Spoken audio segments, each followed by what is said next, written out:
The following is brought to you by the People's National Party. Make the trumpets play. Jamaican people want better. Economy coming like stormy weather. Ancestors are turning on them grave. They can tell me how we can do it together. When we look at the future of precipice, we see Jamaica needs the vision of the PNP. People said the bag of promises, them can't carry go shop. And the crime rate getting high, I wonder when it all goes down, comrades. Jamaican people want better. Economy coming like stormy weather. Ancestors are turning on them grave. We can tell me how. The proceeding was brought to you by the People's National Party. The scale of dealing with anti-corruption issues. So there is a learning curve that we are going through. What is important is that the government supports the development of the institution so it can accelerate very quickly on that learning curve and provide the resources so that they can move very quickly on the learning curve, and that the government does not intervene or interfere. And that message goes to the opposition as well. Leave the anti-corruption and policing agencies to do their jobs. I don't know why you come to me with that foolishness, you know. You elect a prime minister, and is a prime minister run the country. It is time we learn to hold our leaders accountable for their actions and stop making excuses for them. Stop making excuses. Otherwise, go elect the people who really run in the country. And I don't want the right start that stupid argument. Hold the people you elect accountable and stop making excuses for them. Hello, welcome. Happy Friday to everyone in television land. Happy Friday to our silent supporters. Happy Friday to those in the chat. Let me just apologize for the late start. As I put in the chat, we were having some technical difficulties. It took a while to resolve, and hopefully we are over it. So just keeping our fingers and toes crossed that everything continues to go smoothly. Guys, remember, when you come in, thumbs up the live, share us out if you can. And if you're new to the channel, please show us some support by subscribing. Tonight's topic is DPP wins appeal, and Jamaica economy is facing a recession, with Byron and Anne-Marie. And of course, we have Pastor Ricky on the panel tonight as well. Let me just go ahead and welcome those in the chat. Dorothy McCoy, Truck Life, Beverly, Carla Ebanks, Uriah Walker, Patel Cruikshank, Rennie Swaby, Louis Longshaw, Una Vassell, Dawn 62, Sonia Foster, Rosa, Yvonne Johnson, Jeffrey Worrell, Barbara Finley, Florence Hamilton, John Gotti, Uriel Dharma, Candy Max, our channel member. And remember, guys, the membership is still open to anyone who wants to give additional support. Muriel King, Anif Dawkins, Barbara Giwa, Monica Hall, I think I said Jeffrey already, Roomba Times News, Marva Dice, Ian Ewers, Roger Bevan, welcome. Happy Friday. Without any delay, I'm just going to hand over to Byron so you can start since we're late. All right. Thank you for that, honey. Pastor Ricky, you don't need no form of introduction, no. Big up yourself, because the people them know you. You understand? So we don't need no form of introduction, all right? But let me talk to my beautiful Jamaican people, right? So we had heard the news as it relates to Paula Llewellyn, right?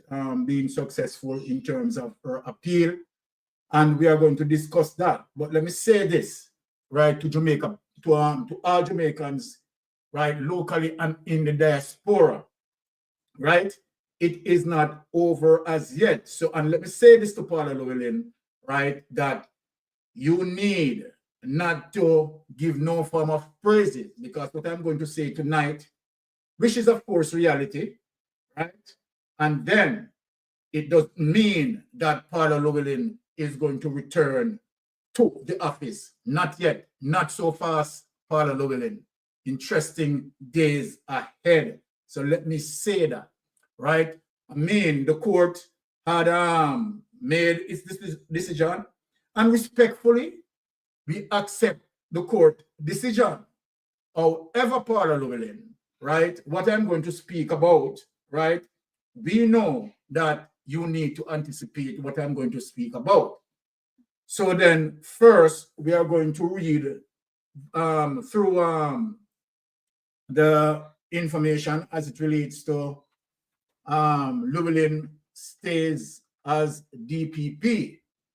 Now, let me, as I'm saying, that not so fast in terms of what I'm going to say tonight, right? So Jamaican people, don't feel like you get a boot in the stomach, right? Because what I'm going to say tonight is going to revive you, right? And which is the reality.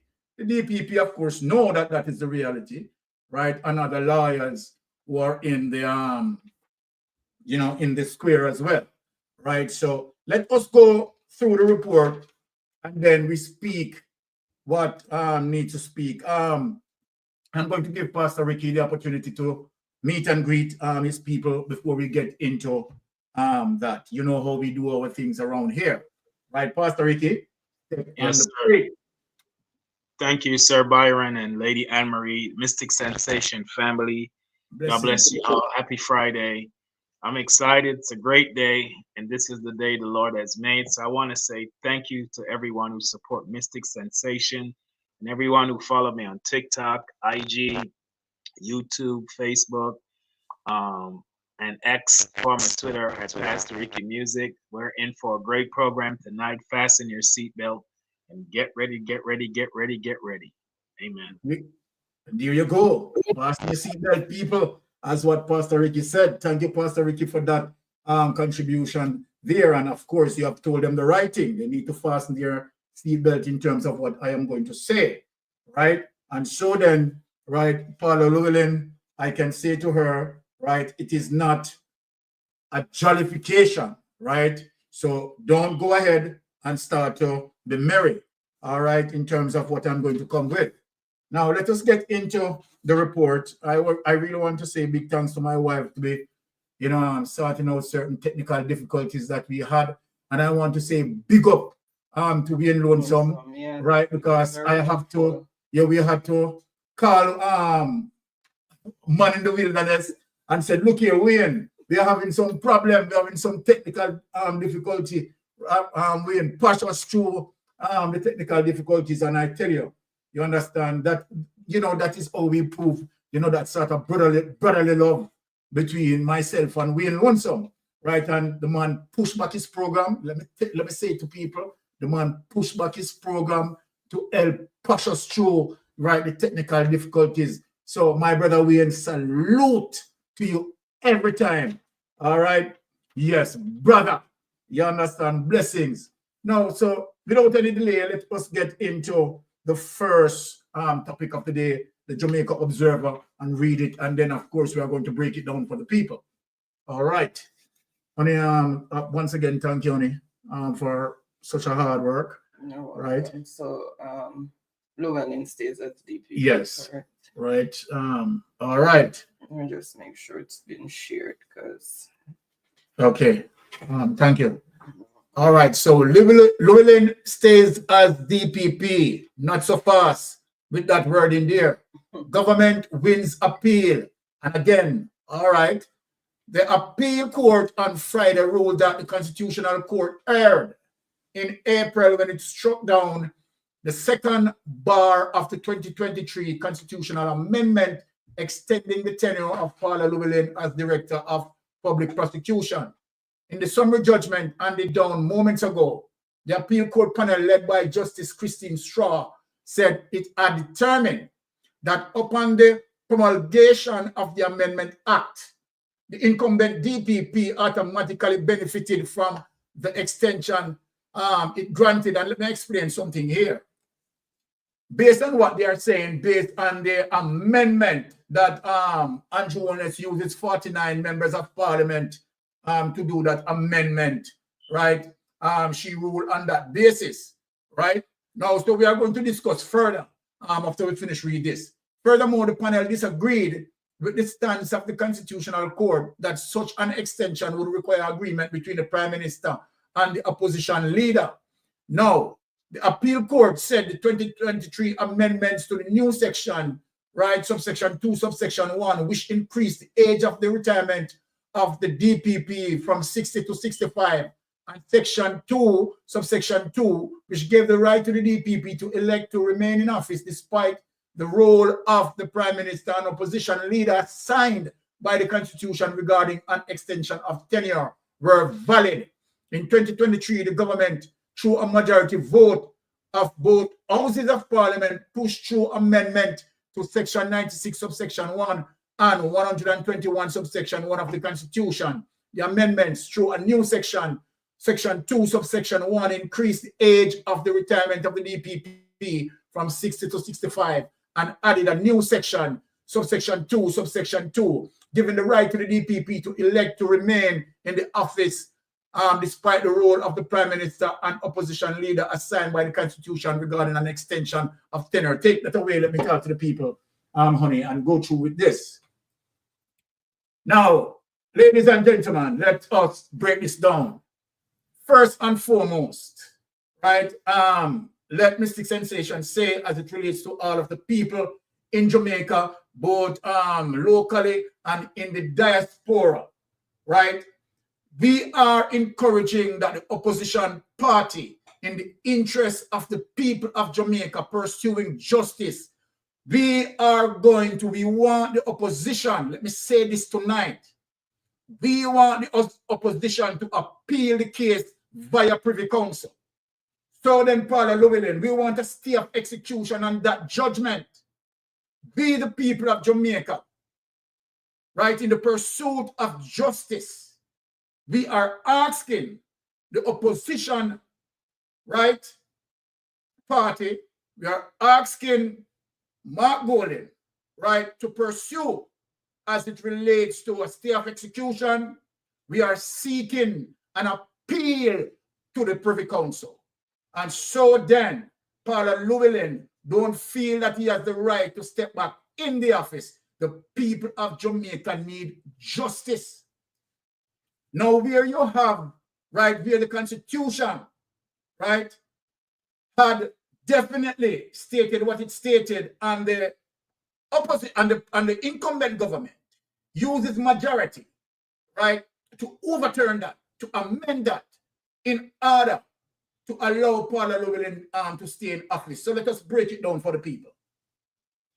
Yes, the Prime Minister has the right as the senior legislature, right, to do what he wants to do in terms of that, in good faith and in good judgment.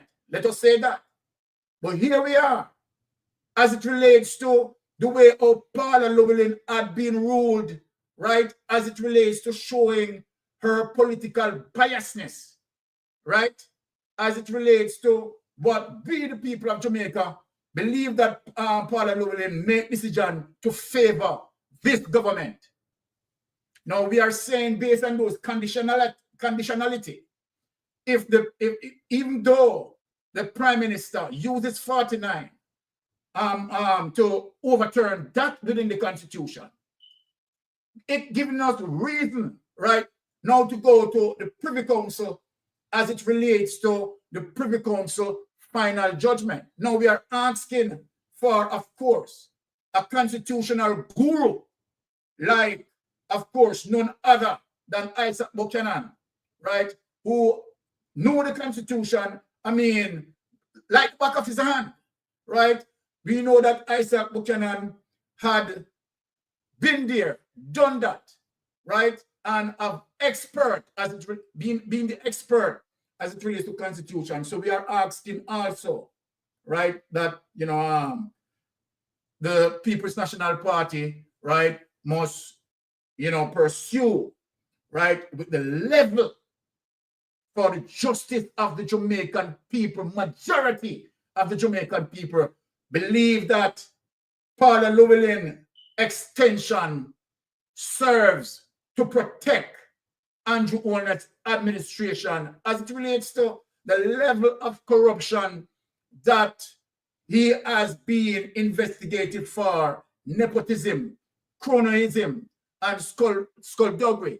On these terms, again, we are asking the People's National Party, right, on behalf of the people of Jamaica, on behalf of the people of Jamaica, right, we have the right for due diligence. We have the right for full justice. We have the right, right, to ask, right, the opposition to pursue, right, what we the people believe is justice for us, right, to seek the advice of the Privy Council. And I want, I'm asking in the chat for those people who believe that we need to seek, right, the advice of the Privy Council. Please type yes in the chat to, for people to understand that, okay, we all together in this, right, ensuring that we stand for justice. We want a DPP that works for the people of Jamaica. We don't want a DPP that is working, that we believe is working for Andrew Holness's administration. That is not justice. We have seen that the DPP had made, right, ruling that benefit, right, the Jamaica Labour Party administration.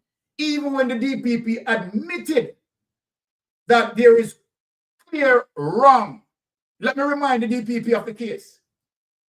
The president of the National Water Commission, where you, the DPP, right, maintained that the investigation had done thoroughly.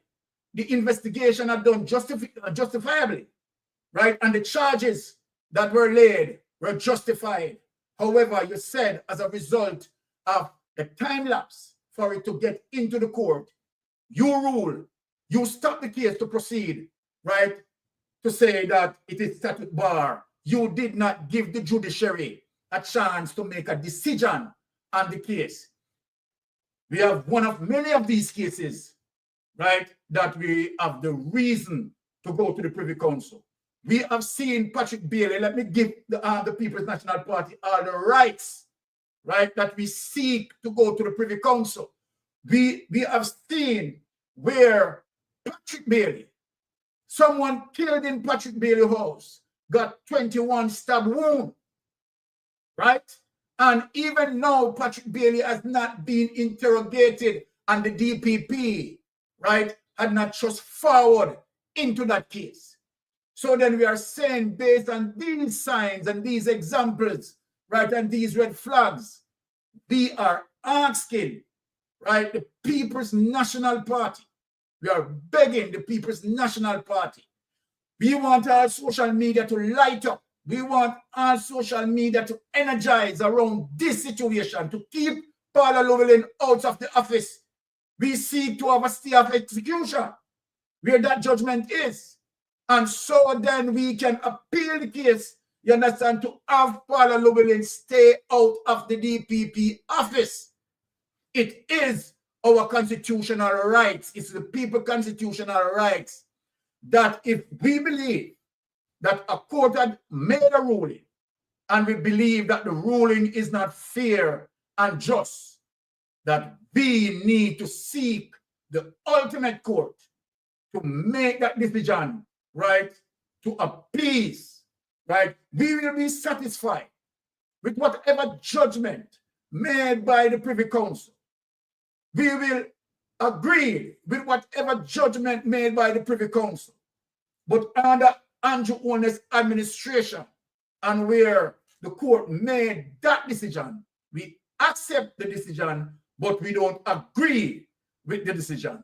And so then we are saying that we want the opposition party, we are asking Mark Golden, right, and his administration to seek, right, definitely an appeal from the Privy Council. Let me give Pastor Ricky right, the floor to speak. Go ahead, Pastor Ricky.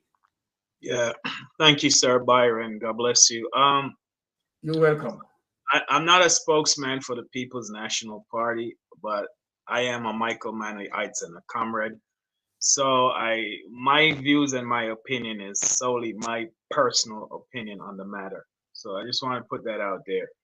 The People's National Party released a press release today stating that they will, and I just sent it to you. I probably should have sent it before I came on the live. Oh, you just in it? Yeah, to your other phone, right? Okay. Let me see that. Right. So they're saying that they're going to review the ruling today that the court made, and as a result, they identified two discrepancies why the court should not have overturned the Supreme Court judgment. First of all, they highlight in the press release, which is true, because this was been a debate the very first time around, that according to the Constitution, the Jamaica Labour Party should have consulted with the opposition leader, which is Comrade Leader Mark Golden, and they did not do that, and that was outlined. And that was one of the reasons why they also took it to the Supreme Court. And then the next thing they highlight was they rushed the amendment to Parliament. That's why it's so important, because they have to have anything to do with the Constitution. Constitutionally, it has to have 2/3 of vote in both houses. So they rushed it through both houses without not having the opposition party an opportunity to read and to vote on it. So those are the two grounds that the Supreme Court agree with them. Now we know that based upon the Constitution, that at age 60 was the original time that was allotted for retirement for not only the DPP but also the Auditor General, both of them. So both of them were extended. So the Prime Minister is the one who created this debacle because they wanted to extend both DPP and the Auditor General to 5 years at age 60 to age 65. But from what I understand, and my understanding, he said, no, give her 3 years extension. And according to the Constitution, she can only get one extension when she reached the age of retirement. So instead of giving her 5 years, he said give her 3 years. So her 3 years was up in September last year, 2023. So Delroy Chuck wanted to give her the extra 2 years, which will give her a retirement age next September, 2025. So he found it that this was breached when it was the Prime Minister who said to give her 3 years instead of 5. So he took it to the court. But I'm surprised the appellate court or the appeal court, overturned the Supreme Court decision. But to take a case to the Privy Council, I know it's very costly, at least $130 million. So it's in the interest, if the People's National Party decide to do that and file an expedition to expedite it, to make it move rapidly, maybe in another 2 to 3 months to the Privy Council. So we'll see what happened. But like I said, I'm not a spokesman for the People's National Party, but there's breaches right now with this decision to overturn the Supreme Court, because now she has gotten the two. Well, she was out of office since last September when it was ruled null and void. So September this year would have been 1 year. And so September next year, which is approximately 9 months from January. So she have another 9 months to go. So she's going to be the most scrutinized person in Jamaica other than the Prime Minister, because he's heavily scrutinized right now. And so her decision in terms of her judgment in terms of the different cases like Royal Reed that is pending for so long, and other cases that are going to come up before the court. Her decision is going to now tie her into, as we know, she's a guardian of corruption. She protects prosecutions from corrupt people. She has no legacy. She has no cases to say that she was a great DPP. She protects criminals. And so she's going to be heavily scrutinized to see what decisions she's going to make as a result of her being remitted back to the office. Okay, so here my take on that, Pastor Ricky, right? We don't want to give her any chance, right, for her to go back into the office and make no form of decision.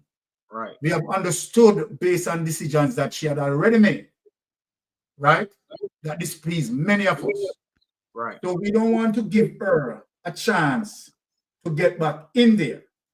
We need a stay of execution, right? And we want, right, for the opposition, right, to definitely seek to go to the Privy Council, right? So that is what we want. I'm going to put up the information that you have sent, right, and read through that, because that is what we want for the People's National Party, right, to pursue justice for the people, right, and making sure that you're finding it, and it's not a clip, it's a, yes, that's okay, what I'm looking and making sure that the DPP has not returned to the office, right? We don't want to give her that chance, and when situation gone that bad, there's nothing we can do. We want to hold, our intention is to hold corrupted practitioners, let us call them that, right, guilty, right, and hold their feet to the fire.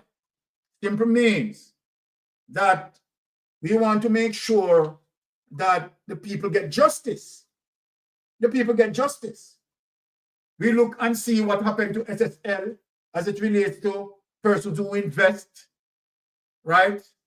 The people just cannot just lose their money just like that, right? And we know that other people occupied the people's money. NHT, right, contribution was put into SSL. Tax, NIS contribution put into SSL. No, we can't do that. We cannot allow that. So guess what? Even if it costs whatever it costs, we want the government, we want the opposition, right, Mark Golan and the People's National Party to seek justice on behalf of the people. We want to appeal this. We want to take it to the Privy Council. So let us just read what the People's National Party is saying right here. All right. So we're glad we have the People's National Party had responded to this, right, expeditiously, and we're glad for that. Statement from Senator Donna Scott Motley, opposition spokesperson and justice, regarding today's Court of Appeal ruling on the Director of Public Prosecution, Kingston, Jamaica, December 2024. Today, the Court of Appeal overturned the unanimous decision of the Supreme Court by allowing the government's appeal in the respect of our challenge to the Constitution, providing a second extension of the tenure in office of the then DPP. While we, of course, respect the Court of Appeal's decision, yes, we take this opportunity to reiterate two of the fundamental concerns that led us to challenge that legislation in the court.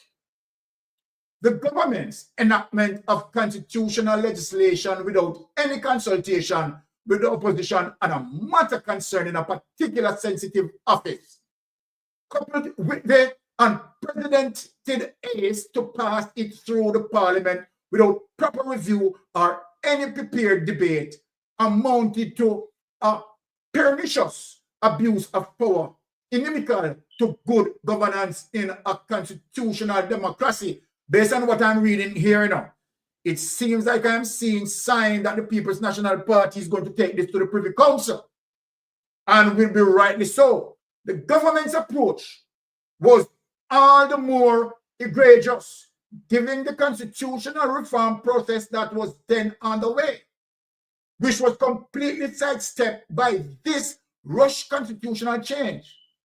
We await receiving the written reasons for the decision of the Court of Appeal, and we will make a determination. People, this looks like the People's National Party will be taking this to the Privy Council. Let us read this paragraph.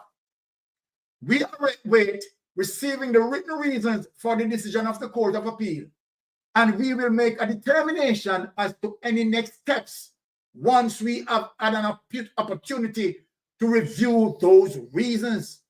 We remain steadfast in our commitment to democratic principles of government and will continue to defend the Constitution and people of Jamaica whenever we feel they are in jeopardy from an abusive use of political power. Take it away.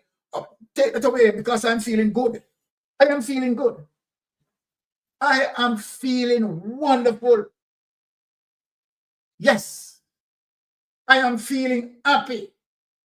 So that you have the People's National Party, right, is looking out for the people's interests. Yeah, you see why I said. You see why I said that. I'm sorry. You see why I said that there were two breaches. Yes. Why they took it to the Supreme Court initially, and exactly. So, in my judgment, the court should never have overturned what the Supreme Court ruling or judgment was as a result of those two grievous practices that was unlawful and unconstitutional by the Parliament. Exactly. But here my thing, as it relates to political strategy, right? We want to appeal it. Political strategy, right? I'm seeking justice that Paula Llewellyn don't put her foot back in that office. Right. Right? So then the People's National Party is anticipating the reasons, which I love what Dana Matley says. And based on that, they will make their decision after. We are asking, we are begging for the People's National Party, right, to pursue the course of justice by taking this to the Privy Council to make sure that Paula Llewellyn don't put her foot back in the DPP's office. We are not going to take that chance. We are not going to take that chance based on certain determination of Paula Llewellyn, right, in our guidance to put cases in the space of the judiciary, right, and utilize statute of limitation and abuse of process. We are simply not going to take that chance, right, to allow Paula Llewellyn to get back in the DPP's office. So I want to tell Jamaican people, home and abroad, right, that all is not over, because we bear the constitutional rights to an appeal. Am I lying? Am I lying, Pastor Ricky? We bear the constitutional rights to an appeal. Right. We also have the acting DPP who can continue that role. So it wasn't like the office would be without a DPP. Exactly. So what we are saying, right? What we are saying, we the people are saying, right? That put on the brakes, Paula Llewellyn. Put on the brakes. Because remember, we have the Privy Council, and we know that, of course, we have, again, let me say this seems to be another case, you understand, that is going to play solely maybe into the lap of ISAT BUCHANAN, again, as we say, a constitutional guru, right, who is going to, you understand, manage and monitor that case to the Privy Council for the justice for the Jamaican people. And here it is again. Here it is again that ISAT BUCHANAN in this space and in this time, right, will show testimony of someone who is going to defend Jamaican people, right? I mean, justice must prevail, right? Justice must prevail. And so then we want to take this case straight to the Privy Council, right? So not yet, don't move that fast, Paula Llewellyn. Don't move that fast, right? So we gone one, so we are equal, one for Paula and one for us. You understand? So you push it, right, and you get that overturned. Now we are going to take you to the Privy Council. And after the Privy Council, Paula, you have nowhere else to go because that is the final decision. Exactly. That is the creme of all creme. And when the Privy Council rule, there is no other place that you can go. But we are going to challenge those cases, right, based on the Constitution. And as what Matley said, we will be defending the Constitution and we will be challenging, right, this case on the basis of the Constitution.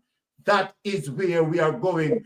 So we are saying to the People's National Party, come work with the people, defending for the people. Mark Bolin, you are doing an excellent job, right? Mark Bolin, you are making all the right steps, right? Mark Bolin, you are 9% out of the margin of error, right?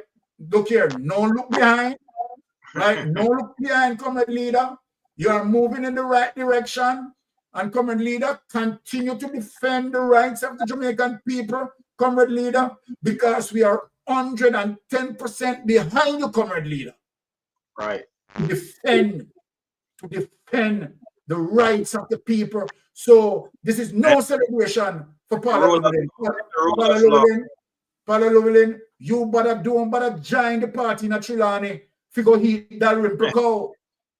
Nobody join the party in Trelawney. You understand? Figure eat that Rimproco because we are going to spoil it. You understand? We're going to the Privy Council. Yes, Paula Llewellyn. We will be going to the Privy Council. So we are telling the Jamaica Labour Party administration that is what we intended to do. Yeah. One of the things about Comrade Leader Mark Golden, he was the Minister of Justice, someone who honors the Constitution and follow the rule of law. So there's a lot of loophole in this decision today that yes, he can the People's National Party can pursue all the way to the Privy Council. All right, thank you for that. Right, and let me tell you something. You know, before I came on here, right, I make sure that I spoke with a couple of lawyers, right, and we had certain discussion on the understanding, and so you know I am coming out right in speaking in terms of that light, in terms of the dialogue that I have, right. So we know that we have the right to go to Privy Council, right, based on the ruling today. Jeannette Mills said the question is, why are they fighting so fearlessly for her to remain in that job? You know, Jeannette, I think that you're asking a rhetorical question. You know the answer. You know the answer why they are fighting. I'm just making sure. Right? Yes, I know very well that you ask a rhetorical question because you know the answer for that, right? Other well-qualified candidates are there to fill the position. Why? Right? And let me say why, right? Me know you don't want me to say why, but I mean, I always start to presume why, right? So then, look, when we look on Paula Llewellyn's situation, I know that, okay, Paula Llewellyn reached the age of retirement. And Paula Llewellyn is getting a good take-home pay. Then, why is it so important for Paula Llewellyn, right, to remain in the office? For what? Knowing that, okay, your salary is good, you're going to get a good take-home pay where you don't have to work, you relax, you can go on vacation and so forth and so forth. So what it is, Paula? Why you chose to fight along? What is it are you fighting for, knowing that you have all the goodies, you have a good salary, a good pay package, right? and a good retirement fund. So why you want to give yourself extra stress? But Paula Llewellyn, we presume why. We have an understanding why. No, but we're going to show you the hypocrisy. We're going to show you the hypocrisy with Andrew Holness-led administration fighting tooth and nails, wanting Paula Llewellyn to stay.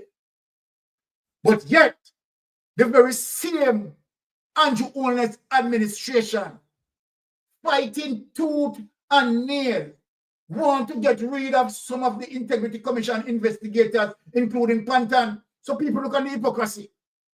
Look at the hypocrisy that is playing out here. Andrew Holness, right? Taxpayer Finson, right? And all of those persons who defending Andrew Holness, right? Now they agree. They are fighting to keep Paula Llewellyn in the space. And at the same time, fighting hard in order to not to reinstate the Integrity Commission investigators, including Mr. Pantan. So isn't that we see a hypocrisy there, a plain hypocrisy? Now people watch this. Let us move. Let us find this clip. Petings. Let us go to that clip. Right? We want to show the people, what is going on. We want to show the people what is going on. The clear hypocrisy of the Jamaica Labour Party administration, right? And let me call them the kleptocratic society, the kleptocratic clique who want to defend Andrew Holness. Let us play the clip.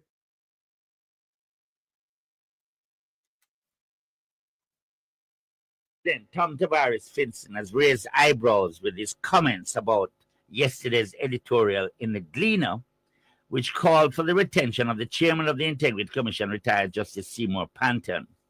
The editorial urged the governor, Sir Patrick Allen, to ask Justice Panton and Commissioner Eric Crawford to remain beyond next year. I think their term comes up, or I don't know if their term comes up, or I think it's the end of their term next year, for both Crawford and Panton, and I believe Christie. So, but Mr. Tavares Finson gave this comment to our colleagues at Nationwide News Network. Have a listen. So there are a significant number of cameras are down.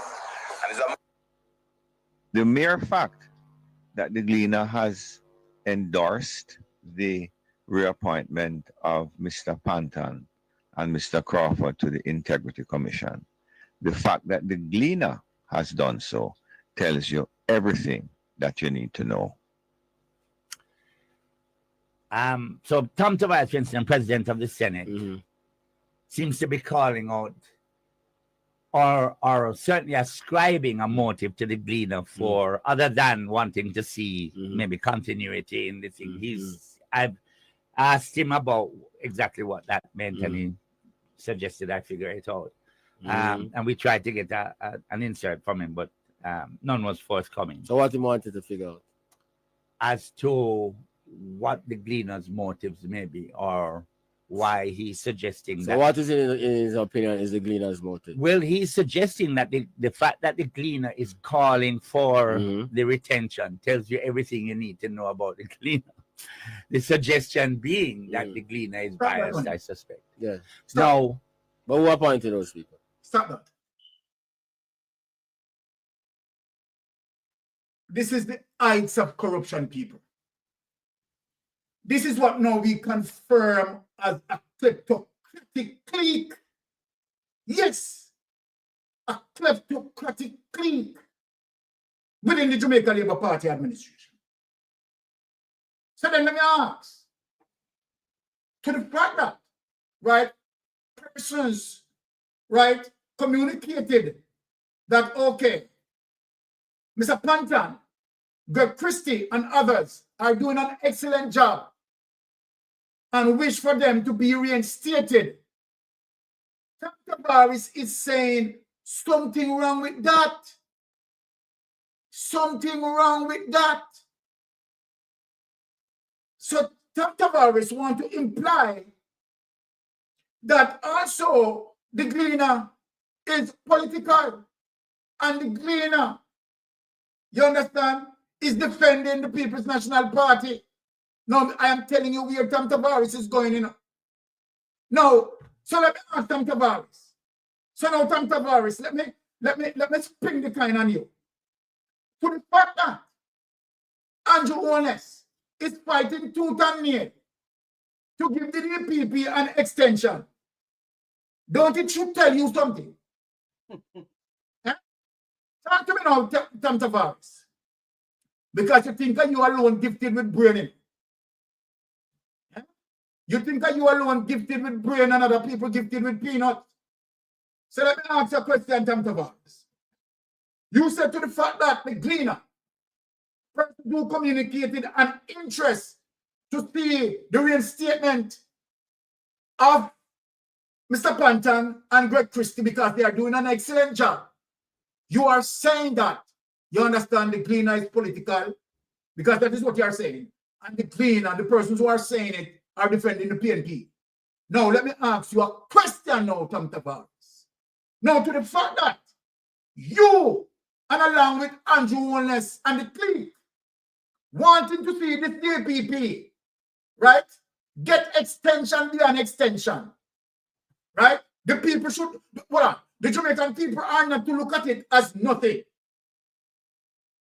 How the Jamaican people need to look at it, Mr. Tom Tavares, based on what you said as it relates to the Gleaner. How the Jamaican people need to look at that. Because guess what? The DPP reached its time based on the Constitution, you know.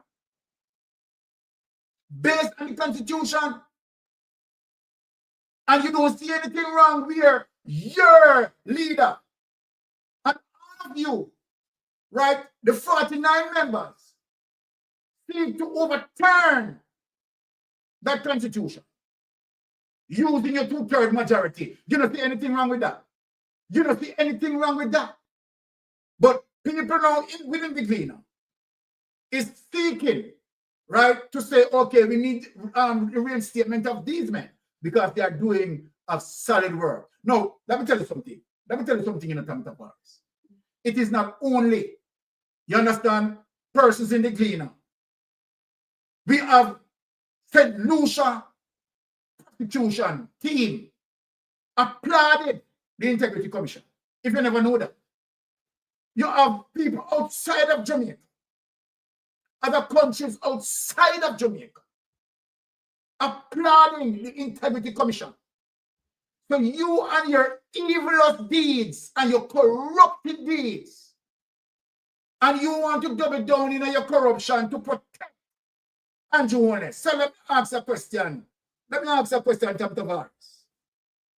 You have not seen that Andrew Holness during COVID, during the COVID time, right, 2020, 2021, moving around $470 million through various accounts. You didn't see that. Tom Tavares, where are your eyes? Your eyes don't open. You're blind. You didn't see that. You didn't see that the $470 million where Andrew Holness statutory declaration for 2020 only show that income, assets, and liability is only $170 million for his 2020 statutory declaration, while the very same 2020, $470 million moving around three of his institutions, Imperium, Positive Media, right, and Estate Bridge. You never see that. Where are your eyes? Where are your honesty? Where is your integrity? Where is integrity there? You don't see that. Eh? You don't see where Estate Bridge. Let me show you. Let me ask you another question. You don't see that in 2020 that ADMAT liquidated into Imperium. You didn't see that. I didn't see that Imperium have 4,001 shares in a state bridge. You don't see that. You don't see that. That's how corrupted you people are. That is how corrupted you people are. I could talk more things, but you, I don't believe business in a family thing. We just leave that alone. But I could speak more things. So let me just deal with you. You understand, based on the politics.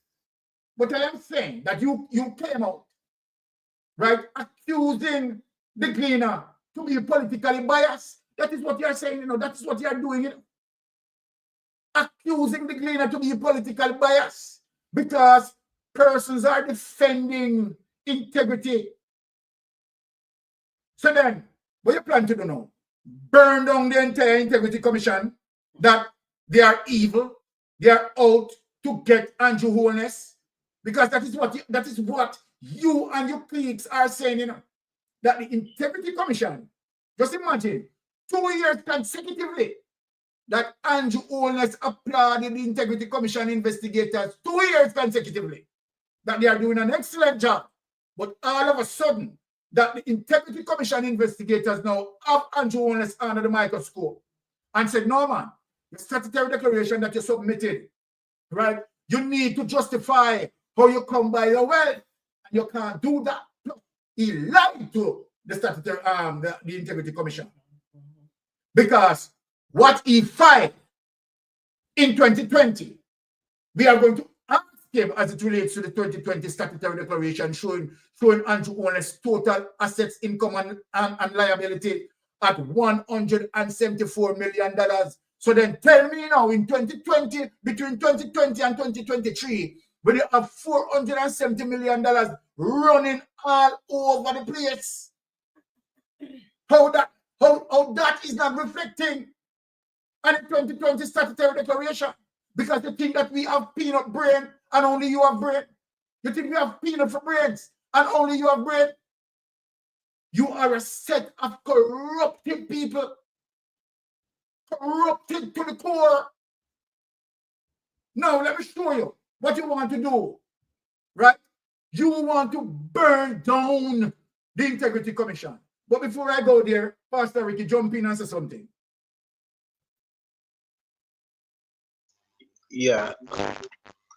Thou our father-in-law, I sold him soul to the devil. Talk about it, but go on. As an officer of the court who's supposed to uphold the Constitution and the rule of law, he has aligned himself with a criminal enterprise or organization in the Jamaica Labour Party. And to say that the Gleaner is politically aligned when he's politically aligned because he's part of the party, it's a disgrace. He's one of the cover-up specialists in that party that cover up corruption and criminality. And you perfectly reveal what is statutory declarations from 2020 reveal versus what the 470 million plus pass into is companies. So when you hear them defend every time they open their mouth and speak, out of the abundance of the heart, the mouth speak it. It reveals that these people are corrupt. And so, the DPP said today she has unfinished work to do, and that's why she's coming back. She said it in an interview on the Jamaica Labour Party FM. And so you wonder what unfinished work she has to do, because she failed at the Privy Council in February, and that would have been a big highlight for her. And she has no credibility as it relates to being honest. She verbally admit publicly on the Jamaica Labour Party FM that she pushed through cases that had tainted jury. And so the level of corruption is so high in the Jamaica Labour Party that he's supposed to be a lawyer in the court an officer of the court, should have known better. There's some things you should just leave alone and let somebody else say it, and you don't speak out of your mouth those kind of things, because it reflects bad on you that you're part of the culture of corruption that we're witnessing in Jamaica. So he should be ashamed of himself. And I think he should retract that statement. That rush out on TVJ because TVJ reported what the IC report says, and TVJ had to apologize. He should now apologize to the Gleaner Company for what he said, because the Gleaner Company's been around for so long, from your little youth and longer before I was born, and they have always been neutral.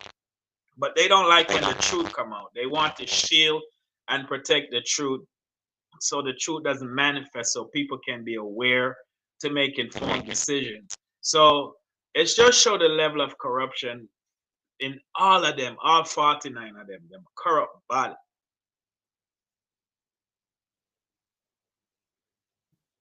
Yes, agree with that, Pastor Ricky. But let us show them, right, as it relates to the clique, what the clique is saying against the Integrity Commission. Unbelievable, you can't believe it, right? That you have persons, right, who would be double down in the corruption, right, to burn down the Integrity Commission. For what? What is it the Integrity Commission is doing so wrong, more than doing their responsibility and highlighting the truth? But we know the Bible says the truth is an offense, right? Because those who are in the wrong and those who are in the dark and those who are evil, right, they don't like the truth. So then the truth now becomes an offense to them, right? So now let us play to see, as it relates to the organization of the clique, what they are saying. Let us play this clip.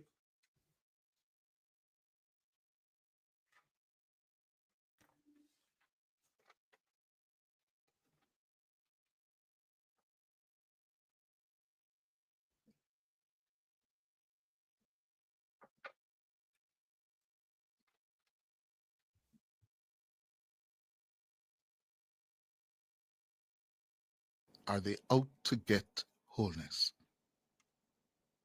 Are they out to get wholeness? Those two incidents in particular have fueled the perception that it is out to get Andrew wholeness.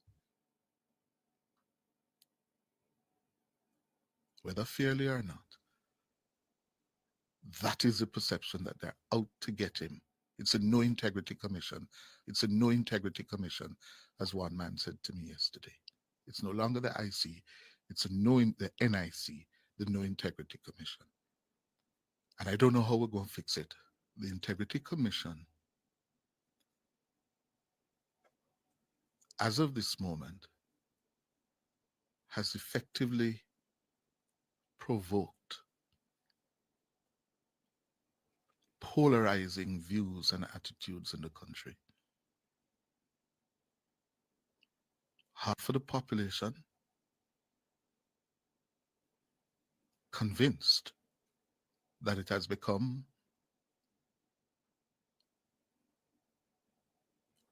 biased and political in its work, that it is no longer an impartial body that enjoys the trust and confidence of the people of Jamaica. And they were able to complete the investigation in 5 months. Why?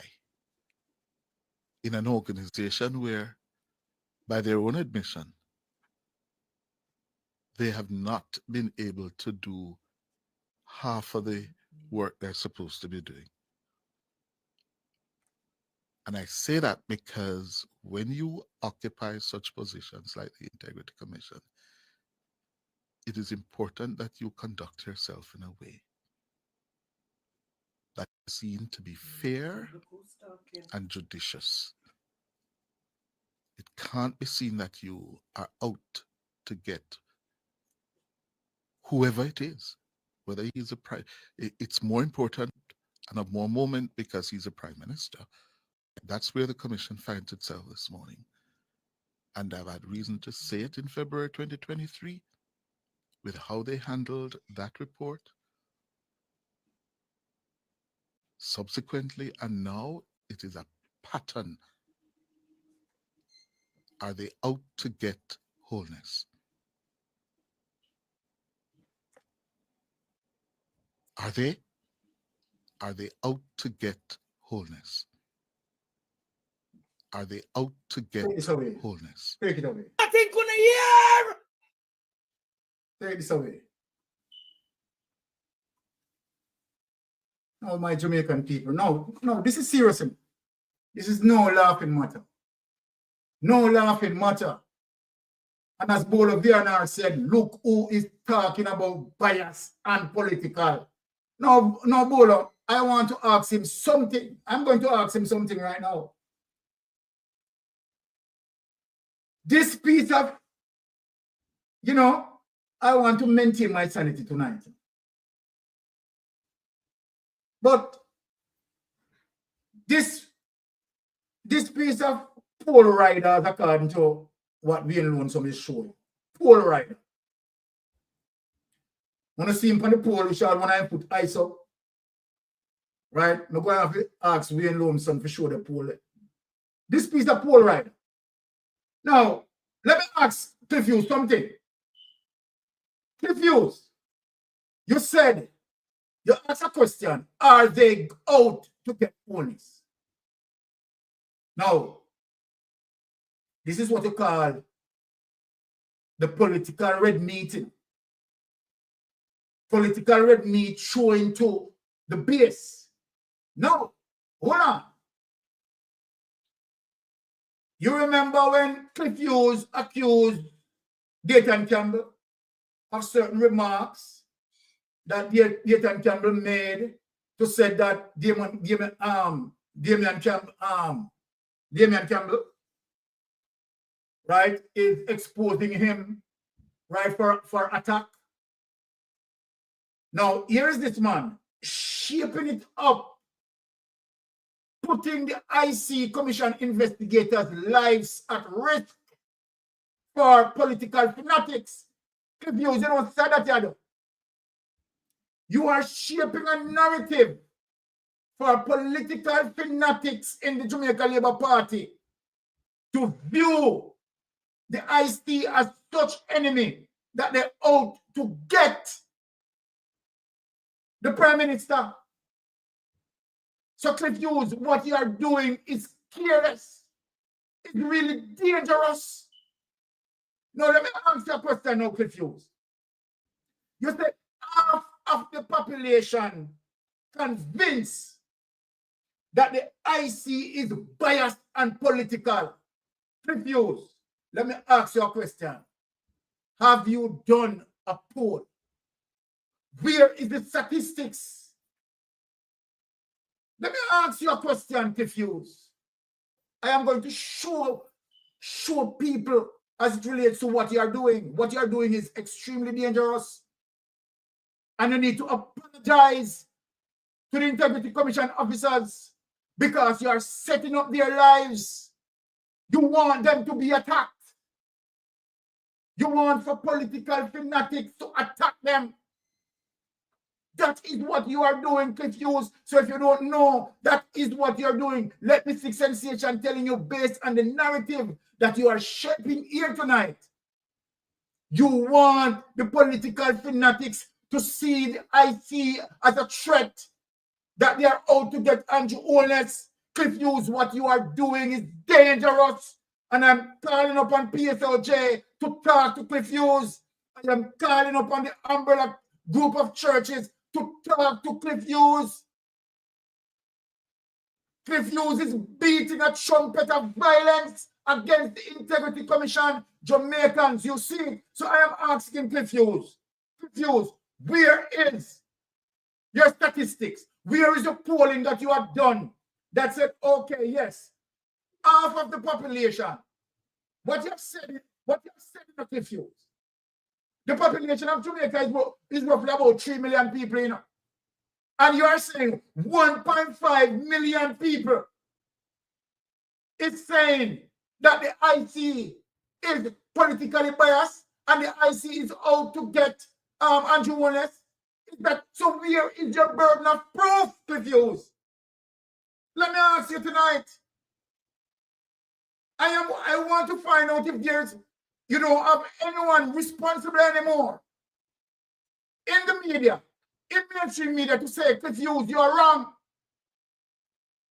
You are setting up the IC investigators because you want the political fanatics to attack them.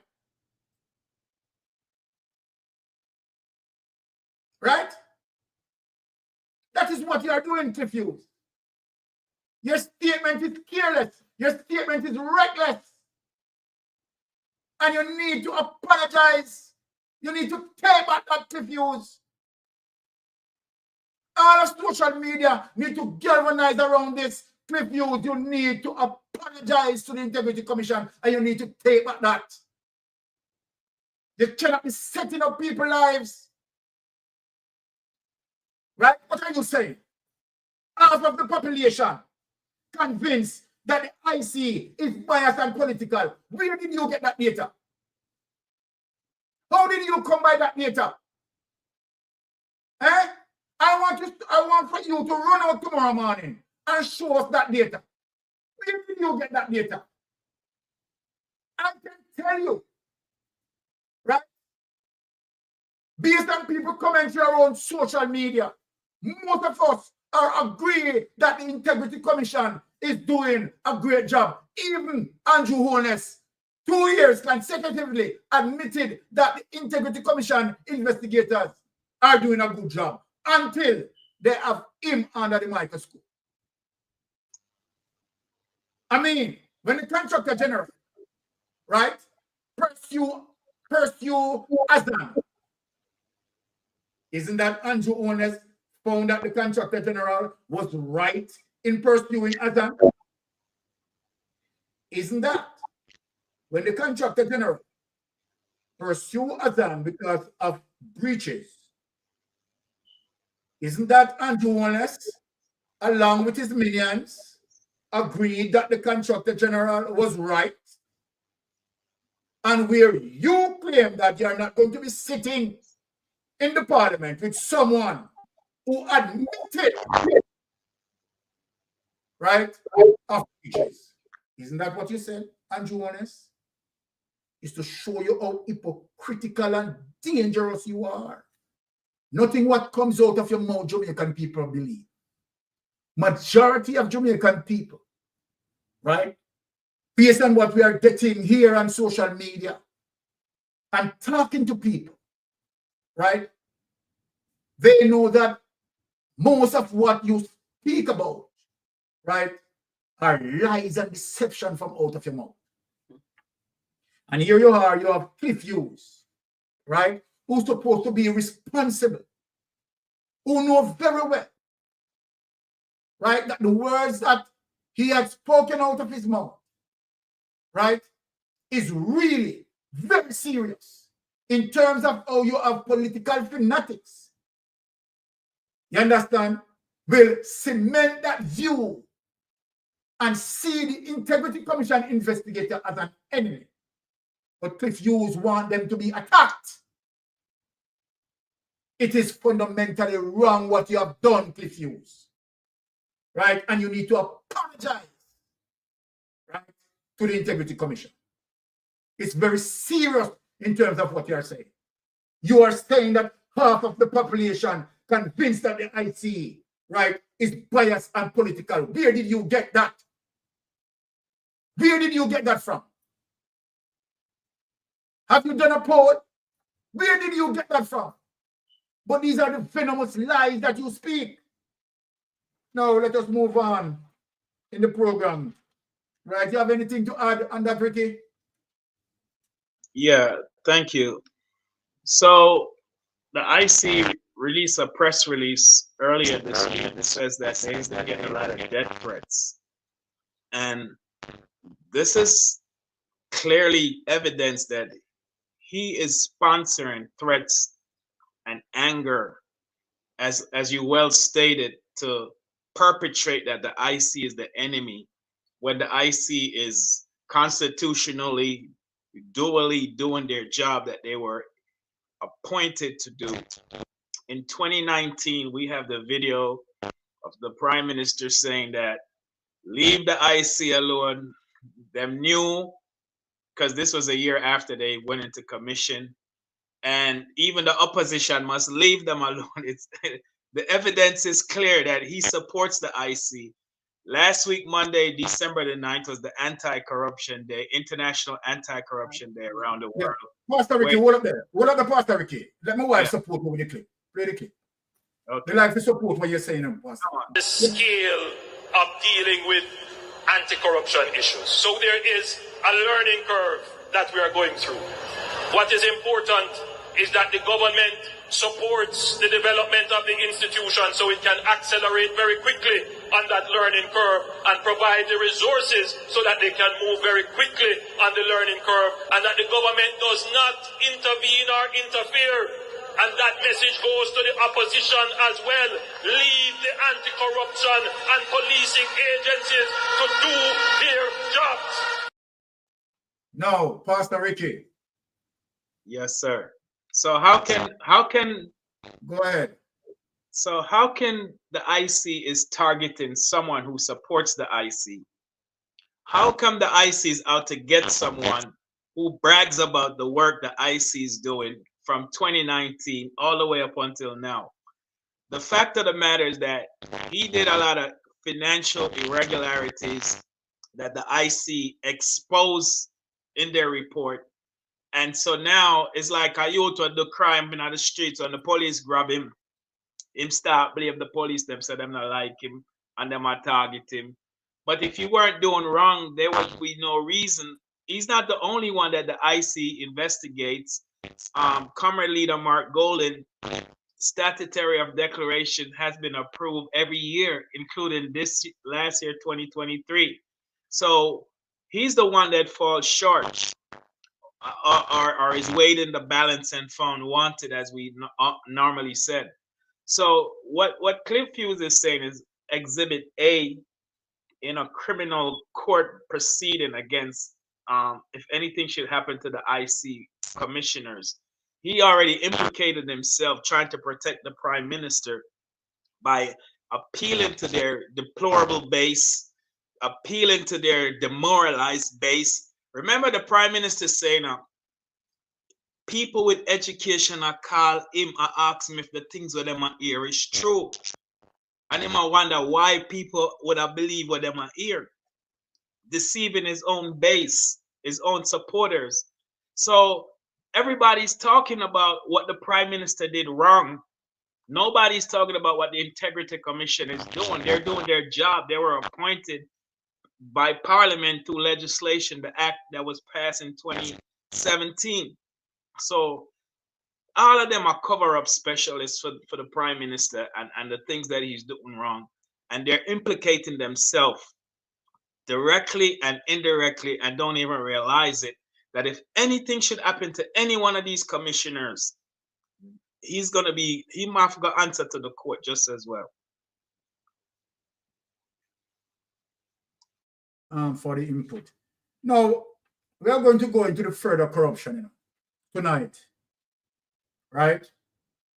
And I am going to point out certain breaches, right, as it relates to KSMAC and NEPA, right? Now, where we are going,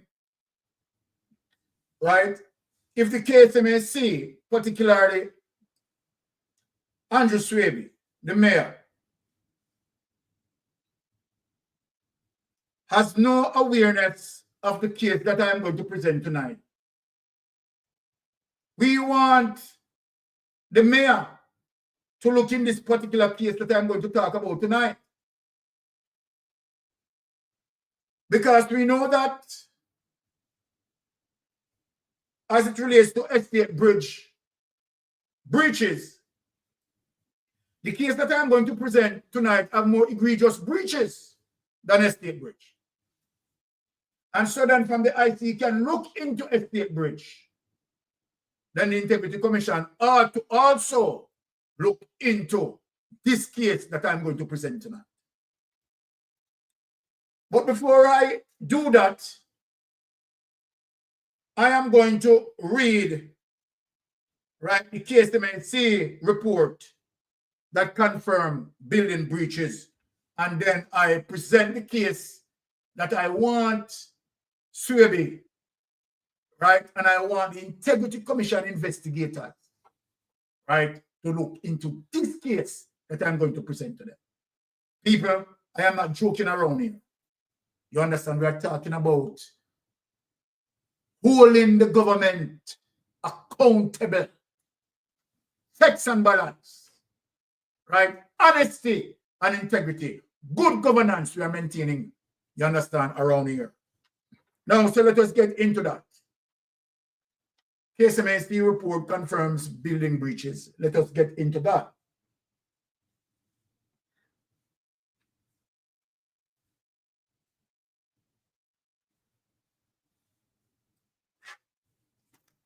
All right, let us share that document and get into that, my people, because you know how we work around here. We work with evidence, Now, full text internal KSMC report confirms building breaches by Estate Bridge amid IC report.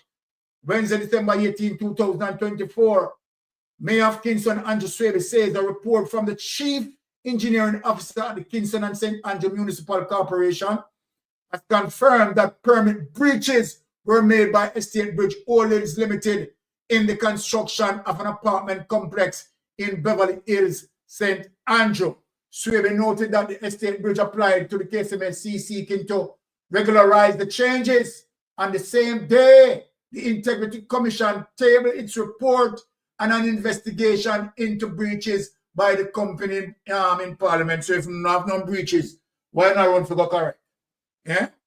Now, additionally, the KSMC internal assessment revealed that the building permit issued to the developer expired on July 6, 2023. In the report, the commission said the company built more rooms than permitted, and that is evidence because photographs of the breaches were shown by the Integrity Commission investigators. We all seen it and see that they were licking down the building, licking down the sidings. The Commissioner's Director of Investigation, Kevin Stevenson, said the municipal corporation failed to ensure compliance with the terms and conditions of the building permit issued to Estate Bridge. Take that away, honey. Take that away. Now, before I get into what I'm going to show here, let me speak to my Jamaican people. What we look at with this administration is a pattern of behavior, the modus operandi of the Jamaica Labour Party administration. Let us get into the modus operandi of the Jamaica Labour Party. Number one, the first case to bear in front of us all, as it relates to the similarities that we found in that case, that runs through the entire administration of the Jamaica Labour Party. Now, number one, let us go back, draw back the curtain, as it relates to NWC President, National Water Commission President, what he had done with that as it relates to the breaches, where the KSMC approved a particular blueprint, but yet he operated on another blueprint, giving other instruction, and hence breach the original KSMC agreement according to that blueprint.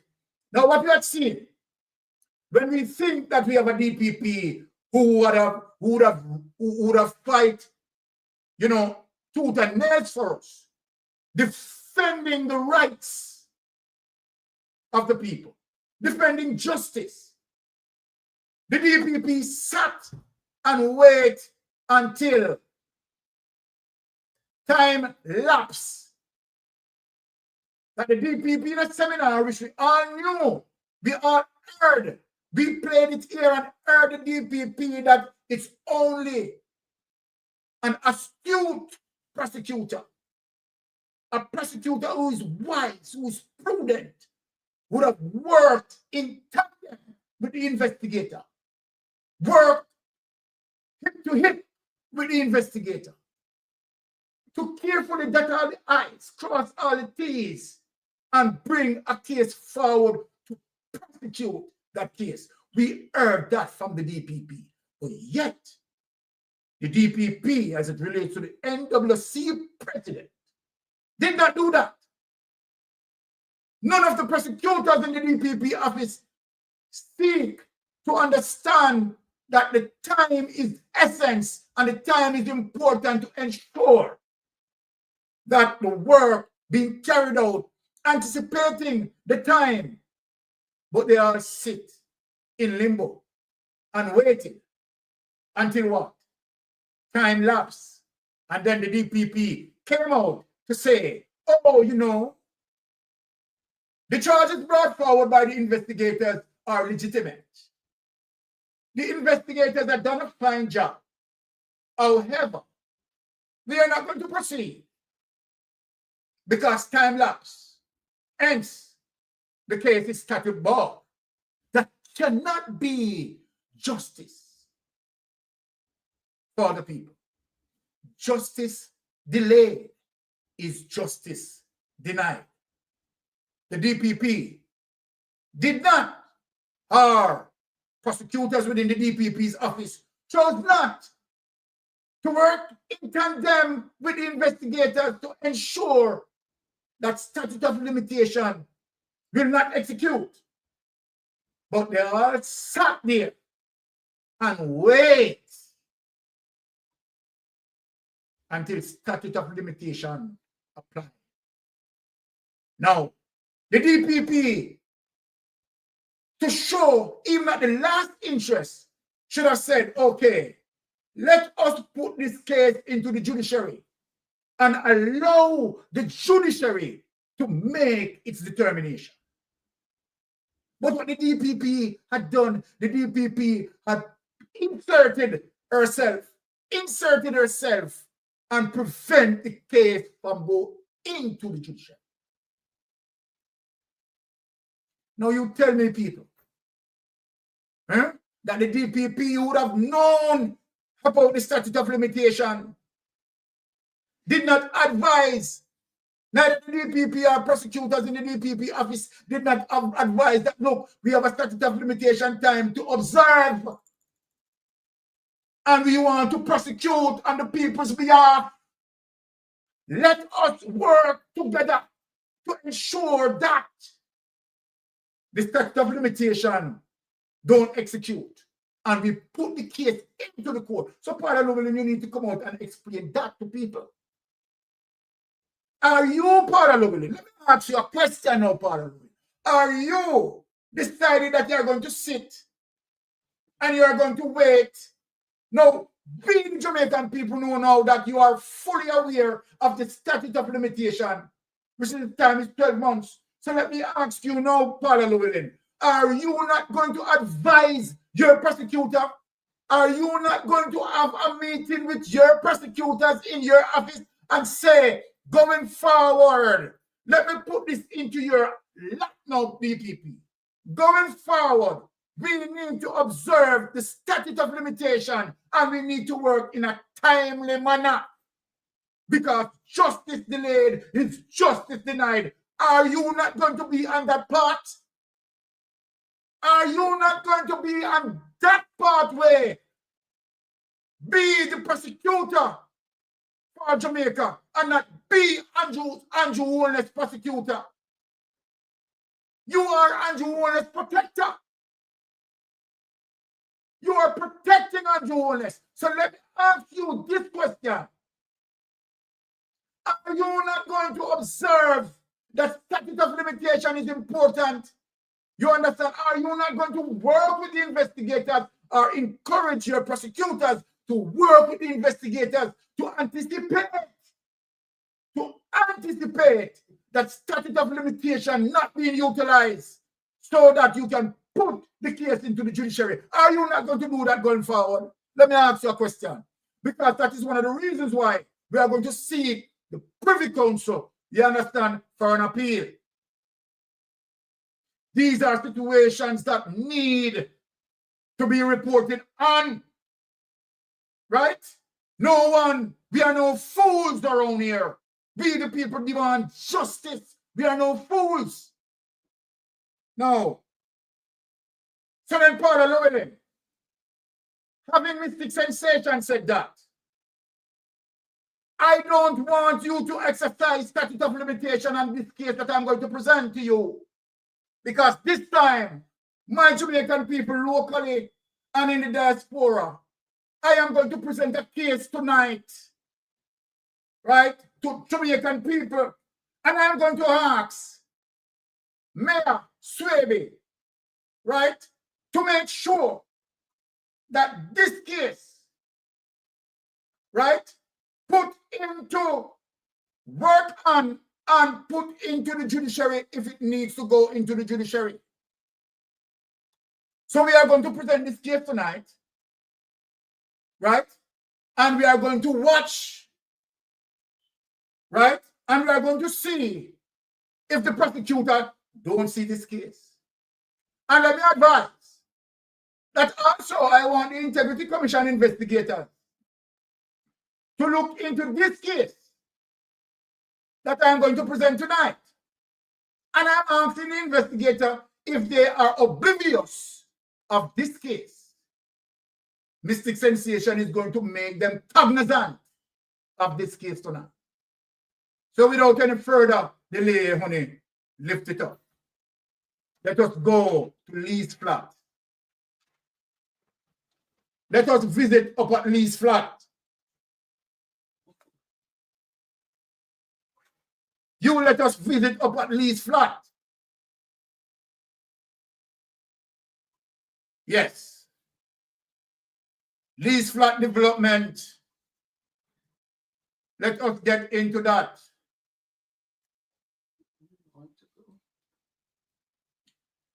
So let us, here, we have seen the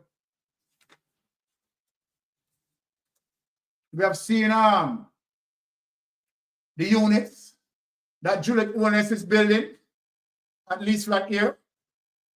Overview of the development property, right? Overview of the development property site plan and actual development. We want to get into some of the breaches, overview of development property, aerial view of development. Here it is, but we are going to break them down, right? Now, this is a private property here.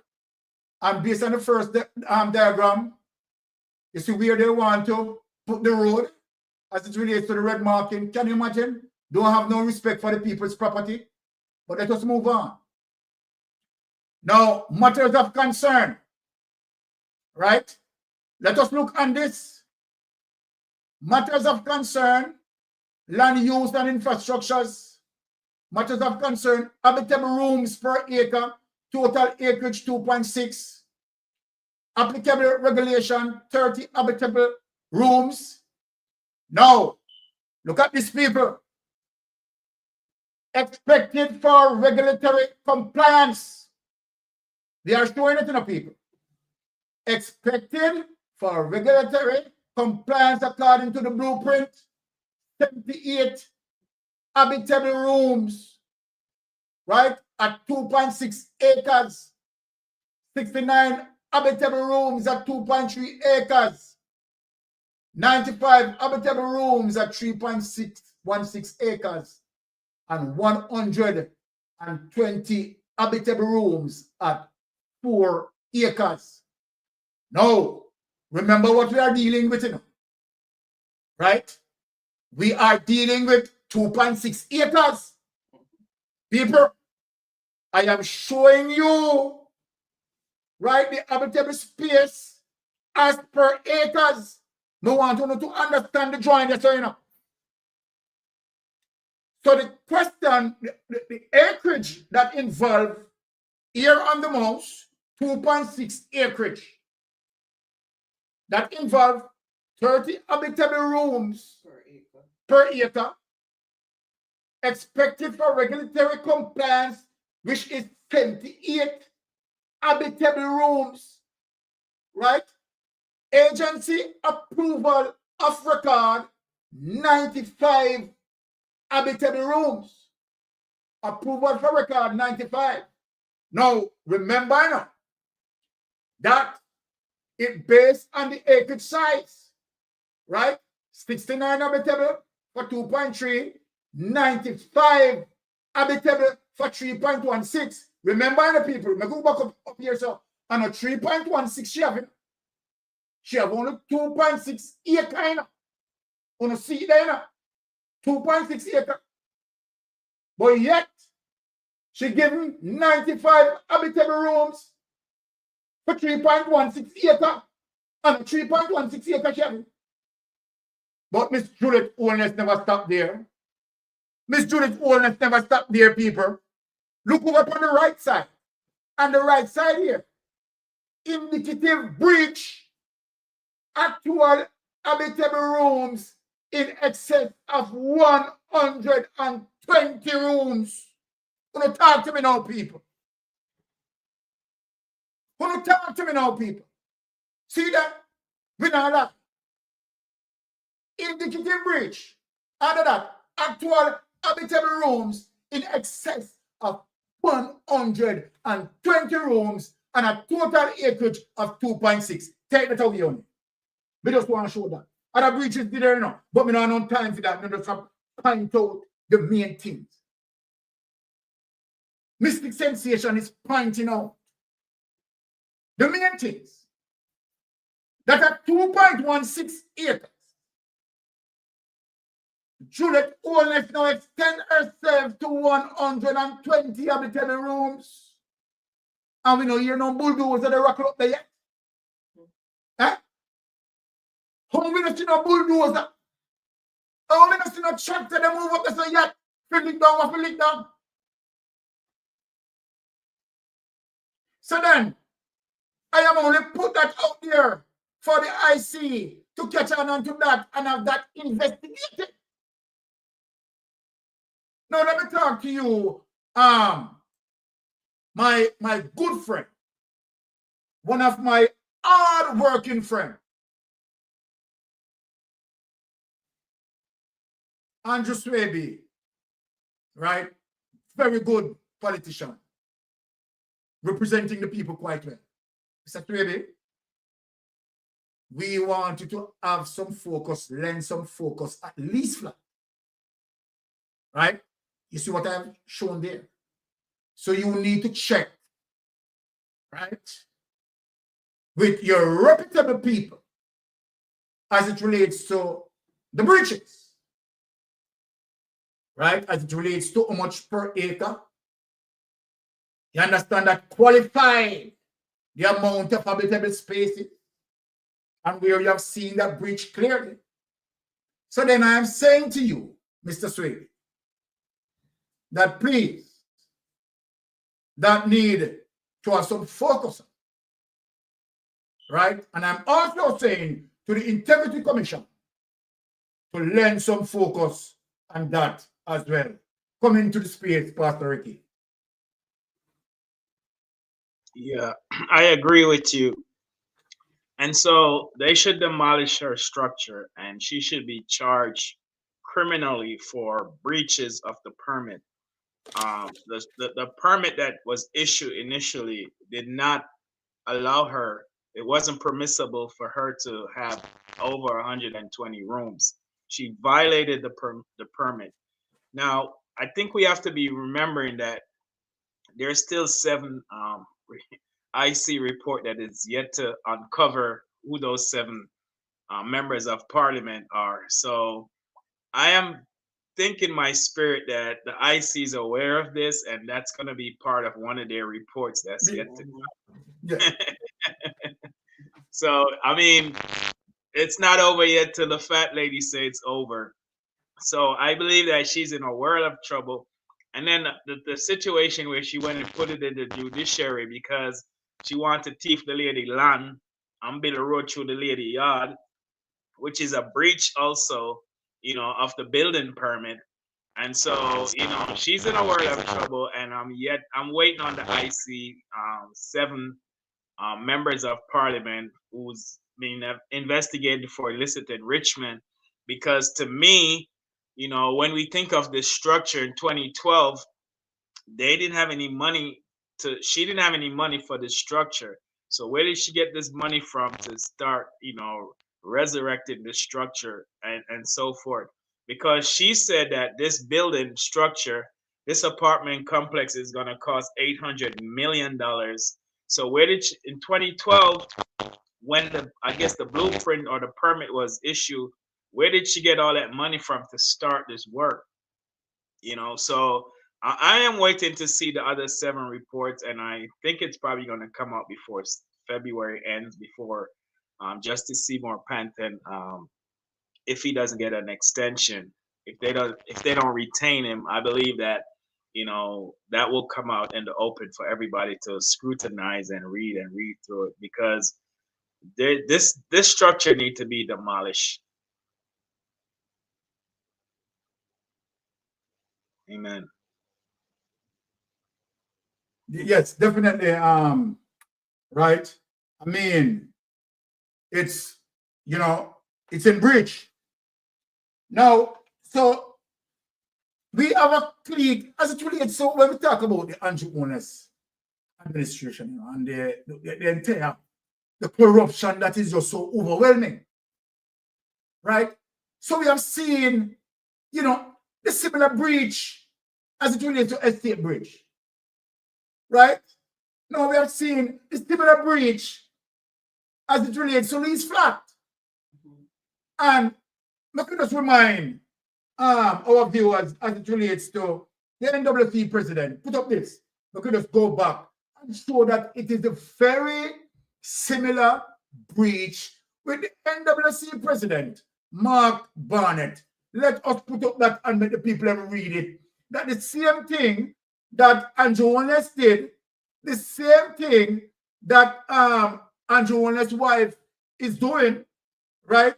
The same very thing that the NWC president has done. Let us bring up that and share the document.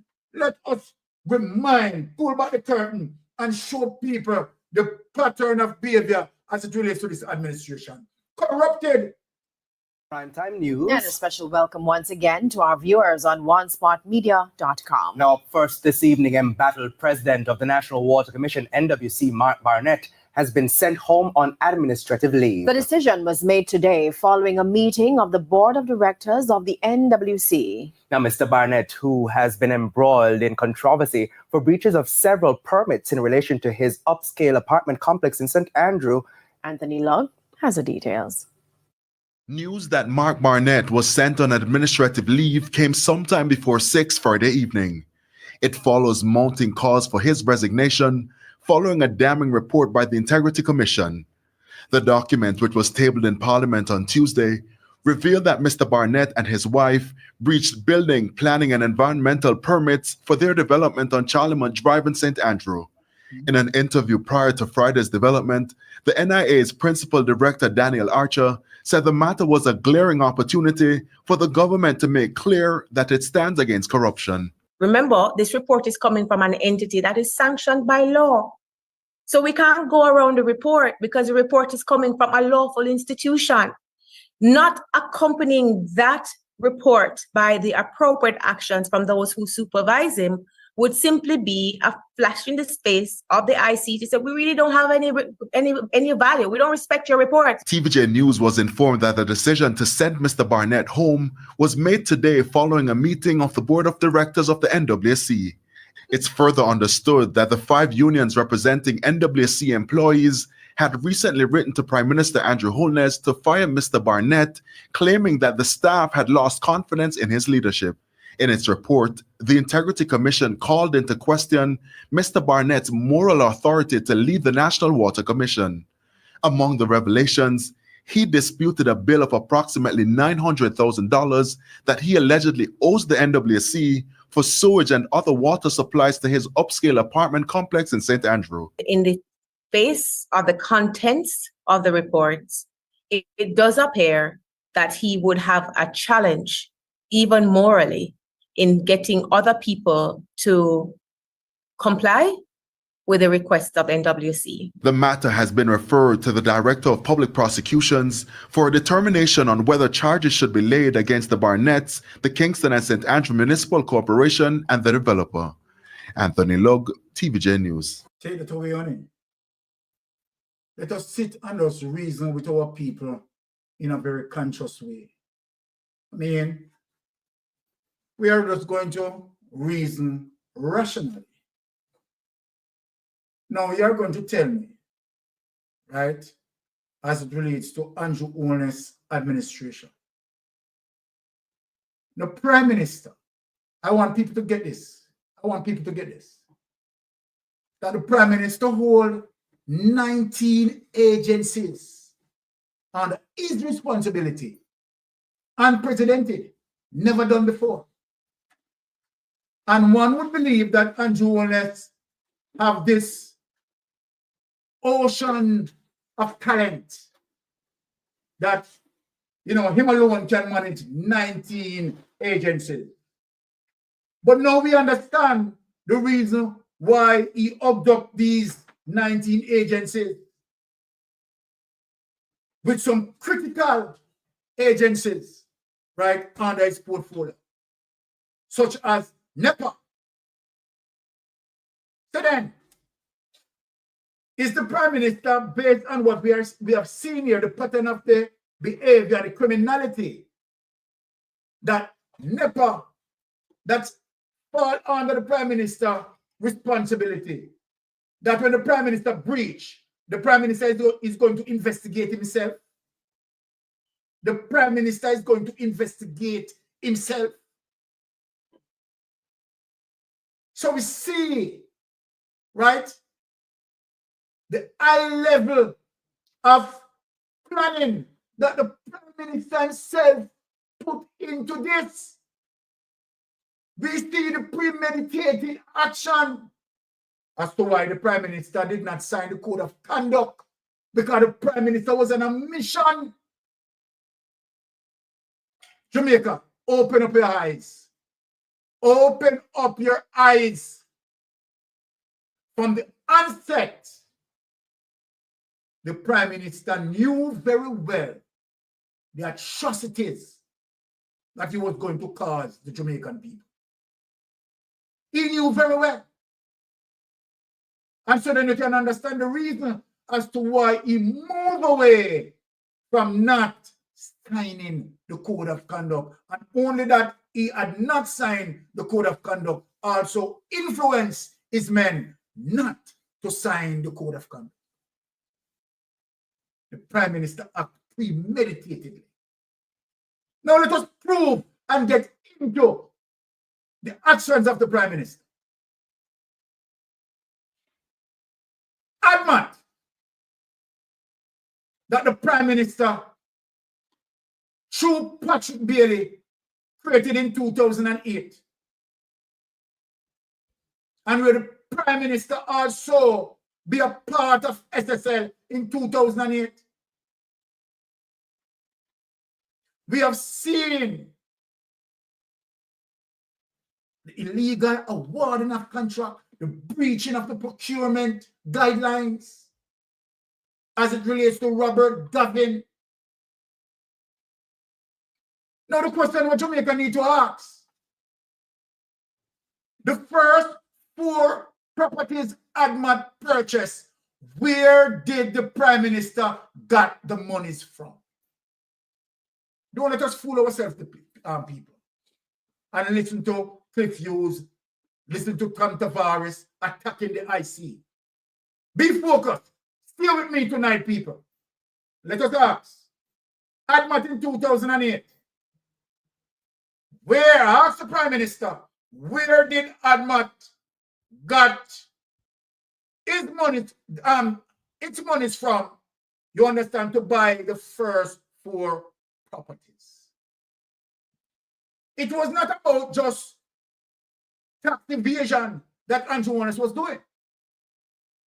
So ADMAT It shows that ADMAT shouldn't be the foundation of Jamaica to avoid investigation. Not only tax evasion. Tax evasion was the least of Andrew Warner's problem. We are talking tonight. Tax evasion was the least of Andrew Warner's problem. It wasn't about all that tax evasion. So when Zara Burton did her investigation and Zara zoomed in on tax evasion, that is just a small portion of that. The real reason to move ADMAT from off the island and have ADMAT in St. Lucia was to avoid investigation. Because the question would have asked, where did ADMAT got the money from? But ADMAT was in St. Lucia. So it becomes a St. Lucia, it becomes a St. Lucia business. The focus that ADMAT wasn't here. And so again, don't be misguided in terms of your investigation. When St. Lucia came under pressure, right, as it relates to companies who are operating, shell companies who are operating in tax avoidance, right, when St. Lucia came under pressure by the EU, right, then, of course, they have to speak, you understand, to the ADMAT owners, who is Andrew Wallace, and his two sons, Adam and Matthew. So then what St. Lucia said that, look, you can't have a shell company that just have the address of a PO box and no real labor is taking place there. Which forced Andrew, right, to bring back ADMAT in Jamaica and liquidate it. People don't be fooled. So this is what happened now. Because ADMAT is the original crime, ADMAT was liquidated into Imperial. I want people to follow me. I want people to follow me tonight, because you understand, I'm going to show you something. So then, we are going to stop this and we are going to show some document. Andrew Warnes liquidated ADMAT to Imperial. So what this looks like, people? This looks like we are looking at what we call money laundering. How the laundering goes? Because ADMAT, as the original source of crime, Imperium need to come and wash it. So then if you dissolve ADMAT into Imperium to last track of ADMAT original source, Imperium now legitimize itself. Now I'm going to show you something, people. How Imperium now is legitimizing itself. Let me show you now. Now, let us get into this document. Pull up this document. PDF document. Now, Andrew Wallace, you think we have peanut for brains? We don't have peanut for brains. That's why we are coming at you. Right? You must know why the DPP, you want to make the DPP stand, and you're fighting for the DPP to stand. You must know. Bring up this document. Right? You bring up this document. Company Office of Jamaica. Let us get into this. What we are going to show here. Company name is State Bridge Development Limited. Right, company number 104776. I'm not even going to go through that. Count shares 10,000. Shared issue 9,001. Share unissued 999. Let us get into this. People, what I want you to focus on, right, is the secretary detail. Appointed date. Right? 22nd of July 2020, Donovan Williams. Lady Musgrave Road. Right? Donovan Williams. Right? Now, let us look on the registered date name, 22nd of July. And the Prime Minister done this on his birthday. Norman Brown, right? I have some information there. I don't want to share it. But we are going to show something here. Here it is, Norman Brown. Ordinary shares, 1,000. Celia Anderson, who is Andrew Owner's sister, right? Shares on the right, 2,000 jointly. Now look at this, people. Imperium Investment Holdings Limited. This is Andrew Owner's full pledge. Because Imperium, Andrew Owner stands alone in that and fully own Imperium right out. And Imperium have 4,001 shares in Estate Bridge. Adam Owner's 2,000 shares. So here you have Imperium. Take it away on it. We are going to show something here.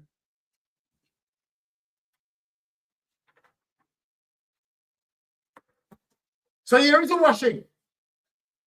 That ADMAT now dumped everything into Imperium, liquidate Imperium. Now Imperium now is the new ADMAT, ADMAT Part 2. So ADMAT, right, now have 4,001 shares. No, so Imperium, ADMAT dump into Imperium.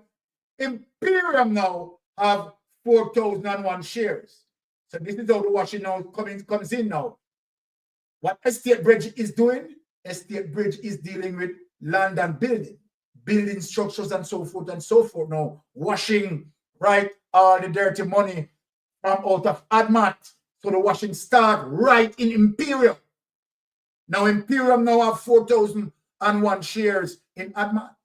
Simple means, without any doubt or any question, Andrew owns, you understand, own Estate Bridge because Imperium has 4,001 shares in Estate Bridge. Simple means that also Imperium own Estate Bridge, and who own Imperium? Andrew Owens. So I don't want to defend Andrew Owens. He cannot be defended. But what I am interested in tonight is not Imperium nor Estate Bridge. I am interested in the accomplice that sideline with Andrew for him to carry out is wrong. So then who are we going to zoom in on?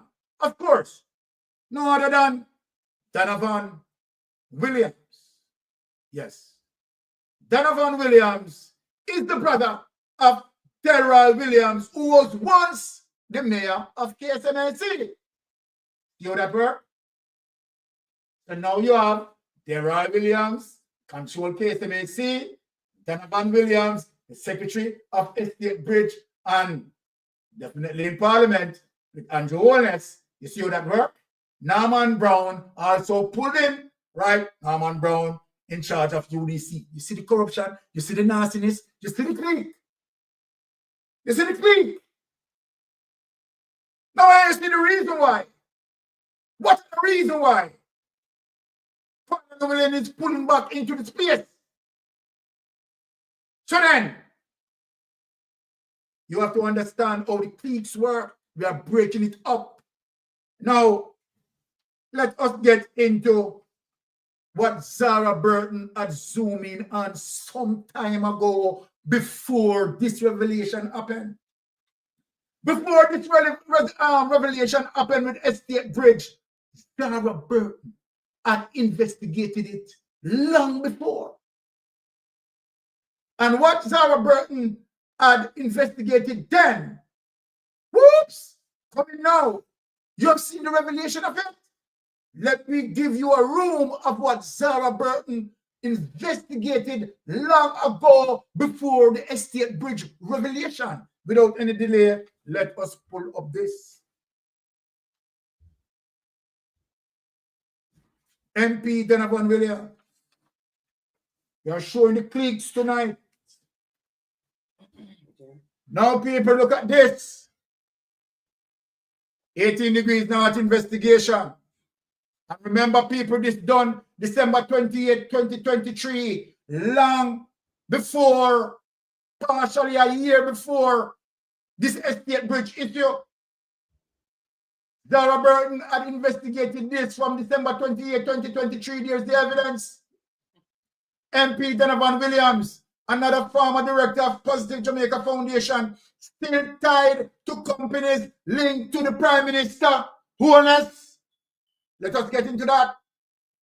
Before becoming a member of Parliament in 2020, Donovan Williams may have been known to the Prime Minister Andrew Holness for some time, even if just by association. This is long before estate bridging. After all, he's the brother of Mayor of Kingston, Delroy Williams. Let us net them up, people. Let us show the syndicate of them, who has also been a Jamaica Labour Party councillor in the Serve Right Gardens division with Mr. Holness, West Central St. Andrew constituency for 2 decades. We talk about nepotism, cronyism, and skullduggery. But in 2020, the relationship between MP Williams and Prime Minister Holness seems to have extended beyond politics. Now, people, what I want you to remember, that between the period 2020 to 2023, Andrew Holness was busy moving $470 million through various accounts through 3 of his company, Imperium, Estate Bridge, and Positive Media. People, I want you to remember this. This is what your Prime Minister is doing. And this is the clique.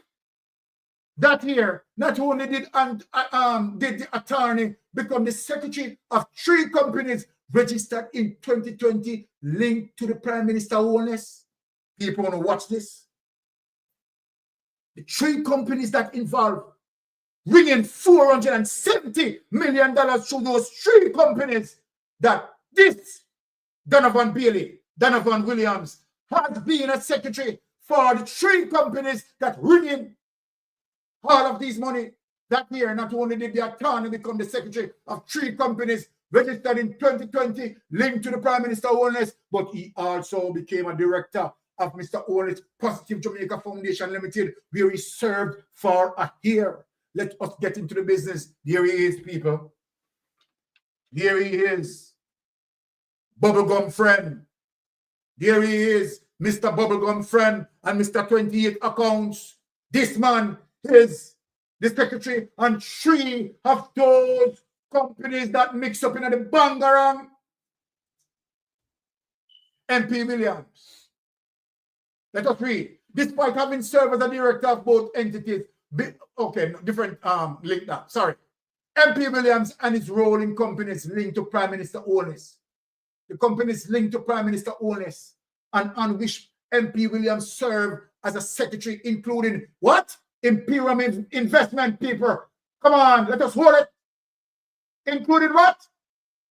Imperium Investment Holdings Limited, that Andrew Holness in 2020 dissolved ADMAT into Imperium, which was incorporated in June 2020 and whose purpose is investment in assets of all classes. Let us go in. Imperium sole director and shareholder, as I mentioned previously, people. Imperium's sole director and shareholder is Prime Minister Holness. So how are you trying to separate yourself from Estate Bridge? Here's the evidence, Andrew Holness. Here's the evidence. Right? You can't hide it. You think people have peanuts around here for brains? Huh?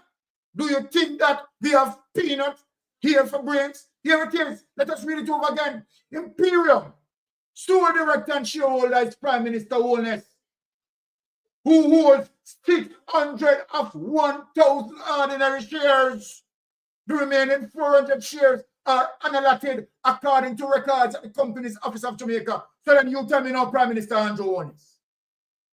It is the same Imperium that have 4,001 shares in Estate Bridge. Come talk to me, Mr. Wallace. And here you are. You hold 600 of the 1,000 ordinary shares. Simply means you are the principal owner for Imperium. Here's the evidence. You, Mr. Wallace, is the principal owner for Imperium. The remaining 400 shares are allotted according to the records at the Company's Office of Jamaica. We think you can fool. No, MP Williams. Now let us get into the evidence here. MP Williams is also the Secretary for Estate Bridge Development Limited. Let us stop right here, people. Now Estate Bridge now involved. Estate Bridge now involved in the Bangara. No, a company registered in July 2020 to carry out general construction Estate Bridge as its shareholders, Mr. Owner's Imperium Investment, which owns what? 4,001 shares of the 10,000 shares, ordinary shares, and look how it has been divided, which means Andrew Owner's is the principal owner for Estate Bridge. Adam Owner's female son, who holds 2,000 shares. Mr. Owner's sister, Cynthia Anderson, who holds another 2,000 shares. And a businessman in Montego Bay, Norman Brown, who owns 1,000 shares. So no put Norman Brown now no Bangaram. Norman Brown are really involved in no Bangaram. Norman Brown is only what we call just a little dippy in all of this, right? Every other person have more shares than Norman Brown. Cynthia Anderson, which is the sister Andrew Wallace, have 2,000 shares. Look at the people, right? Your son, Adam Wallace, has 2,000 shares, right? Norman Brown is the other dog who owns only 1,000 shares. And 999 shares remain unallotted. So then what are you hiding? You can't hide from Jamaica people. Eh? You can't hide because you own Imperium. Right? You deserve admitting to Imperium hiding the original crime and using Imperium to wash the money. And so then Imperium now have 4,001 shares in the Estate Bridge, which simply means you are the principal owner of Imperium and also you are the principal owner for Estate Bridge. You think people have peanut brain over here, sir? Where you come from, man? Eh? You want to come fool Jamaican people? Refuse. You need to sit it and understand this. And leave the Integrity Commission investigators, let them do their job. Finally, MP Williams is also Secretary of Positive Media Solutions Limited, which was set up in October 2020 to do media broadcasting, multimedia services, event management, communications and promotions, and inception, right? Was the only listed director and was allotted one of the 100 unauthorized ordinary shares. The holder of the other 99 shares, again, was Imperium Investment Holdings Limited, whose beneficial owner, again, is who? Prime Minister Andrew Owner's. Take that away. Take that away. Take that away. Let me talk to the Jamaican people. So then, when we break it down in details like that, tell me, Andrew, how you can escape. Eh? And where people can come out and try to defend you. No, man. You can't defend the indefensible. How are you to do that when the evidence is overwhelming? The evidence is overwhelming. So what are you going to say to the Jamaican people? Eh? Oh, no, and remember, in all of that, I don't touch the SSL yet, the corruption that you involved in SSL. I don't speak about SSL yet. So you tell me how you are going to escape, or you're trying to separate yourself from this. Again, we are seeking to go to the Privy Council as it relates to this DPP. Now, Pastor Ricky, say something in I know. Yeah, well done, well done. I mean, you have indicted the prime minister with these bombshell revelations. Listen, criminal minds think alike. His wife has a structure building. Donovan Williams, the former KSMAC mayor brother, and then the prime minister and other associates like Norman Brown, they all are in this web of corruption. And no matter how much the prime minister tries to separate himself from Estate Bridge, he can't. Remember, Zara Burton investigation revealed that ADMAT, which is the genesis of his corruption, bought the property at Waycliffe Close for $15 million that he's building these structures on that the IC report just came out about. And there's no record that I have seen that reveal that he sold that piece of property that he's building the structure on. Because he came out and says that TVJ is misleading and they should threaten them with lawsuit. But the structures are building on the land at Waycliffe that he bought for $15 million in 2009. So when you think of the web of criminality, it goes way back to when Paul Cheng Young and Associate, the same little scheme that they were doing, and they dissolved Paul Cheng Young and they broke up, and then they start SSL. So it's the same strategy that they bring from Paul Cheng Young days to SSL. Is the same strategy they use now in 2020. And so ADMAT is the genesis. I'm telling you, ADMAT is the genesis of his criminalities. And so when he became the Minister of Education in 2007, where did he get the money from? We have to we're putting the puzzle together. We know, but we have to put the puzzle together. So ADMAT, because St. Lucian government changed their rules and regulation as it relates to offshore companies. And so you have to hire people in St. Lucian if you're going to have a company. You have a dummy company with no employees, and in St. Lucia, racketeering, money laundering, tax evasion, all of that bungle up in a one. And dissolve it and think that nobody's going to figure out all of these financial irregularities, but it's exposed. Big up Zara Burn anyway, great job, because we've been paying it. I read her Substacks, and I'm telling you, she did a marvelous peeling the layers back and exposing corruption and financial irregularity, and can't get her from Estate Bridge. Imperium, what him start, like you said, him liquidate ADMAT and transfer the assets or shares from ADMAT into Imperium, which is now his baby. And then everything from offspring from Imperium, Positive Media, Positive Jamaica, and the rest of them foundation, unregulated foundations where him have and that him collect charity money from.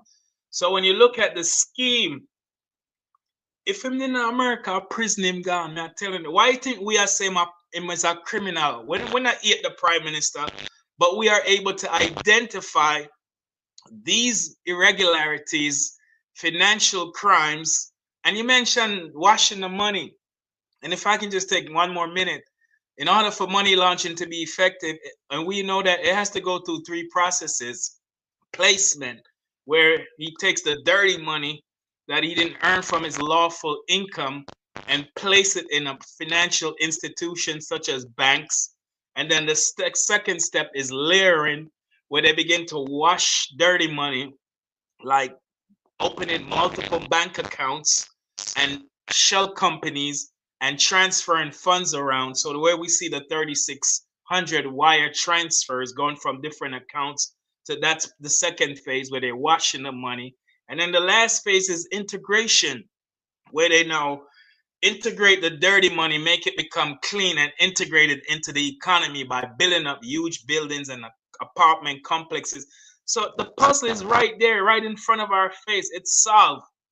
This is what he's been engaging from 07. You can say probably longer than that from Paul Cheng Young days, but we have evidence from 07 coming up to this present day that he's involved in money laundering, embezzlement, racketeering, tax evasion, and abuse of power, and conspiracy to commit fraud to Beretta, where him never have no collateral, but him front 3 collateral to get a loan of $50 million. These are financial crimes that any OM did in America, he would have to resign and he would have faced the courts. So great job, Sir Byron, on peeling the layers and putting the puzzle together and using Zara Burt investigations to unfold what he's trying to hide from the Jamaica people and what his cronies fail to say he's doing when they try to run out and cover up FEMA and support his criminality. He might have step down. Right.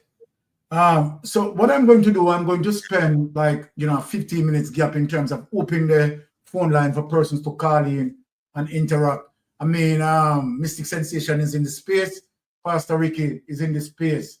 So people, we are taking phone calls right now for any person to call in and interact with Mystic Sensation. Don't let us wait too long, you don't call in, There it is. Phone lines on your screen, right? Willing to take any calls. Come people, call in, let us talk.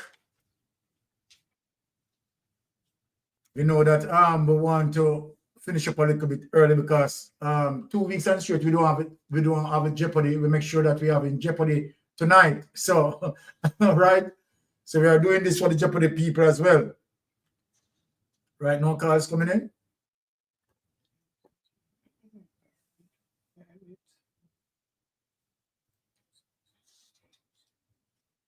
So yes, Pastor Rick, as you know, right? The wonderful thing is that Jamaicans are, they are listening, and of course they are taking note, because when you look on the poll and see where the People's National Party now is in 9% lead, it is a telltale sign that the people are listening, right? And the people are making the change, right? We have seen that evidently, that now start to address as what we call voters' apathy, right? Reducing the numbers within the voters' apathy. So I think it's looking good. And, people decided that, listen, they started dinosaurial politics that used to practice, right? Gone are those days, right? The amount of money that was spent for the last local government election here, right? The people voted, right, their hearts, right, and voted for transparency and good governance. That's what the people voted for. And we have seen the outcome of that, right? That the People's National Party prevailed. And you know that People's National Party don't have the money like the incumbent, You understand? So the People's National Party, they buying voting or anything like that. You understand that? So let us put that out there clear. Yeah. Right? So the People's National Party is getting the genuine love where that is concerned. All right.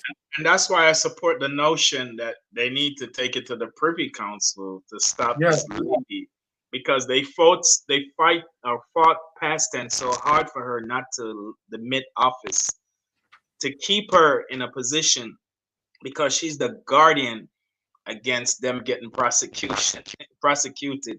And so that's why this have to go to the Privy Council, even file the papers Monday morning coming, to start the process. So to put an injunction on her retaining the office of the DPP and start going back before the courts, because they're all excited today about this court ruling because they see her as their great hope, you know. But what they don't know, she's not above the law, and so we're believing that they will take it to the Privy Council, the People's National Party, and put a stop to the madness, that the corruption that's going on. Exactly. Okay. We have a caller here online. Yes, caller, go ahead. You're on Mystic Sensation Live. Yeah. Good evening. Good evening, sir. Good night, Mystic Sensation, and also to your guest, Pastor Ricky. Yes. I mean, you people has done a great expose, so to speak. Thank you. On the Prime Minister's on the Prime Minister's activities. I mean, it is so clear as to how Pastor Ricky describes what money laundering looks like, and every indicators from the Prime Minister's activity would suggest that, with due respect. The biggest disappointment I have in all of this, though, is that as far as I am concerned, the Prime Minister has brought the office of the Prime Minister into disrepute. Yes. But the biggest disappointment I have in all of this is that civil society still supports him. He's still there going to meeting, having mass rally, and addressing functions, and it's like business as usual. Everybody clap, and so one wonders what is the mentality of the Jamaican society, especially civil society and the people in society with influence, the movers and the shakers. I can't understand.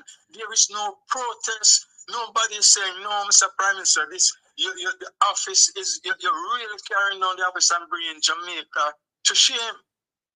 So I would really like to hear you and your guests comment about how civil society approach or the lack thereof to the Prime Minister was taking the office of the Prime Minister below the earth. It is clear to see Pastor Ricky explain what money laundering looks like. And he has given a lot of credit to Zara Burton, who did some investigative journalism. Yes. And when you look at it, I mean, when you take everything into consideration and look at the activities and its companies, I know it does it. It is no different from money laundering. It's just, even Stevie Wonder or Ray Charles could see that.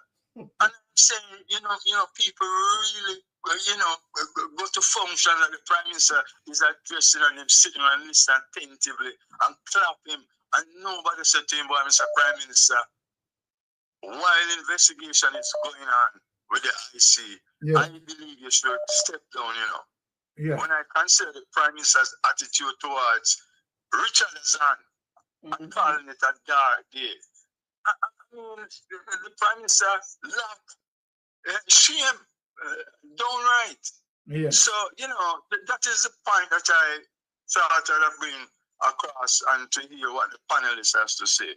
Okay, all right. Let me try to answer your question as it relates to the question that you have asked, because you are concerned as to why civil society is numb in terms of the Prime Minister doing and the allegations surround the Prime Minister, and it seems like civil society is still defending the Prime Minister. Okay, all right. Yes. So let me answer your question. What you have to do to understand the way how civil society behave, particularly where PSOJ is concerned. Now you hear the term. Yes, sir. In particular, the PSOJ. Yeah, you hear the terms neocolonialism.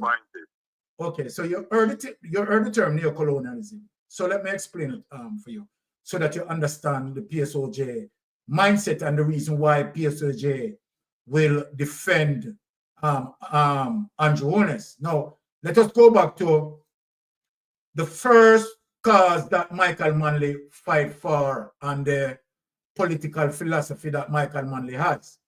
Political philosophy that Michael Manley has, and I want you to understand it. is for democratic socialism, right? Seeing that every single Jamaican should be a stakeholder as it relates to the economy. Equal opportunity provided for all. Now, remember that the capitalism, the fight between capitalism and democratic socialism, right? Capitalism is more geared to the elites, right? The ones in the bubble, and they believe in trickle-down economics. You understand what I'm saying? So the one in the bubbles, right, should be better off, right? And when you look on the ratio of the gap between the rich and the poor, so wide, and that they should continue to benefit and what trickle down. Now, so remember that democratic socialism is against that. Now, capitalism is further. Now, remember what Siaga had done, to fight against Michael Manley as it relates to democratic socialism and try to build a black nation. Now, the PSOJ is a part of the capitalism, right? So then PSOJ is not going to defend Mark Golding for democratic socialism. So then even although PSOJ observe all the wrongs that Andrew Holness been doing, and they know, they prefer to keep silent. And if you notice that if Mark Golding barely step out of bounds, you see PSOJ, come on. Notice the trend, Notice the trend. You have to understand now that when it comes to capitalism, right, and how capitalism works as it relates to neocolonialism, right, and how that works, right. Now, the interest of neocolonialism, globally, so to speak, is to suppress, right, the black nations. If you go back, it's the same thing that they are doing in Africa, and that's why Africa is making a move right now when they're talking about Ibrahim Traoré. You understand? Kicking out France. You understand, as it relates to capitalism, and you see now that France is now bowing on its knees. Now, the tentacles of neocolonialism expand to the Caribbean. Now, remember, you see how the IMF love Nigel Clark. Why you think the IMF love Nigel Clark? The IMF is a part of capitalism. And so then, remember why the main reason why Michael Manley, they fought Michael Manley, They fought Michael Manley because of Michael Manley, right, increase the levy on the backside. Right? And to the fact that Michael Manley increased the levy on the backside, it becomes a burden to them. You understand me? I said, because now they have to pay real money. And remember, during that time, we were benefiting when Michael Manley, you understand, increased the levy. You understand what I'm saying? Jamaican people benefited. You have education, tertiary education, free up to the university level. And we have a lot of people being benefited. So that sort of philosophy, you understand, would have to cramp and paralyze on the capitalism. Now extend to now what Nigel Clark had done. Nigel Clark had done two moves in terms of why the IMF love him. For one, Nigel Clark zero the levy. So then the neocolonialists, you understand, is maximizing their profit. You understand? We are not getting anything for our backside. Because the house slave, who is Nigel Clark, had now taken, you understand, the black people resources and gave it, you understand, to the slave masters. So the slave masters love him. Because what Nigel Clark is practicing good physical debt management, but not managing fiscal discipline and balancing people's life. What is fiscal discipline? So people need to understand what is fiscal discipline. Fiscal discipline is where an economy relates to the interest of that economy to what? Reduce borrowing, for one, right? And increase in manufacture. But we can't do that. Here's the reason why we can't do that. Because the neocolonialists, you understand, have a rope over our neck through JPS. Remember, they're a part of the neocolonialists too, So then the high cost of energy, we can't manufacture because of the high cost of energy. It is too expensive. So what we need to do now is to go solar. No, they don't want us to go solar. They don't want us to go solar. They want us to maintain fossil. That's why Andrew Holness is the demons. Is the old slave him and Andrew, him and Nigel Clark.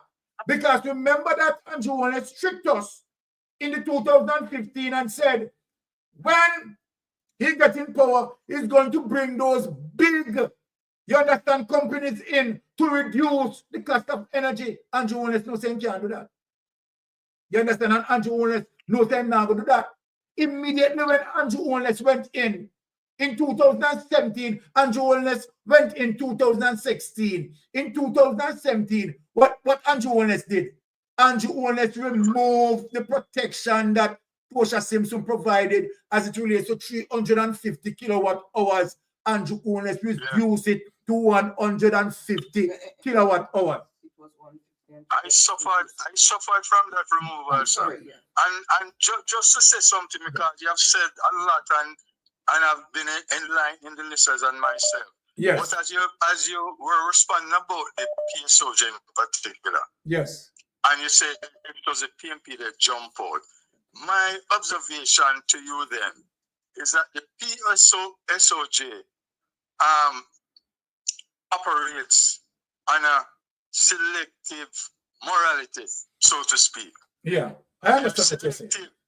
You know, they look at morals. Yes. When the PNP does something, I mean, they are the first to condemn it. Yes. And when the JLP does even more heinous things, yes, they turn a blind eye. I'm wondering if the relationship between the Prime Minister and the PSOJ is not one of a symbiotic relationship, whereby, as Michael Manley said, the JLP is a yo-yo of the clique.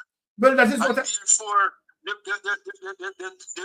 PSOJ can almost pull Andrew Holness' string. When you look at the movement of money in the banking system, and you're talking about some massive money transfer and moving, all of that take place, and there are somewhat strictures in the banking system. How him was able to get through all of them things? I'm sure with them massive money there, him probably doesn't comply with the regulations that the ordinary Jamaicans or the people who deal with the banks would have normally complied with. So you know you can see some kind of relationship that tells you that something funny is really going on in this type of relationship. Well, as I said to you, and you talk about promises. Yes. And we are looking at the economy. Yes. Right? No, I am hearing some really funny things from the private sector. They are saying that they should now, they just discover that the public sector workers' salary should be capped. No, and after just last year, the government, the parliamentarians took 200 and 300% for themselves. I am wondering if the economists, if they don't take long-term and short-term looks at how the finances would look like. Because the government of the Bank of Jamaica, when they were taking it 300%, said that boy, Jamaica in a good position, and we are awash with cash, and them not see nothing wrong with it. And a couple of months after that, the economy crashed. All right. Well, and the growth is 0.02% or some stupid growth. When so in other words, how on the heaven's name you can take such an iniquitous increase when the economy wasn't doing good in the first place? Well, you told the people lies, and just a year on, you start to see the revelation and the state the economy is in, that now the private sector. Then these are the financial wizards that we have in Jamaica. We're in a serious trouble. because them only see as far as them knows. Exactly. I know some financial analysts and the finance, the people in the finance analyze the whole business of the financial operation, especially in a country.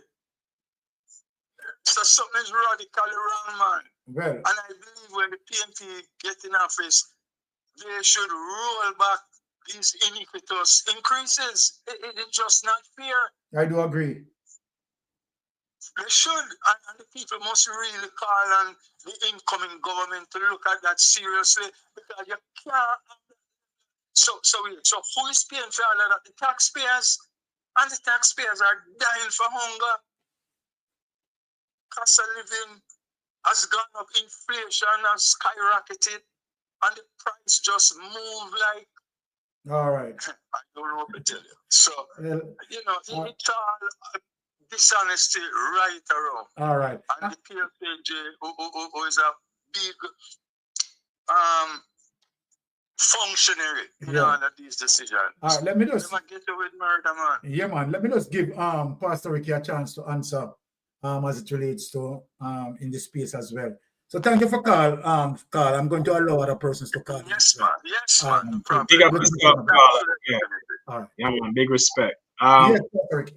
Yeah, let me just let everybody know. Let me just declare that Lady Anne-Marie, Sir Byron, Sir Rattigan, Father Lonesome, Sir Jeffrey, them are my mentor in this thing. So I have learned a lot from them by listening to them program. Listening is one of the effective ways of communication. People think it's just running him up, but you got to be an effective listener, and you also have to be able to interpret.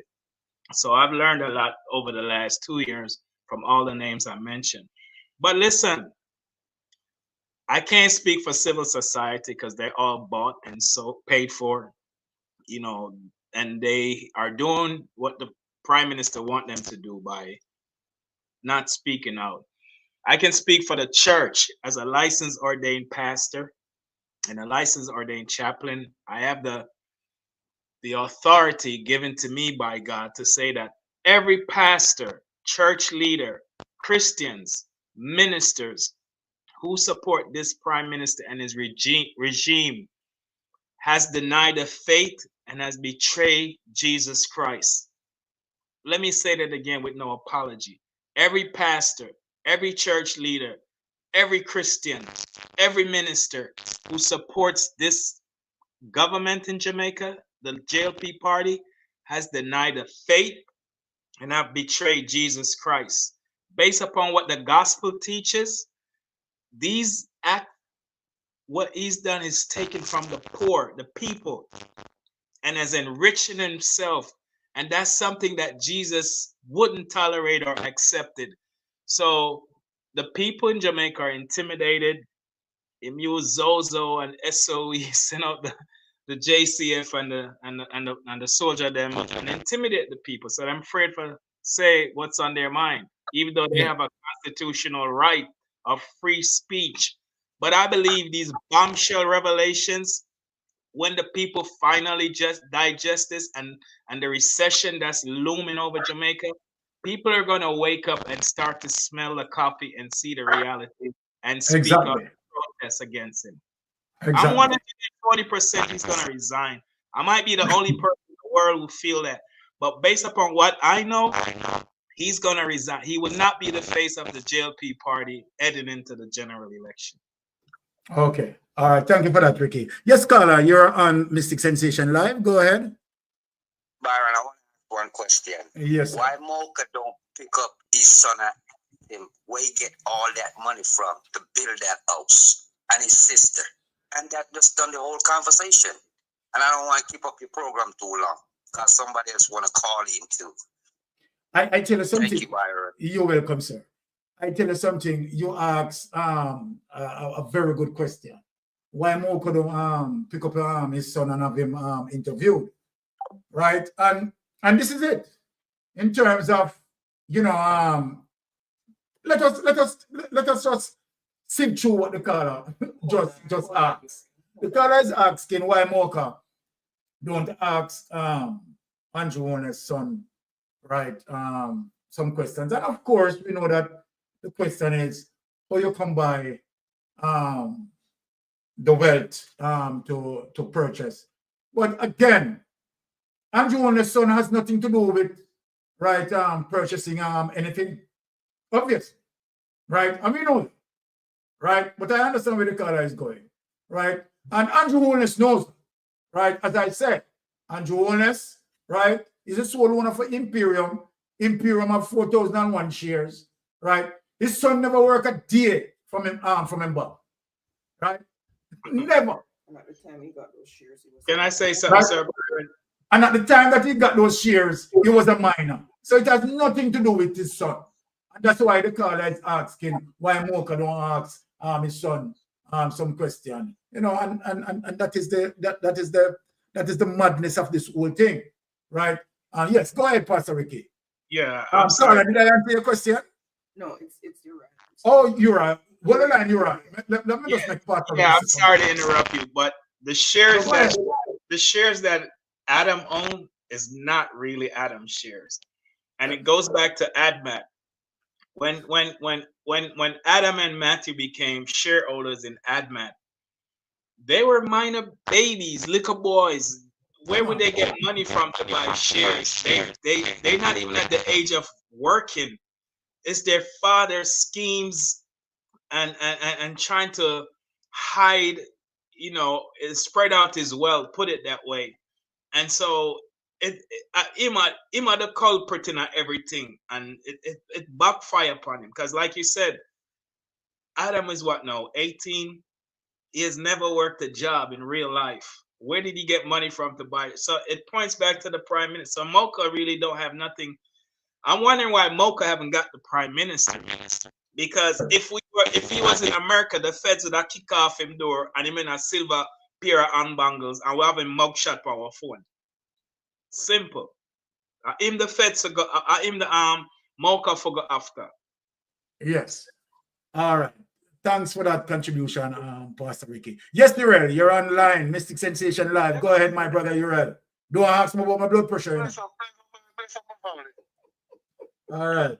No blood pressure around here. All right. The only problem I have is to listen to them when that you're great here more than you have already, you know. I tell you. But my thing is, to show how wicked and devious this man is, right?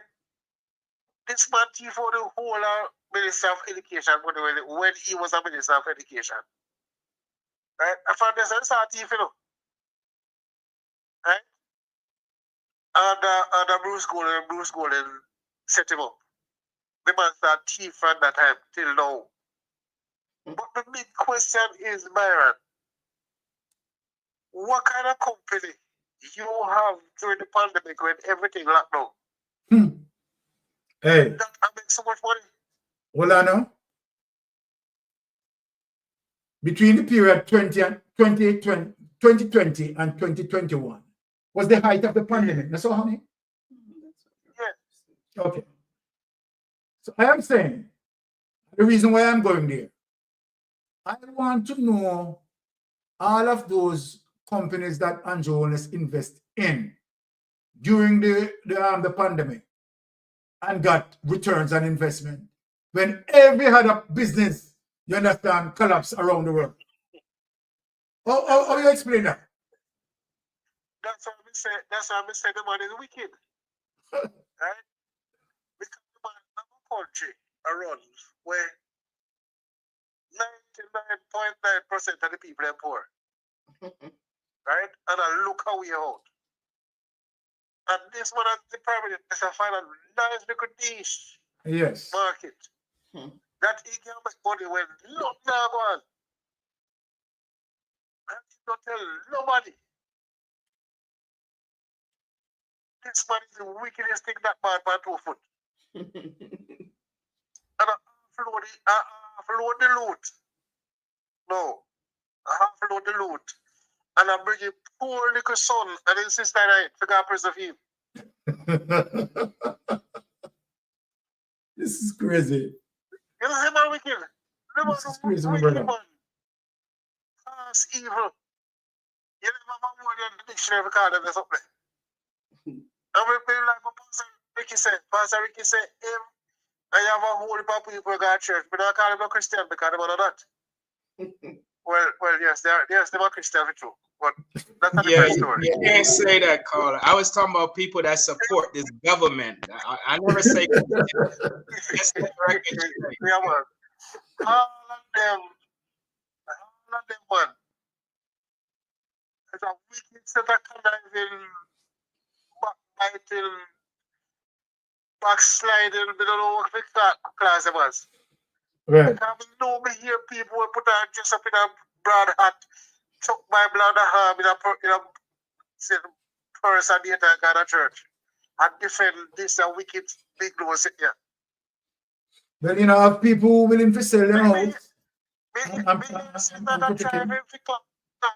to find some adjective for put on it, but all the dictionary I feel if I find where we call him. Because you can't find out. And the man don't have no shame. The man don't have no shame. The man is None whatsoever. Face that the man never take to compare that sorry, you know, so the people that cost me, let me just resign and go about business. Go enjoy the loot. The man sit up on podium and talk, and people in the heart is a clap. Right. What are we can set up people them? That's why I say the electorate have to, well, the electorate is significant in this time, you know, because the electorate have to speak by voting. Right? This is where it is going. You're gonna hear something that come on and say 50% of Jamaican people. You see the agreement that the Integrity Commission is on a witch hunt against the Prime Minister. They never can't take all the name the Prime Minister. They not give the Prime Minister. They give Pastor Ricky name chapter 28. Yes. Yeah, man, chapter 28. You don't know, man, that man are terrible. Pastor, when the thing say you can go low. But this is that even a dictionary, the low word that of him, you know, it's just it below that. We don't know. So, but that class, I'm going to listen to them because that one that does upset me terrible. So, you know, every time I listen to the news or anything and they come up on the station, we have to listen to them because we know how. I don't know how. Well, all right. Well, you want now, Morel, you see I got a class. We have 4 more clips of her run out. Right? And we're going to show you how the Prime Minister is so deceptive. When I say deceptive, you know, and I want Jamaica to understand the type of person that we are dealing with. A narcissist, right? But I'm going to play a clip. And I want you to listen to this very well. Listen to this very, very well. Listen to this attentively in terms of what the Prime Minister is saying. Listen here, please.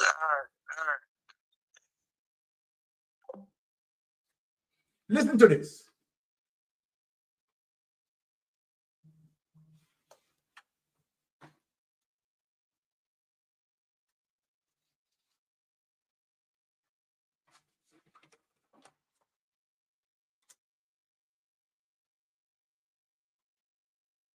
Spend some time as well to explain to the public, and I find it necessary to do so because even persons that I think would have the necessary understanding of the project and what we are doing, including members of parliament, seem to believe that this is a road repair routine maintenance program. This is not a routine maintenance road repair program. This is part of the capital budget of Jamaica. And when it comes to capital expenditure, there are certain legal and regulatory requirements that must be complied with. That's number one. And so I think the Jamaican public listening on should understand that the Spark program is a capital investment And the difference between regular maintenance and the capital investment is that the capital investment creates entirely new value that adds to your GDP.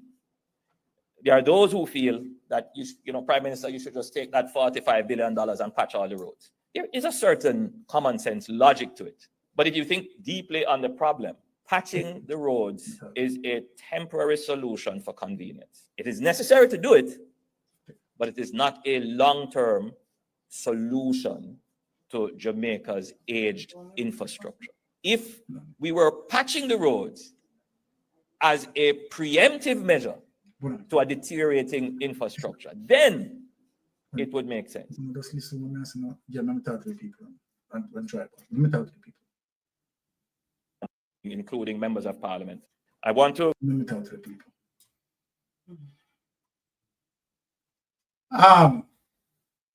Jamaica, I am going to draw to your reference, to all of your reference, right? Something what my wife just observed with the Prime Minister. Apart from listening to the Prime Minister, I wanted to pay attention to the pastor, Hans, right? And you are going to notice, Jamaica, listen, you have a Prime Minister, we have problem in our house, you know. What my wife noticed, I just said to my wife, boy, you know, say really and truly, boy, you're really sharp. Notice the Prime Minister hands, two hands. Especially the left one. Especially the left hand. With the fourth finger. And as a matter of fact, the both hands. You are going to notice that the Prime Minister is not wearing his wedding band. Jamaica, look on it. But also listen to what the Prime Minister said. Notice that the Prime Minister is not wearing his wedding band. None at all. So if the Prime Minister can't control whom, then at the country, the Prime Minister wants to control. We want to Jamaica that, you know. We want, see man up there, you know. And that's at the right hand. No wedding band. No wedding on the left one. And you're going to look on the left hand where the wedding band is supposed to be. You're going to realize that the Prime Minister is not wearing his wedding band. So play that clip and listen to what the Prime Minister says. To spend some time as well to explain to the public, and I find it necessary to do so because even persons that I think would have the necessary understanding of the project and what we're doing, including members of parliament, seem to believe that this is a road repair routine maintenance program. This is not a routine maintenance road repair program. This is part of the capital budget of Jamaica. And when it comes to capital expenditure, there are certain legal and regulatory requirements that must be complied with. That's number one. And so I think the Jamaican public listening on should understand that the Spark program is a capital investment. And the difference between regular maintenance and the capital investment is that the capital investment creates entirely new value that adds to your GDP. There are those who feel that, Prime Minister, you should just take that $45 billion and patch all the roads. There is a certain common sense logic to it. But if you think deeply on the problem, patching the roads is a temporary solution for convenience. It is necessary to do it, but it is not a long-term solution to Jamaica's aged infrastructure. If we were patching the roads as a preemptive measure to a deteriorating infrastructure, then it would make sense. But what we really need to do is to make a substantial improvement, creating new value in our road network. And so that is what the Spark program is designed to do.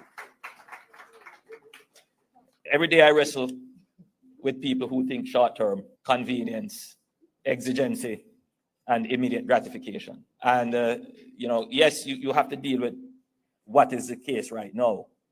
But you know what has happened to us? Because we are dealing with what is the case right now, what is the case right now becomes the case in the future.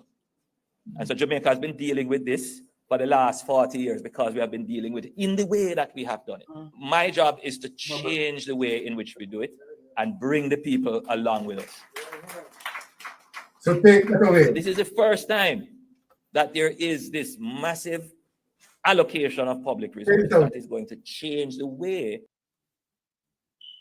So the Prime Minister want to bring Jamaica people along with him. And yet, him can't bring, you understand, him good family life at home with him. Right? Just what a mess. If the Prime Minister can't keep, you understand, his family life in well preserved, keep it as a preservation, because we're not seeing a ring pan him finger. You understand? So we are talking based on what we say. But apart from that, let us left out of the Prime Minister business, although we talked already, and get into what the Prime Minister said. The Prime Minister talked about the Sparks program and talk how he wants to spend the money. And he wants to spend the money on road network. And when he's doing the roads, right, it can't be a short-term plan. He wants to utilize it for the long-term basis, so that making sure that good structure, you understand, formulate as it relates to the road structure. So it has to be solid. It has to be good. You understand, as it relates to his administration. Our Prime Minister just said that, that's what I said, to listen to what the Prime Minister is saying. You understand? See, I have a ring. Everything good. Family, life, family, wife, everything nice. And me I run my house good. One order. You understand? One order. Love that. Good governance. Good governance. Me and we loan some. We are family man, you know. Me and loan some family man. You understand? We not left a ring. See that? Ring. You understand? All right. Now, when the Prime Minister want to tell Jamaica to follow him. Now, watch this. And I mean, it seems like everything with the Prime Minister touch him mash up. The Prime Minister touch the Spark program in mash up. Prime Minister Yard mash up. Prime Minister going to SSL mash up. $470 million to run through all sort of thing, mash up, everything mash up. All right. So, and this is out Jamaica. So, I don't know if Jamaica still want to follow him after him mash up everything. So then, this is it. So then now the Prime Minister now is going to utilize his administration as it relates to the road network. But people, watch this now. Watch this. Let us get into this. Right? Prime Minister said, you understand, long-term plan, good road infrastructures. Listen to what the Prime Minister said as it relates to Sparks.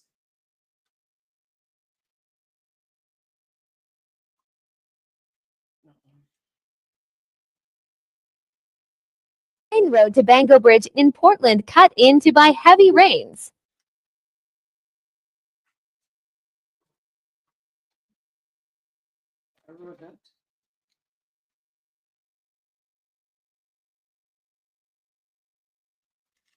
No. Now I'm going to run through that fast, you know. Now I'm going to show you what the Prime Minister said and the long-term plan and the good things where you understand, I mean, longevity. Now look at the next one. Let us go fast and show the people them, right? Look at this. The Prime Minister plan as it relates to Sparks and all of what the Prime Minister fix. Jamaica stay bad. My God Almighty. From a born and they are Jamaica, no blood clot road. No road, no good. Are the worst me ever see Jamaica. I not talk about that just one road. Every moment bomber blood clot road in Jamaica. Oh yeah. And then big pussy examiner them now. I can stop motorists a road. One dig off people plate, I talk about car no road if a bomber clot road. And the road no road if a bomber clot car. Could it? Jesus Christ. No, take it away. My people, let me apologize for the expletives. Never realized that loaded with expletives. So let me apologize for that. Let us go into the next clip. Because the Prime Minister talk about good structure, you know, and how the money must be utilized. $48 billion, you know.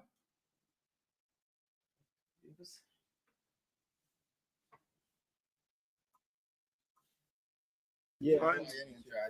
We transport people from Geisel to Linstead and from Redwood to Linstead. Yes. And we all gather here because, boy, the road there are beat bad. Which road is this? This road is New Roads, main road from Linstead to Geisel. Boy, too much front end parts, brother. We can't manage it. We need the MP to come out, come do something about this. Yeah, man, we need the MP to come out and do something about this car. We can't manage it. Too much front end parts, brother. On average, about how much money you have to spend on a week? Boy, last week I 40,000 spent on my front end, my boss. Whole front end. Right now, garage man there, I give back us some money because too much parts me buying. Sorry for me. So we have to come out, man, and do something, man. Can't take it over my boss. So how long that lasts? How long that lasts? Boy, by the time you're fixing up, bar giant, rocking, ready to change again. Shut mount, everything. A lick out. And you can see you the river coast you're driving. We don't want to gobblers and fish out to start getting fish out of them patrol. So on a monthly basis, how much you'd spend to fix your front end? Boy, it's a big cost. You can't remember the cost because every minute you have to buy. It's a bike. Sometimes I buy them a minute buy. Every minute I buy for front end. You understand me? I say my boss. I can't take you, man.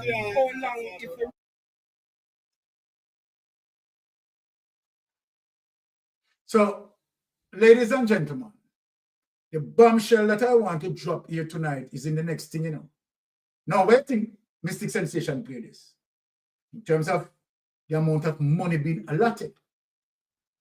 And let me know, tell Jamaica what has been happening with Andrew Holness administration. The amount of projects that Andrew Holness administration has been doing, and billions of dollars spent in healthcare, billions of dollars spent in security, billions of dollars spent there and there and there and there, and then you hardly see the billions of dollars. You hardly see the billions of dollars because the billions of dollars being spent on the minute of that really spent, and the massive of the money gone through nepotism and gone straight back, pulled straight back into the pockets. So people need to understand where Mystic Sensation is going with this.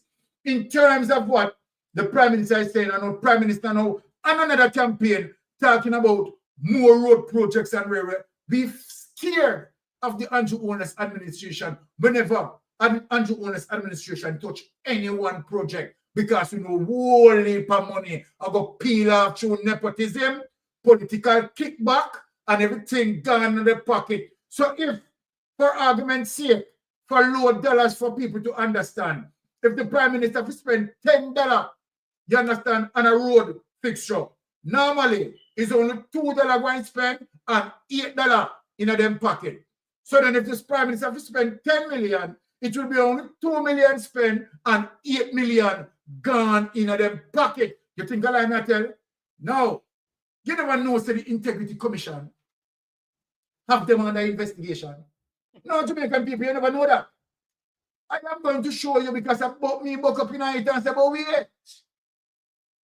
wait. This goes to show you to the level of criminality and what the Integrity Commission's investigators are doing. And that is one of the reasons why the Jamaican Labour Party administration want to crush the Integrity Commission, want to damage it, because the Integrity Commission is definitely digging over them back, you understand, and using that microscopic lens, looking to every procurement guidelines and so forth. The country being robbed by a kleptocratic government. Now let me show you the evidence where the Integrity Commission investigators are doing a fine and excellent job, right? And so then when you see that Tavares run out, you understand, want to eat the greener, because members there saying that, look, they have been doing a fine job. Not only people in Jamaica saying that the Integrity Commission and investigators are doing a fine job. Persons outside of the country are saying it.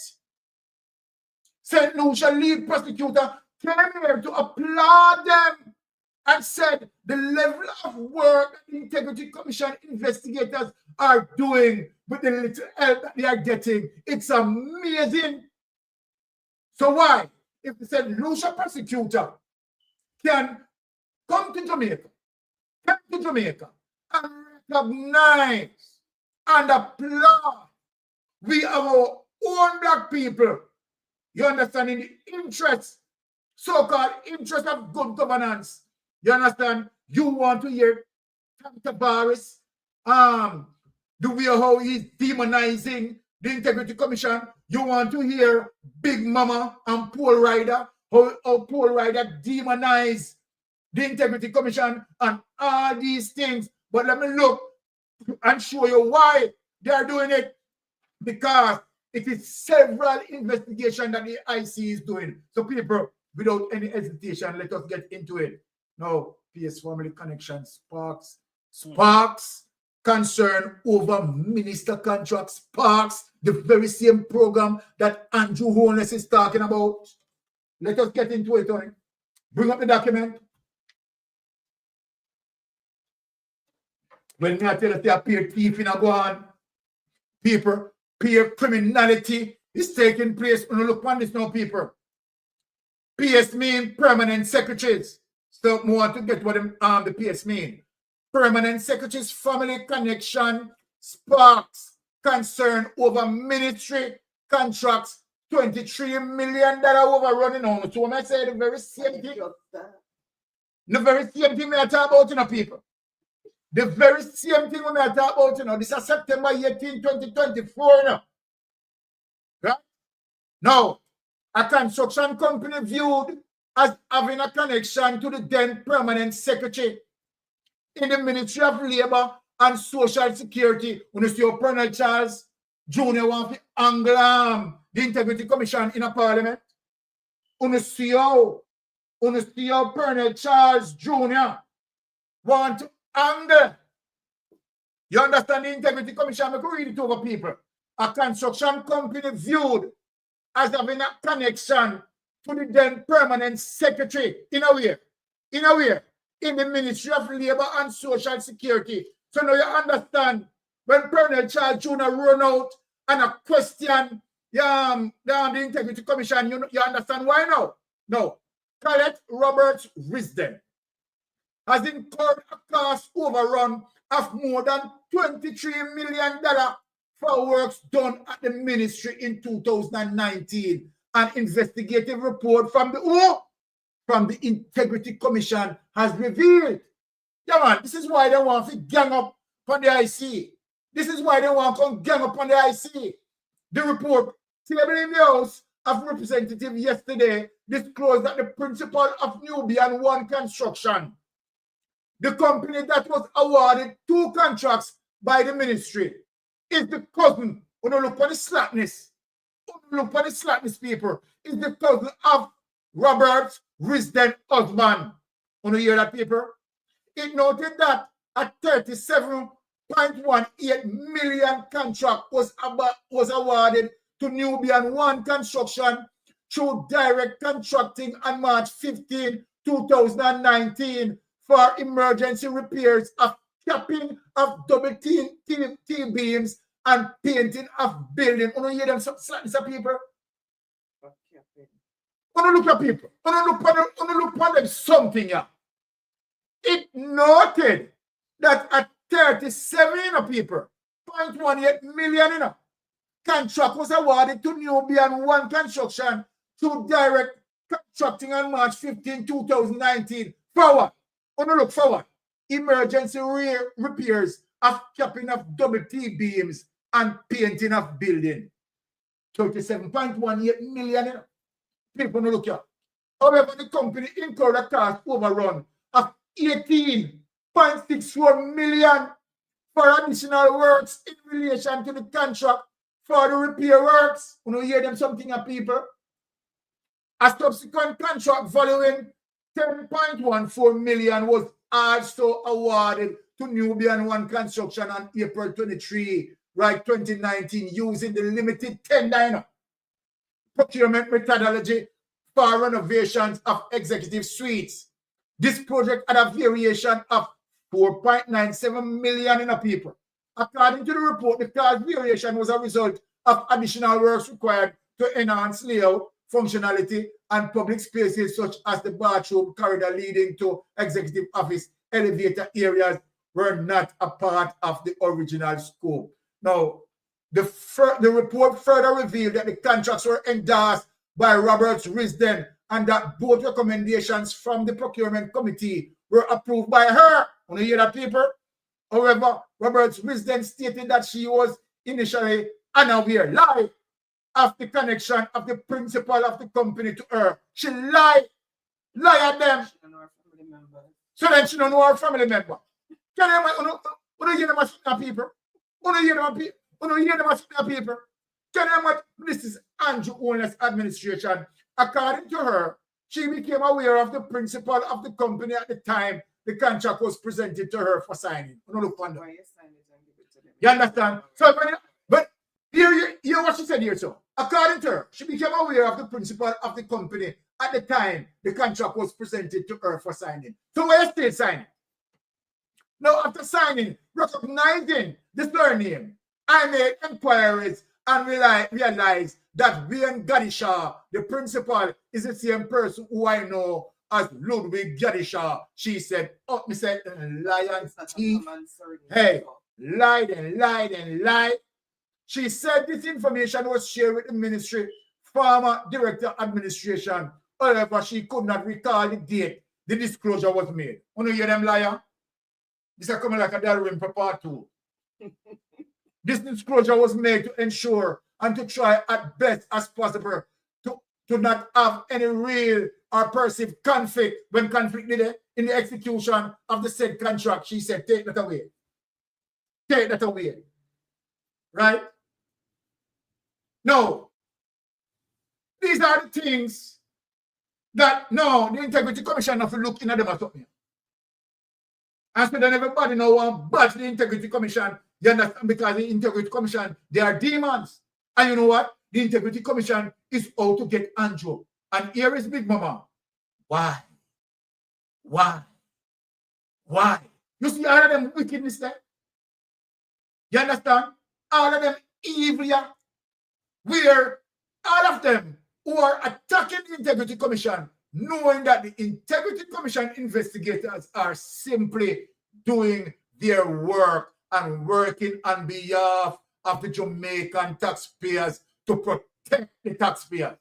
That's all what the Integrity Commission investigators are doing. But yet, you have attackers from the GLP who want to demonize the IC. They want to call them PNP. They want to say them politically biased. So then I want to know that if the Integrity Commission is politically biased, then why the Integrity Commission also pursued People's National Party member of Parliament?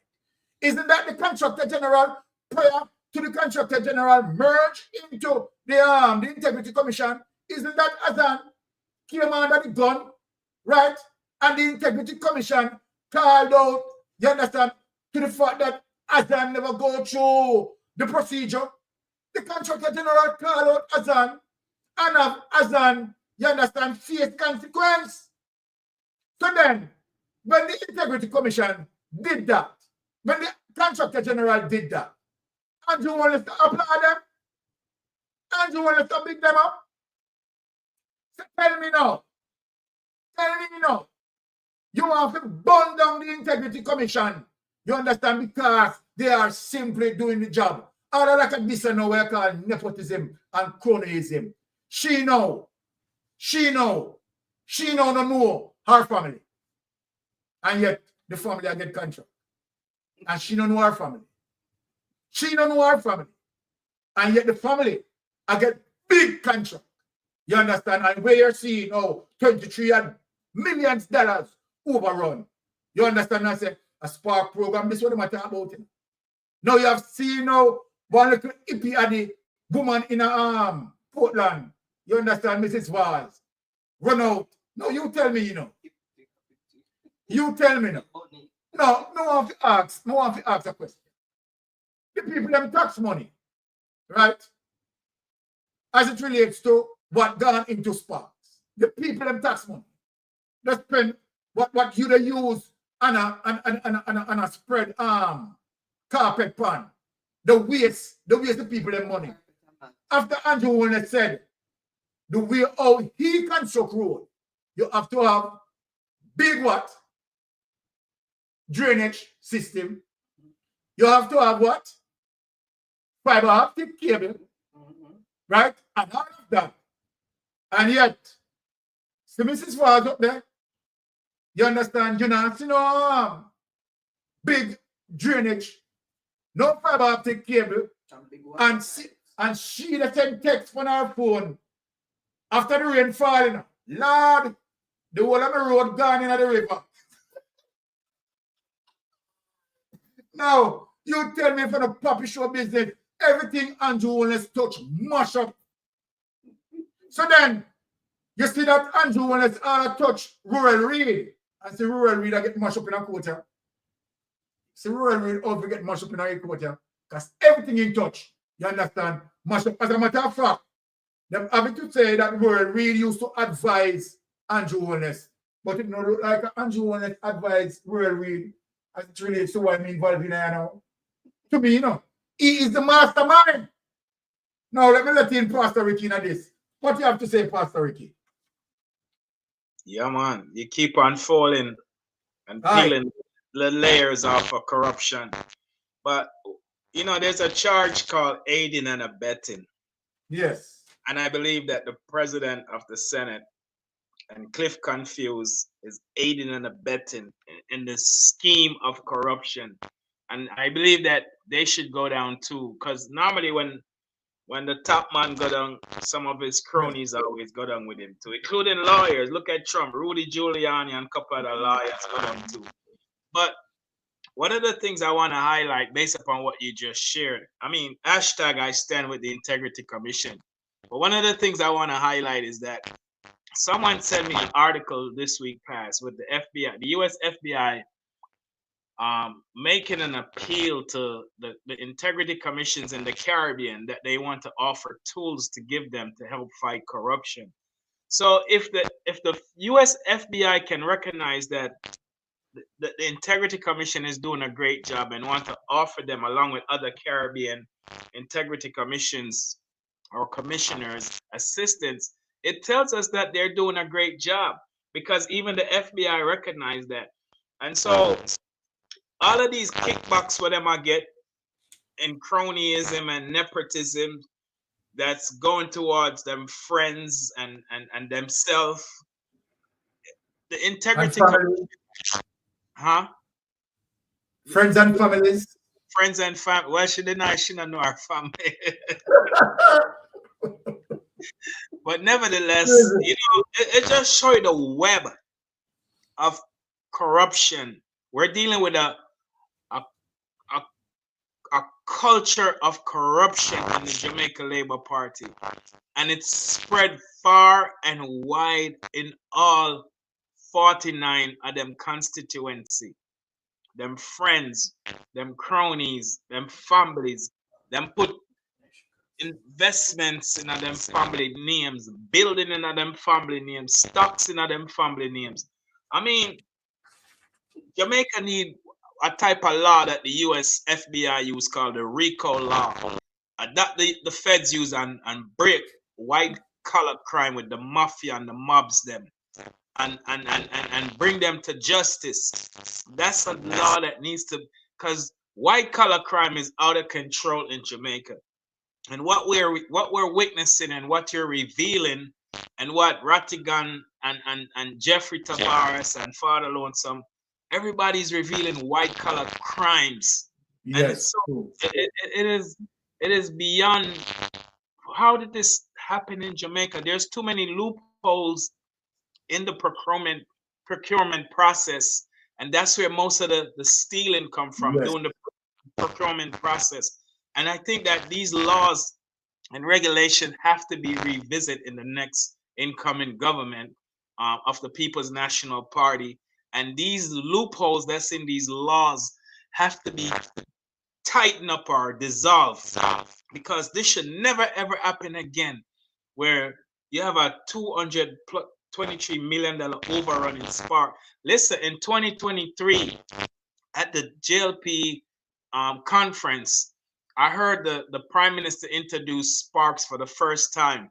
And his plan was to by February 2024, every person should go to their member of parliament and tell them which road needs to be fixed. Exactly. And then they were going to put that in the procurement process. And by October this year, 2024, they were going to roll out Sparks. Now we're in December and they're blaming the rain. I mean, the first clip you show appear excusing in a yes. The budget this year that was read in the parliament was appropriated or allotted $45 billion in spending for Sparks. My understanding is that because Nigel Clark doubled the budget from 63 billion, I think it was, to 1.3 billion. So it was double.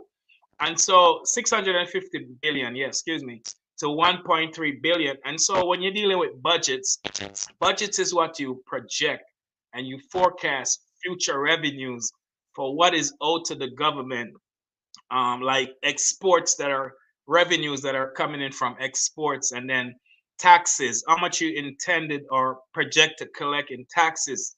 So they use those data to formulate and create a budget for the fiscal year that they're in. So my understanding is that this year budget is already overspent by $58 billion. So, you know, I don't know where they're going to get the Sparks money was mentioned in the budget that was read in Parliament in March, but I don't know where they're going to get, because the roads now, you see all of them video that we play with Andrew, them Andrew there are some sinkhole, they don't even pothole no more. I hear the taxi man them and other people say it has cost them for fix front end and tire bus and them thing there. So I don't know that this government have the funds to fix all of the roads in Jamaica that need, because they're broke. Let me say this very loud and clear. The country Jamaica is broke. And is either I'm gonna get some new 5,000 for patch up the road and then rainfall it mash up again. But I tell you, man, it's gonna be interested in are they gonna try to cross it over what wasn't fixed, and then in the next budget coming up in March, a lot more money to fix the roads, because they don't have the 45 billion, and I guess it's gone in overruns and them pockets and them pocketbook and them purse and them wallet. So it's interesting to see. I'm gonna have to probably wait till March budget to get money to fix all the road that they need to fix. Sad in terms of how taxpayers' money, you understand, being utilized under fraud, waste, and abuse of taxpayers. Exactly. Sister Pat, you're on. Welcome, sister, to the program. Good night. Yeah, man. Welcome. Happy holiday season. All right. Same here, my sister. I have two advice, is it? Yes. All right. First one, and it's very shocking to me, is Father Crab, aka Orange Champ. Was speaking in St. Elizabeth, I think a Newmarket to be exact, that the Jamaica high of glaucoma, not 1 hour in the whole entire 14 parish of Jamaica. No. To my little fifth brain when me have. When the JLP fit a lie or make an excuse, them no do it. When you can come out and tell the criminal them say none of the camera them now work. In a youth time season like this, my God, what do you expect?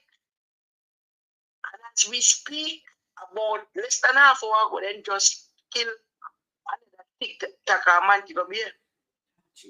Long town. Alright? So what may I say, mistake, as a man when know the law investigation.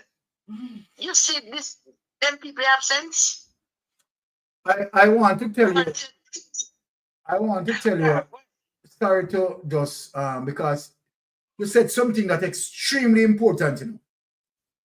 And I don't know if it is an act of being deliberate. Let me say that. Because for the Minister of National Security, as a matter of fact, let me give him his right portfolio. The Minister of National Insecurity, because what he came out and said is really and truly, right, totally irresponsible. Irresponsible in the sense that you are now giving the information to criminals that they are no more under surveillance. And so then the criminals now feel free to the fact that, okay, no level of surveillance, so then we can do about anything. Right? Simple. And that is a very stupid move. No, I mean, Sister Pat, you have not been trained in no form of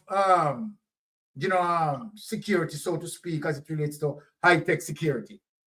But yet, in your common sense, well, might be them not use common sense, you know. You understand? So Sister Pat would have even better than them. And Sister Pat not to be surprised that she's thinking way above them.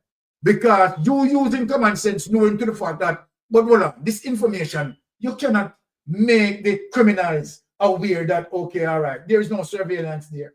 But it is so ironic and coincidental, just as all these guns that came into the wharf and so many of them passed through, all of a sudden the eye not working.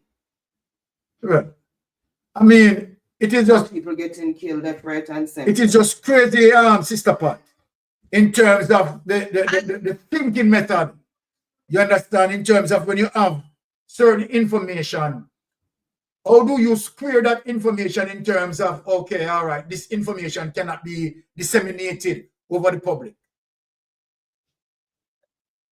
Right? Yes, that is what I'm saying. It's crazy. Them have and say, when the cats are away, the mouse will roam, something like that. Right? Okay. And I said to myself, say, no, Jamaicans, when they have brought in the coal now, I come to go eat pizza curry boat regardless of what our poor grandma. They have to be extremely careful. Crazy, man. It's crazy. Because if you hear over his mouth, the man not even say, some of them will have problems, but we're not going to tell you. If I mean, what I say, in Jamaica, I want to glitch, and in where if you have a glitch, I won't disclose it. So that you say, me, we are criminal, you don't know which one camera now work, so we not take no chance. But the man deliberately mistake.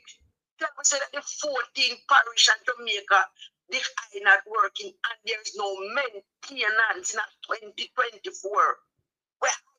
Where everybody take a night, this and tara. You tell me you can't find nobody with it maintain the camera then? And when you don't know so to fight crime, exactly. tell them no crime. Yes. This is foolishness. And this man need to go in yard, got a nipple back and get in good sleep. The next thing, and this is very serious, and I talk about all before calling, but everybody that is human being, and everything that Andrew Wallace touch, problem come them, destruction follow them. No, Morgan, refuse that stepfather-in-law. You believe Andrew Wallace love Uno more and love him one pity them? You believe Andrew Wallace love Uno more and love him one pity them? Uno take off your Andrew Wallace. Andrew Wallace some like use Uno know what mafia do. Uno go watch some mafia show by the 1960s and see what happened.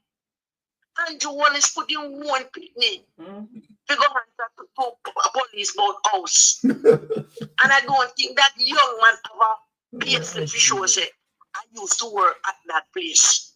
Not one piece. I don't think that the young man have nothing to say, yes, he may go back our money. If you have something and you give it to your child or your children, that is normal. But how you get that amount to give to him? So the question still lie there. Yes, you can give anything you want to give. And you want to take it, my father give me. Exactly. But how my father get if he give me? That's the question. So the liars them. Who said them a liar?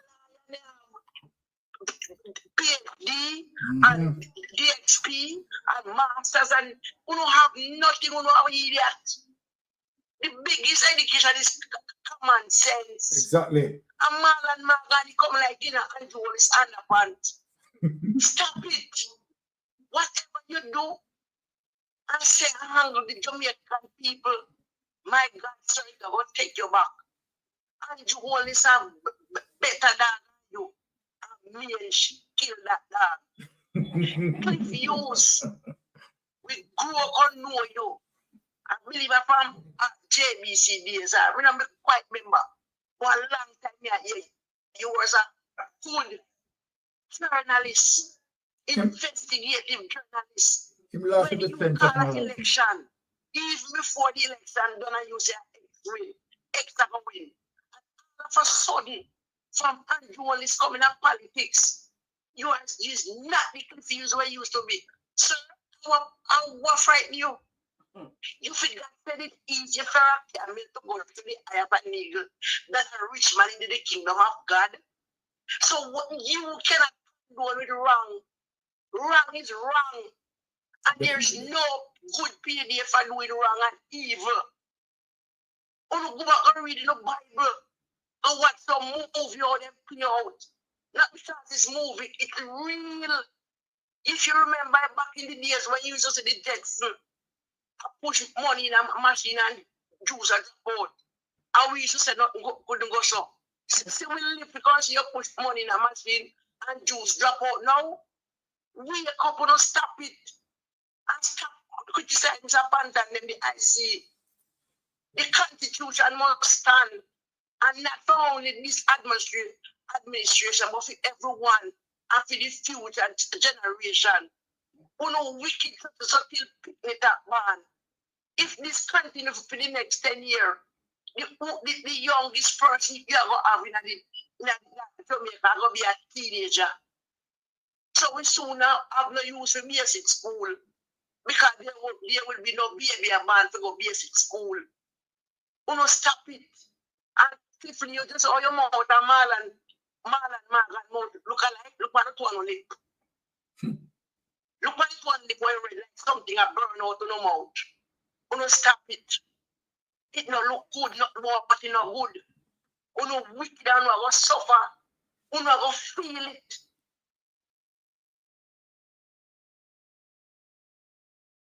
Paula Llewellyn, you know, fight, and no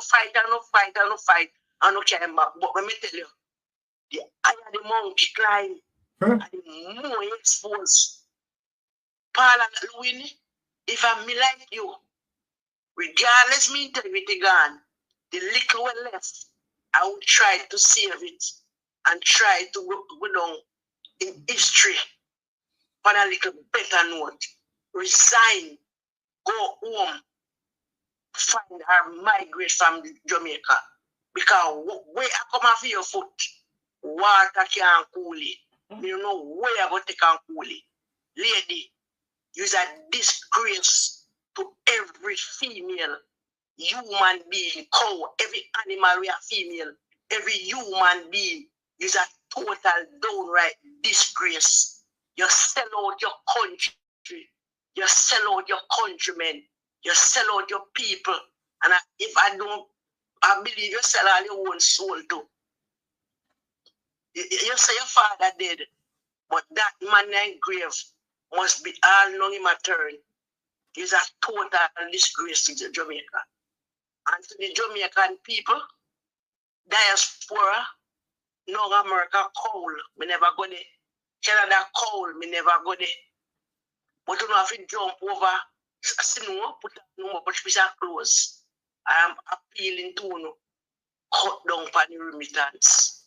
make that big strike, protest.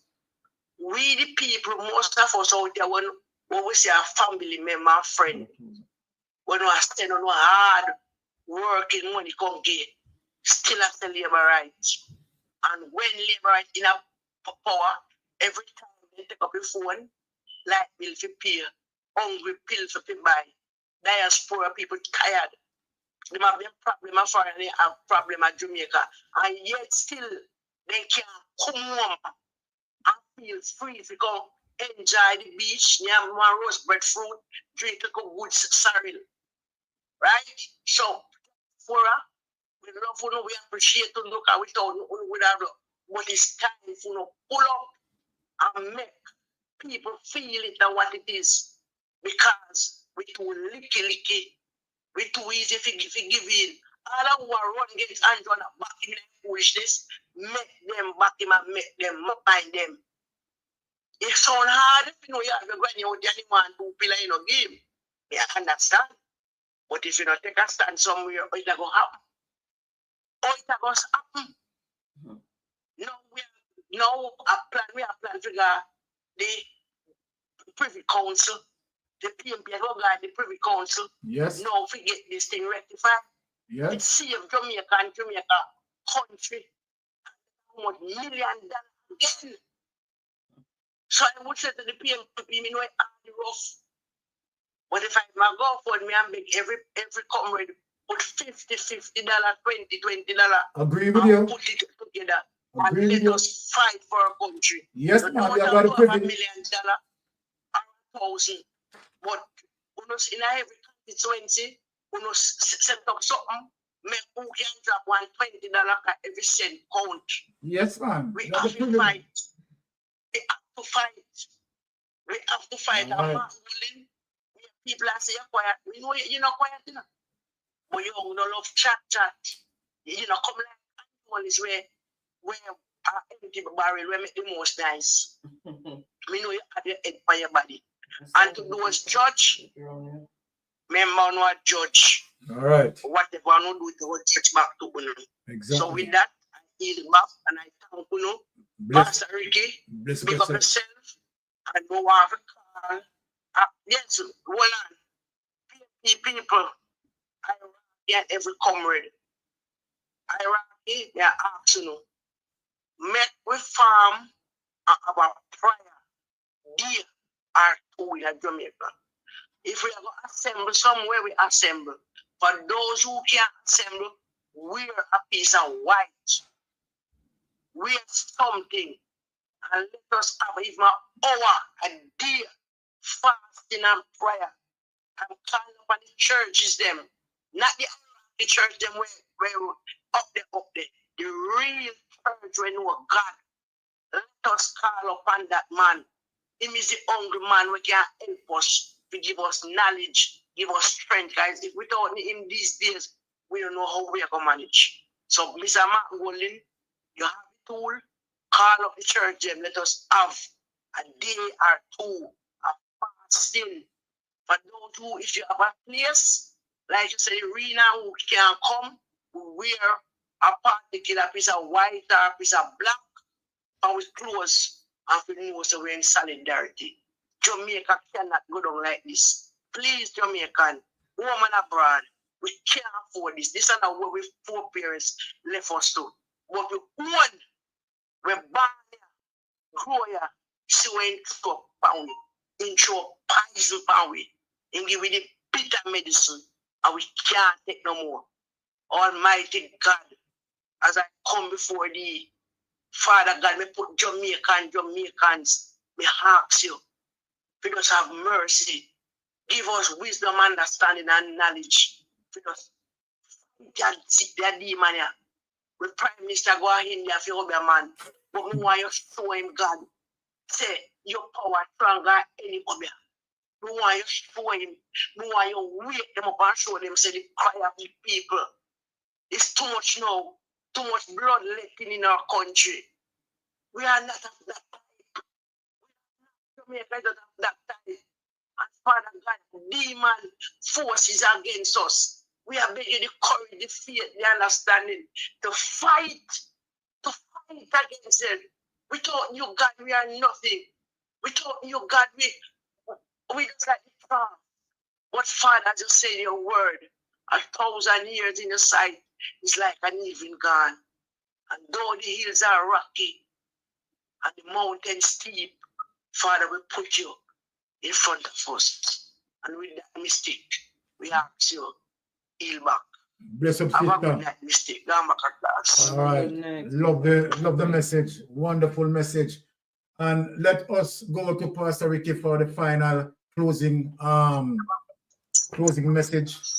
Yeah. For tonight, and then we get to Jeopardy because we have Jeopardy tonight because we have canceled it 2 weeks. So, Pastor Ricky, your final statement for tonight. Yeah, thank you, Sir Byron, for the opportunity to share, and Lady Anne-Marie with the Mystic Sensation family. Thank you to everyone in the chat, those who are watching on YouTube, Twitter, or X, Instagram, everywhere that they're watching from. Big respects to everybody. My final comment is an appeal to my fellow Jamaicans. This will be the most important general election in the history of our beautiful island of Jamaica. This is the time when you have to put party aside. It's about country right now. The country Jamaica is broke. The economy is declining. Jamaica's in a recession, whether they want to tell you the truth or not. We have a government. I respect the office of the Prime Minister. I've always did, but I don't respect the current holder of this office. The current holder is a criminal and should be prosecuted. Every information that is shared on all of these programs highlights the level of criminality and financial irregularities that this government has done. And so we have to go to the polls. We have to go to the polls like we have never did before. God forbid and this government win the next election. I doubt it, but just say God forbid. You don't even say that. Don't even say that. Hypothetically, if they steal the election and win, put it that way. You can't even. That's the end. That's the only way they can win. But I'm just saying, hypothetical as I'm talking to my fellow Jamaicans right now, God forbid, that's the end of Jamaica as we know it.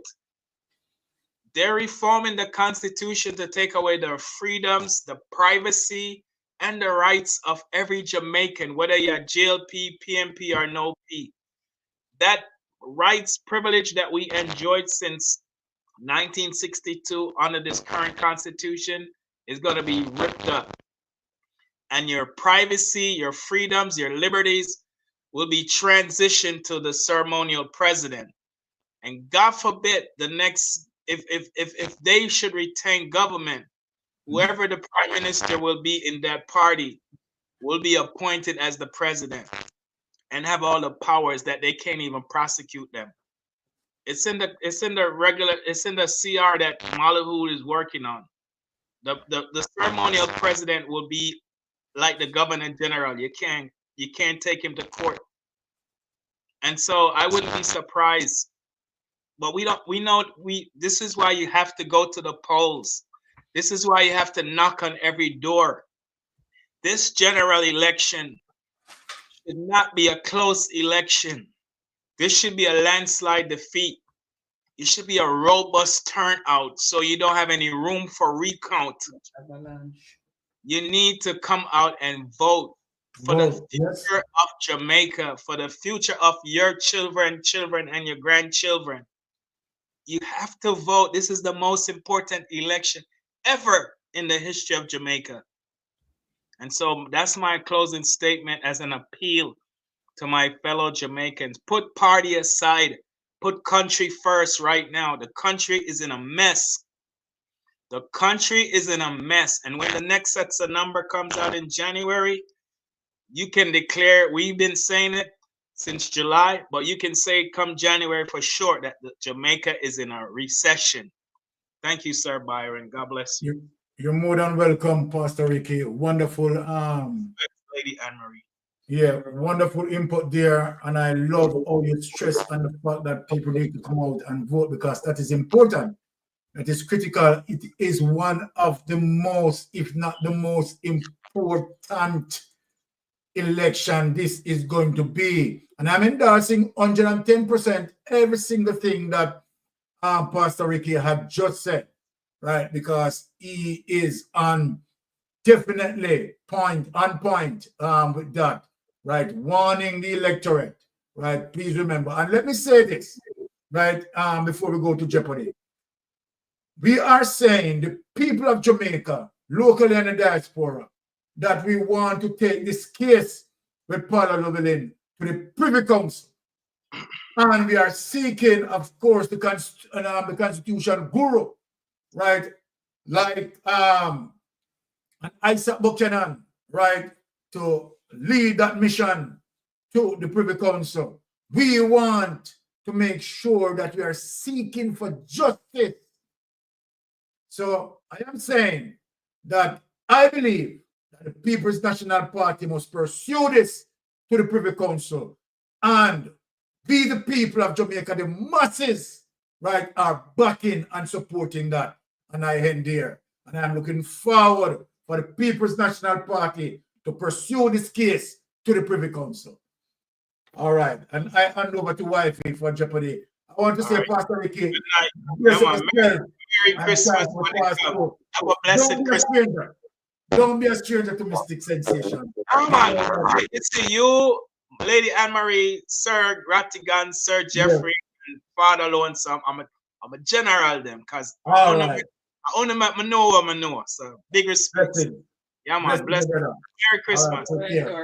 Wonderful having Pastor Ricky here. Wonderful input from Pastor Ricky. All right, Jeopardy people, we are up. Okay, guys, so thank you so much for the interactive discussion that we had. Really appreciate each and everyone's continued support and endorsement as usual. One love every time. And season's greetings to everyone, because we're in the Christmas season right now. So season's greetings, and let's start Jeopardy, because we're crunch for time right now. So remember, we're playing for credit. It's $1,000 credit to the person with the most points, and then we have 4 runners up of $500 each, and it's Jamaican dollars, Digicel or Flow, and you answer in the form of a question. The question is going to be in the form of a statement. You answer in the form of a question. If it's the name of a person, then it's who is, and then the answer. And if it's the name of a thing, then it is what is, and then the answer. Also, if it's the name of a place, then it's what is, and then the answer. Let me just share the template. All right, so this is what the board looks like. Let me just take off the logo there so you can see it fully. Now stop the ticker from going. All right, so tonight's topics are books of the Bible, mathematics, geography, name the movie, and trivia. So as usual, you throw out a category. The first one I see is the what we're gonna start with. So the person who answers the question correctly will choose the next question, and then we'll continue like that until the board is empty. So choose the first category, and for how many points, so that we can get started. All right, welcome, Andrew. Happy Friday, season's greetings. All right. You send movie for 500, so we're gonna try and along tonight. All right, so name that movie. In the fridge.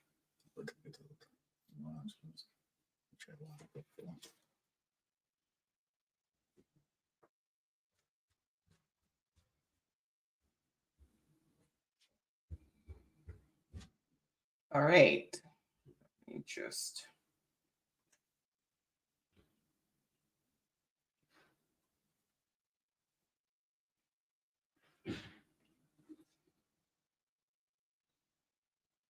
Welcome, welcome, Natsel. Happy Friday.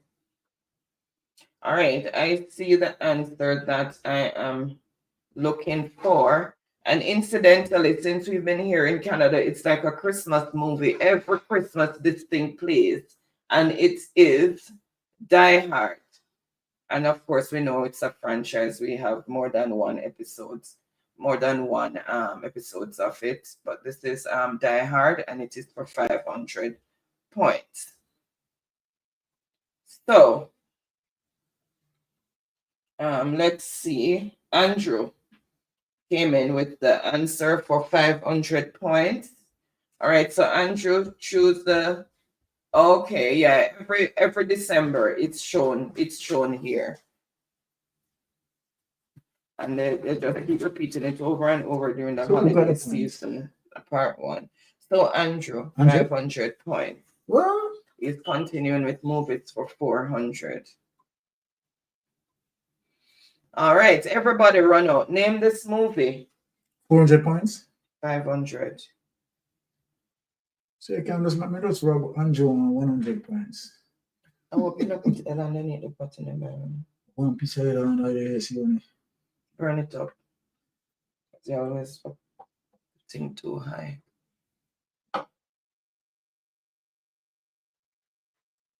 Truck Life. Truck Life, big up yourself. Reggae Girl. Reggae Girl, stay so. All right, so I see the answer that I am looking for, and it is Ghostbusters. So let's see who. Oh, because we have this pinned. Let me unpin that. All right, there we go. All right, let's see who first came in with the correct response. Just refreshing.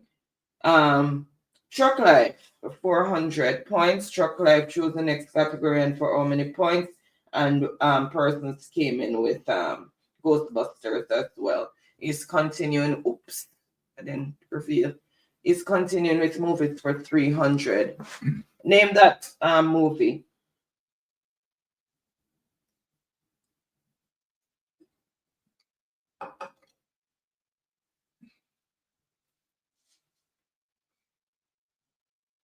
It's just a scene from one of them, so it's still just Umbrella Ghostbusters. I'm not sure which one that was from, so it's Ghostbusters that we're going with.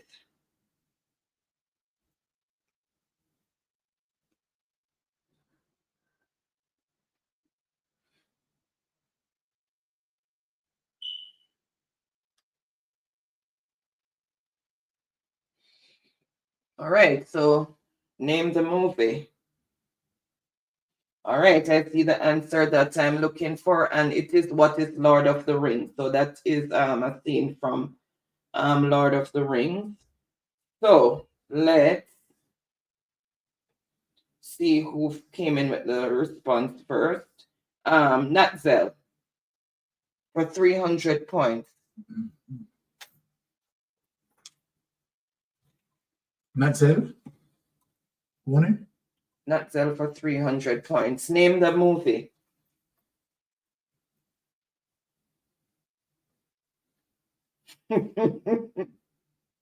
It'll pass your bedtime either, Andrew.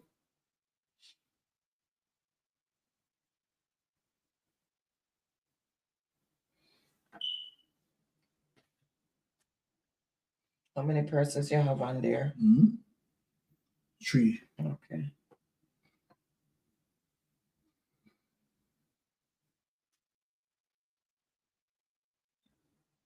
What category? Hold on. Oh my goodness. Sorry, not the. I look on the thing and I saw Chocolate's previous what he chose and didn't realize that. Sorry about that. Absent-minded a while ago. All right, I see the answer that I'm looking for. Sorry about that, not still. And it is What is Home Alone for 200 points. So let's see who picked up that 200 points.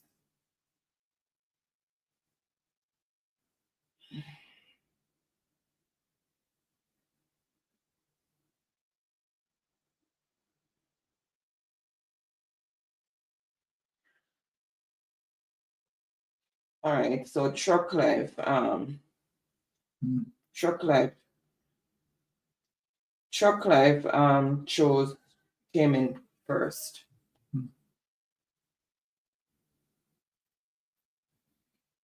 Truck Life? Yeah, Truck Life for 200 points. All right, so Truck Life, choose the next category and for how many points?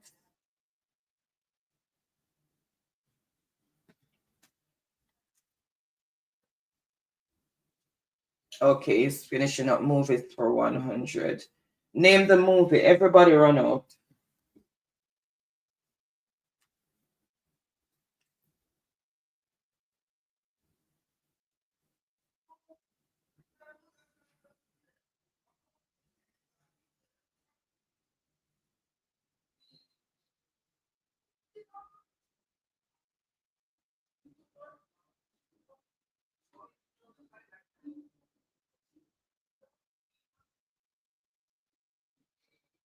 All right, I see the answer that I am looking for, and what it is, Titanic, and that is for 100 points. So let's see who picked up those 100 points.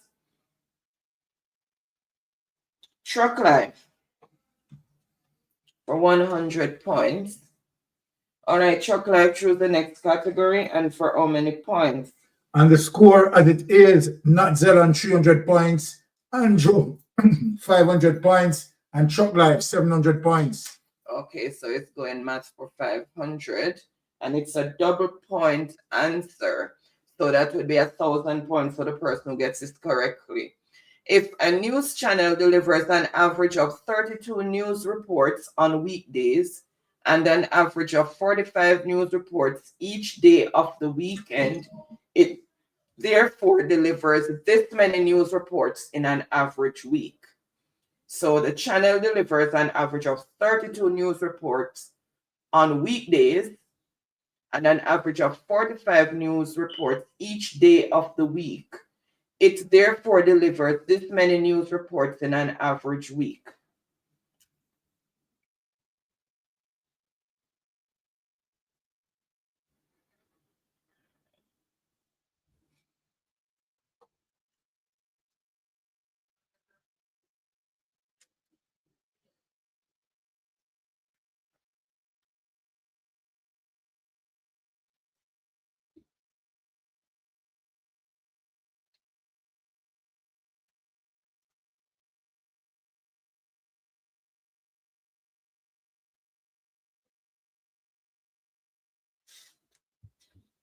Oh my goodness.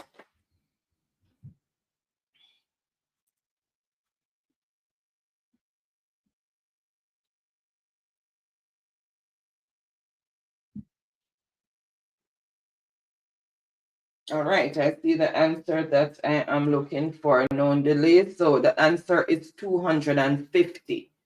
So it says an average of 35 news reports on weekdays, and during its weekdays is 5 days, so that you've got to multiply the 32 by 5, which is 160, and then 45 news reports each day of the weekend. So the weekend consists of Saturday, Sunday, so that is 42 multiplied by 2 for each weekend, and that is going to give you 90. And then you're going to add, because it says it delivers this many news reports in an average week. So you have to add the weekdays plus the weekend to get the average week, and that equals 250. I hope everybody is following that.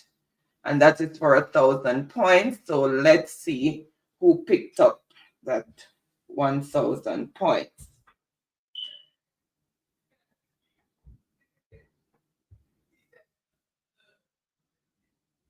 Truck Life for 1,000. So maybe go up there and So, Commissioner, talk to them a while ago. But I'm not come back downstairs, still have to stay up on the upper floor.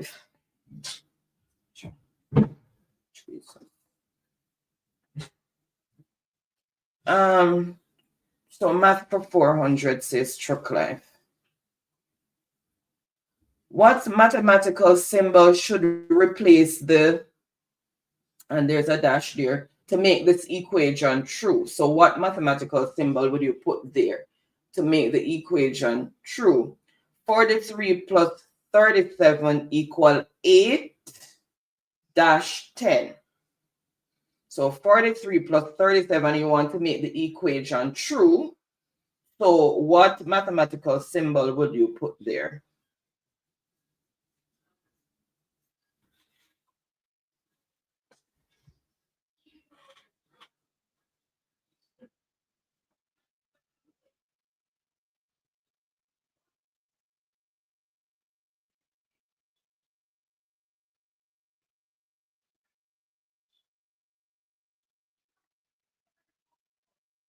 Okay.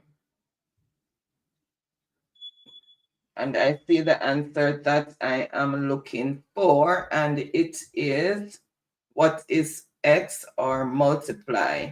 So this is equal to 80 when you add the 43 and the 37, and to make it true, because what it is equal to on one side, it must be equal to on the other side, across the equal sign. So in order to make that true, because you have to have 80 on this side as well, it is 8 multiplied by 10 that gives you 80. So you put a multiply sign there. All right, so let's see who came in with the correct response first, because everybody ran out with the correct response. Truck Life, and that is for 400 points. So Truck Life, choose the next category and for how many points? Math for 300. What is next in the pattern? So look at the pattern and write the number that would come next. Jeez, what did they break now?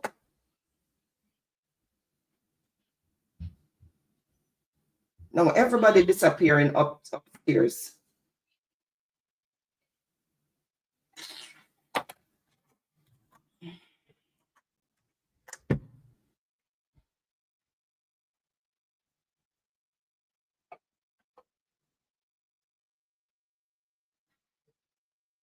You hear quiet it gone now? Somebody break something. All right, I see the answer that I'm looking for, and it is 704. Let's see who first came in with the correct response.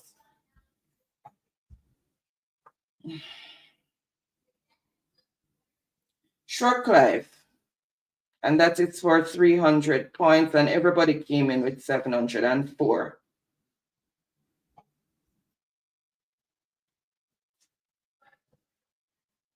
Truck Life for 300 points. So 200. 342 people attended a movie. Each ticket cost $6. This much was collected. So 342 people attended a movie. Each ticket cost $6. This much was collected.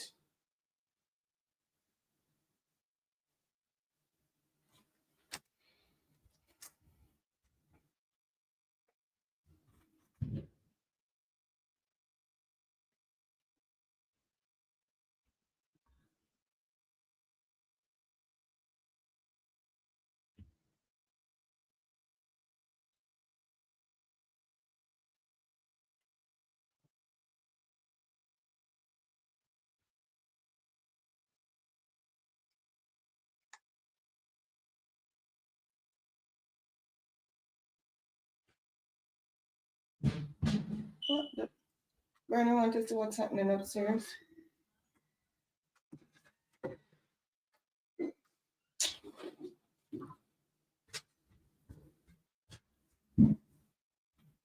All right, so I see the answer that I am looking for, and it is $2,052. So 32 people attended the movie.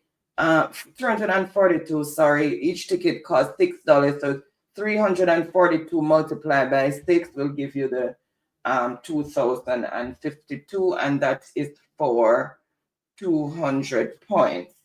Let's see who picked up the 200 points.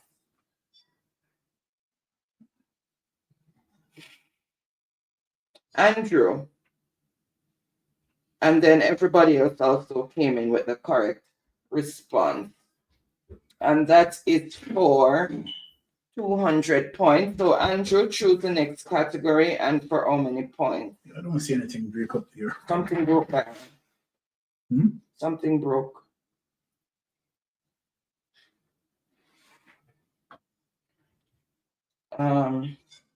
Hear them picking up the glass there. You mean up on the second floor? This immediate floor above us. No, I'm not nothing on this upstairs. Something broke. Math for 100. Let's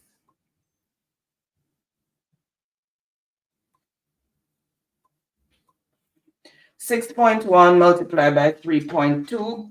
What is the answer? 6.1 multiplied by 3.2.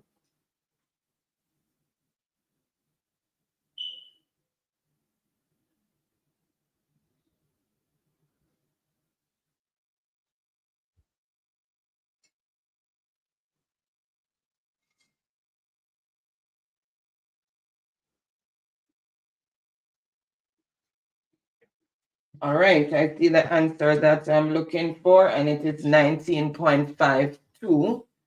So let's see who came in with the correct response.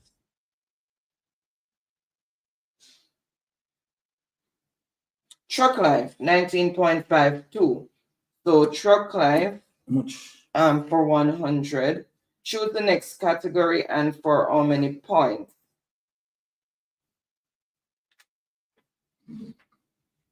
And remember, guys, it's the end of the year, so we're gonna look on the person who had the most points from the beginning of the year coming to know, and we are gonna give the usual $100 for the person who has the most points.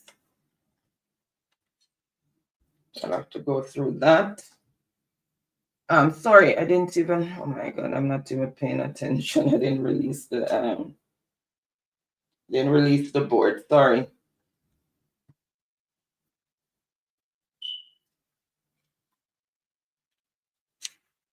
Okay, trivia for 100. The statue in New York was a gift from France. The statue in New York was a gift from France. Name the statue.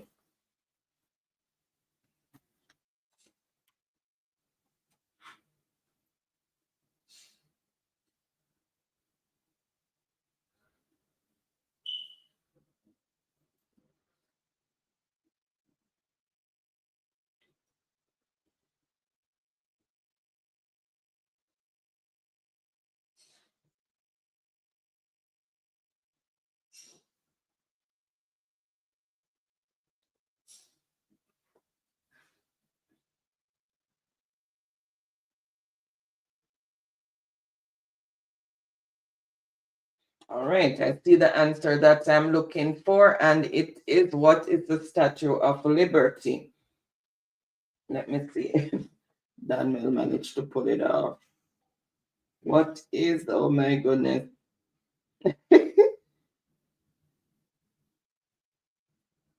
All right, so first the correct response is actually Don Mel after so many what is. So what is the Statue of Liberty? Then Nat Cell, Truck Life, Reggae Girl. Yeah, you got it. How much for Don Mel? 100. All right, Don Mel, choose the next category and for how many points? I'm gonna see Tiffany is there. I'm gonna see Ricardo. He was there, I think, last week or the week before. Can fall asleep. It's after midnight there now. All right, choose the next category, Don Mel, and for how many points?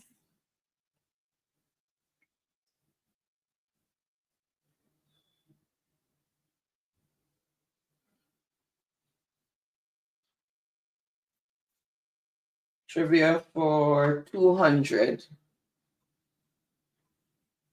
All right, so name this monument.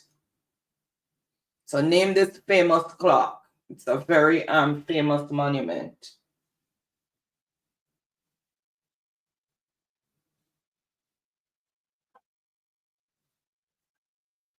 My goodness, Gabriel, pastor upstairs now.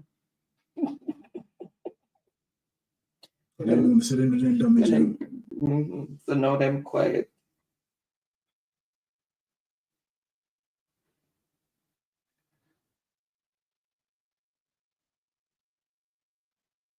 All right, I see the answer that I'm looking for, and it is Big Ben, located in London.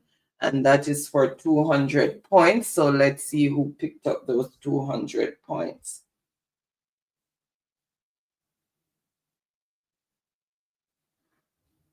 Natsel, 200.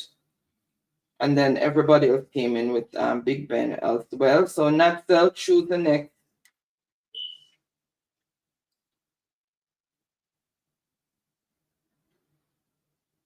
Choose the next category and for how many points. He has Statue of Liberty. It's just that what is, I don't know what happened with the what is that came so many times. But he first put the Statue of Liberty. All right, she's saying trivia for 300. Name this monument.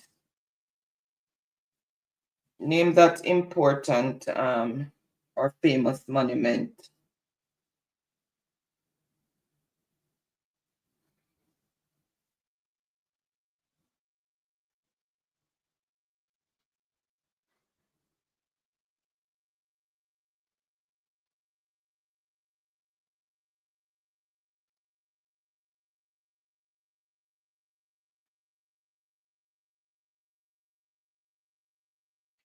All right, I see the answer that I am looking for, and it is what is Stonehenge. So Stonehenge, and that is for 300 points. So let's see who picked up those 300 points.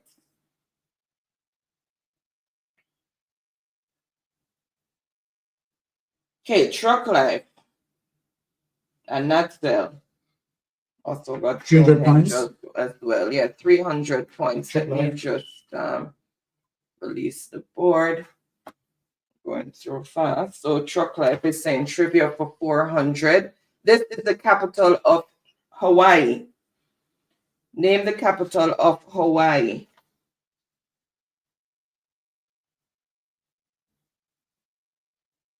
You turn off the stove? None of the, we have to turn it a little bit more because none of the food now. We have to know warm up. It's very cold. Just stir it. Yeah.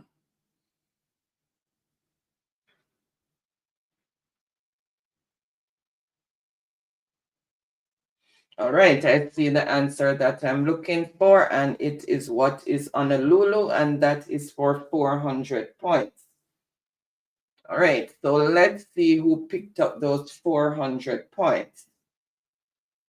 Let me just refresh.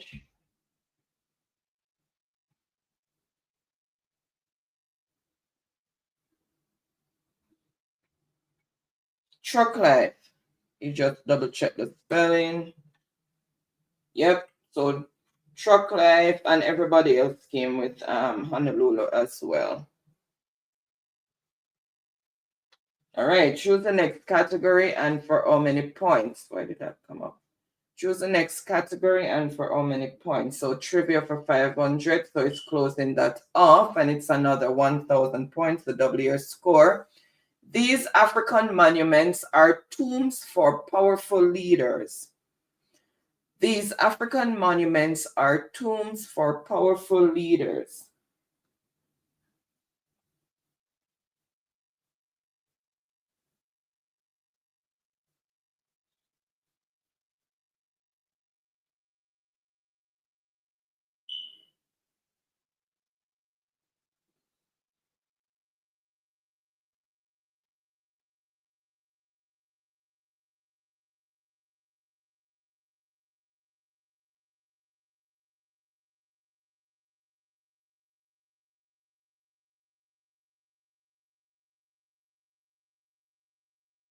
All right, I see the answer that I'm looking for. I'm not going to delay on this one. And it is what is Great Pyramids, but if you don't have the Great, that's fine because it's the pyramid, and that is for 500 points. So it's gonna be doubled. So let's see who picked up those 1,000 points. Clive. And other people have pyramids as well. 1,000 points, but only thing they put additive to pyramids of Giza. This pyramids, what is the Great Pyramids? Yeah. All right, so choose the next category and for how many points? So we have 2 categories left. Let me start again.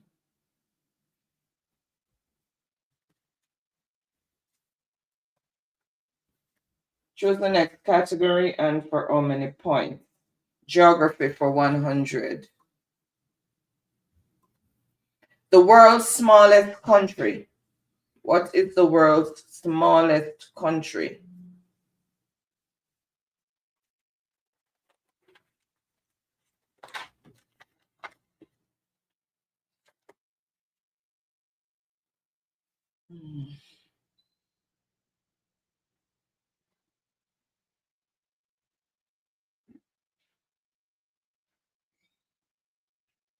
All right, I see the answer that I'm looking for, and it is the Vatican City. It is less than 2/10 of a square mile. It is less than 2/10 of a square mile. So just like you can stay at one end and spit on it, drop on there over the other end. All right, so let's see, and that is for 100 points. So let's see who picked up those 100 points. Dunmel. 100 points for Dunmel, and Natsel and others also came in with Vatican City. All right, so the score as it is, Dunmel on 200 points, Natsel and Andrew 500 points, Chop Life 4,200 points. Oh, Chop Life are going, so. Dunmel says 200 geography. Earth's largest continent. Earth's largest continent. Everybody run out.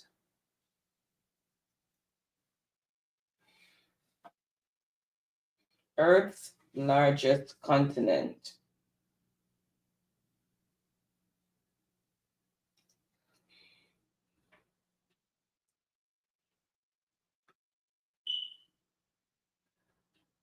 All right, I see the answer that I'm looking for, and it's Asia. So Asia is the largest continent, and that is for 200 points. So let's see who picked up those 200 points. Dunmel, 200 points. And then everybody else came in. Tiffany Natsel so came in with Asia. And Dunmel is not wasting any time. He's geography for 300. The country with the most natural lakes. The country with the most natural lakes.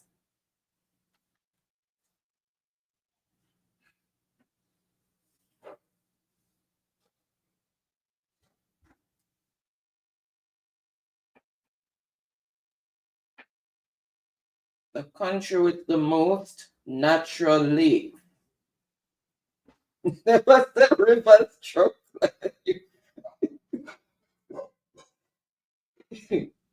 All right. I see the answer that I'm looking for, and what it is Canada. So Canada has the most natural lakes, and that is for 300 points. All right, so let's see who picked up. Andrew for 300 points, then Natsel and Tiffany. Andrew, 300 points. All right, so Andrew, choose the next category and for how many points? Let me just double check. Okay. Andrew, so Geo for 400, so they're finishing Geo. Name of the Earth's largest ocean. Which is the Earth's largest ocean?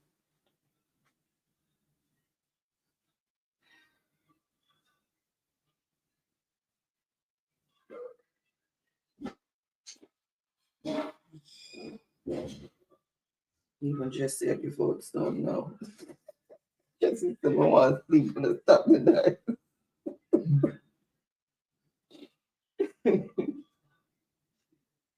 Oh my God. And just we deal with the engagement, you know that. Because just in a play. All right, I see the answer that I'm looking for, and it's a Pacific Ocean. If you don't put ocean there, it's already said in the question. So it is what is the Pacific, and that is for 400 points. Let's see who picked up those 400 points.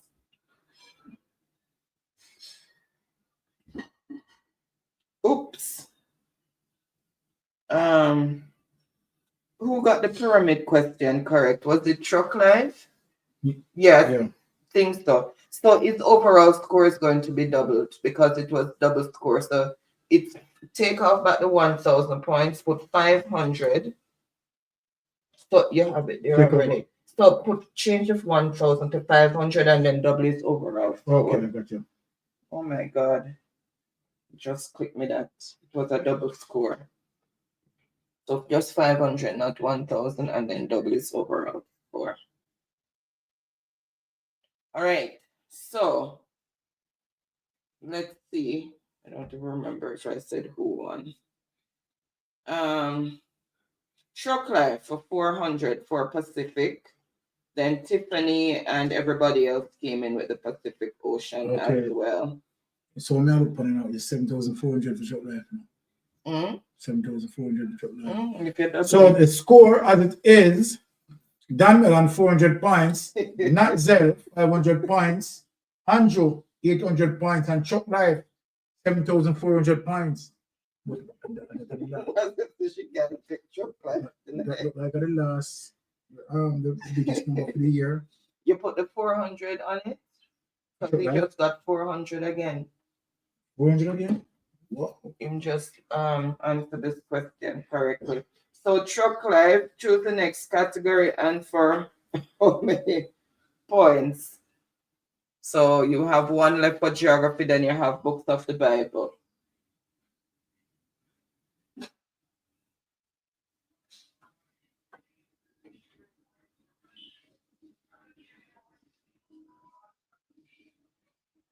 All right, so geography for 500. What did I do there? All right, name the country that uses that flag. Name the country to which that flag belongs. Better choice of words. Name the country to which that flag belongs, and that is for 500 points.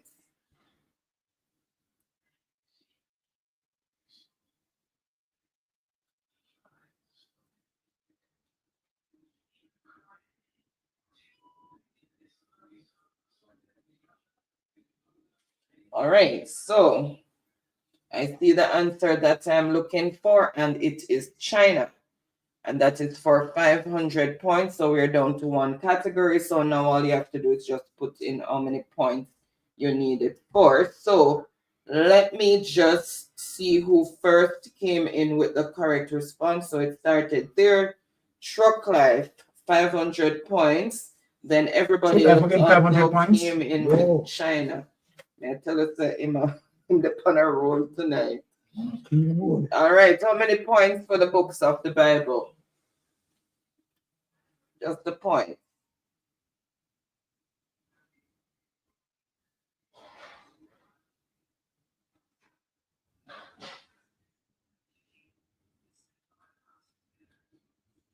Truck Life, we are waiting on you. Just a Truck Life, make it more competitive and give me half. All right, he's saying for 100, so it's starting small. All right, so books of the Bible. So the clue is used in arithmetic. So which book of the Bible is that? So I'm going to give you some clues and then you tell me which book of the Bible it is. So used in arithmetic. So which book of the Bible is that?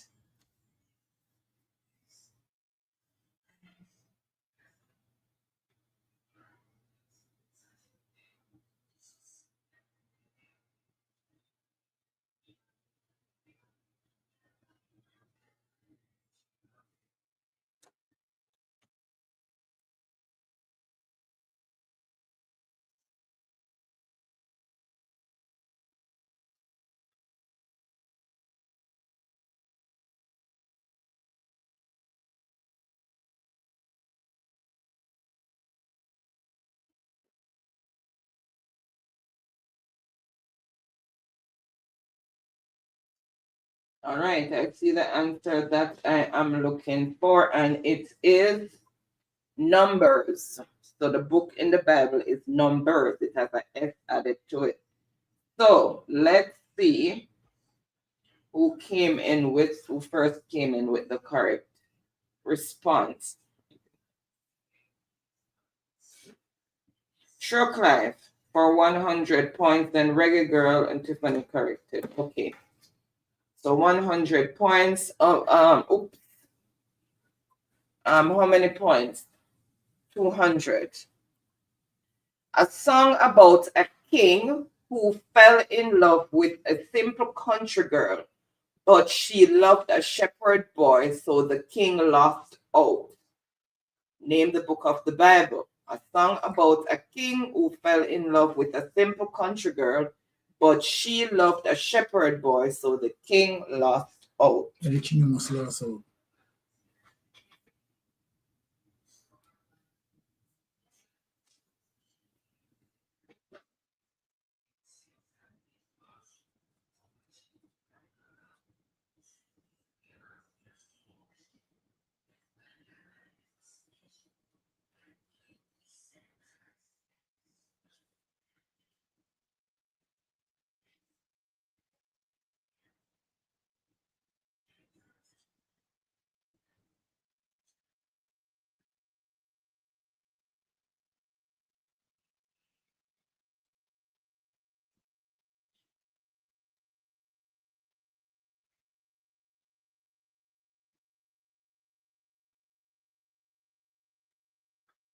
All right.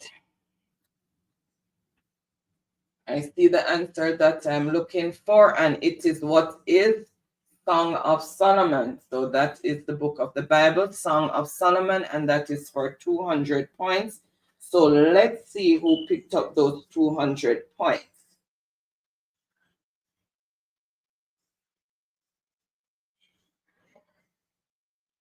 Andrew for 200 points.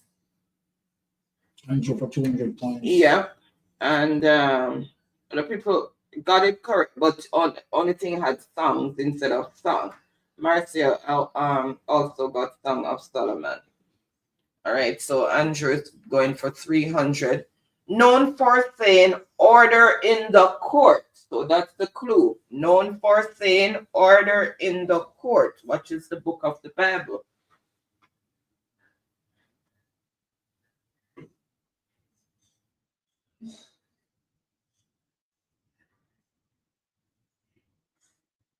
Known for saying order in the court.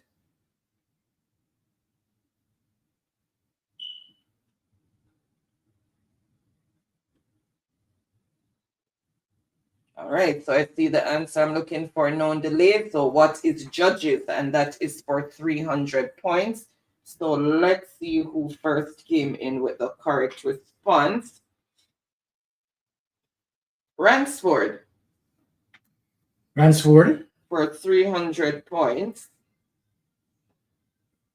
Ransford S.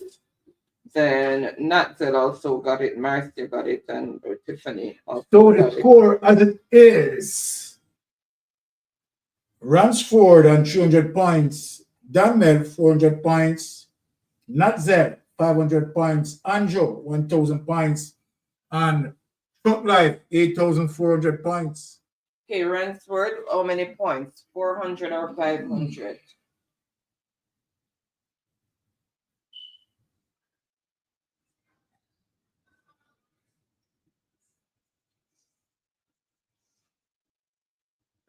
Ransford, 400 or 500? Just type whichever one in the chat for the next question.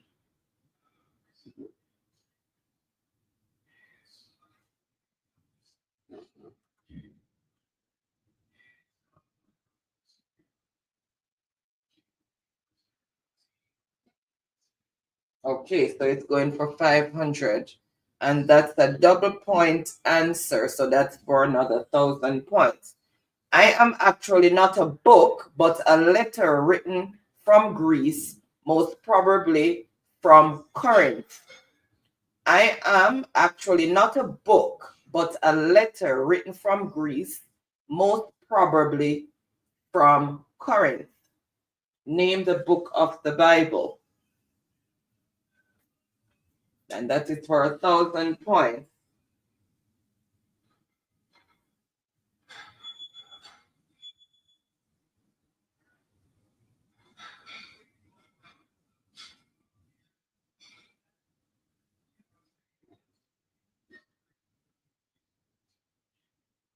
All right, and I see the answer that I am looking for. Drum roll. What is Romans? So it's the book of Romans. So it was actually a letter written from Greece. All right, and it is for 1,000 points. So let's see who picked up that 1,000 points. Tiffany for 1,000 points, and then it's just the 400 that's left. So I am just going to reveal that.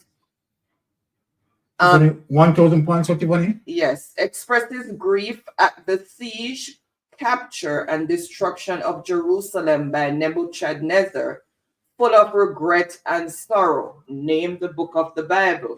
Expresses grief at the siege, capture, and destruction of Jerusalem by Nebuchadnezzar, full of regret and sorrow. Name the book of the Bible.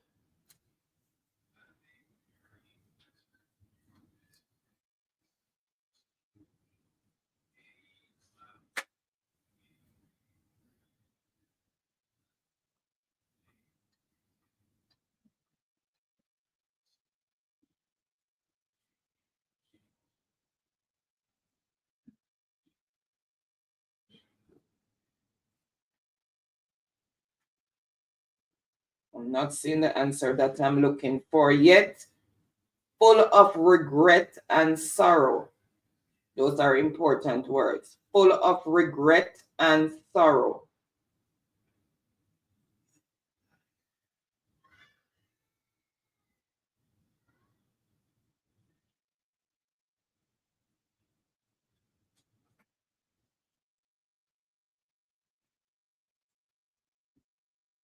All right, I see the answer that I am looking for, and it is Lamentations, full of regret and sorrow. So what is Lamentations? They were lamenting over the loss because it expresses grief, regret, and sorrow. All right, and that is for 400 points, and the board is empty. So let's see who picked up those 400 points. Andrew. Andrew? 400 points for Andrew. All right, so Byron is tallying the score. So congratulations to all the winners. Congratulations to everyone who participated and answered.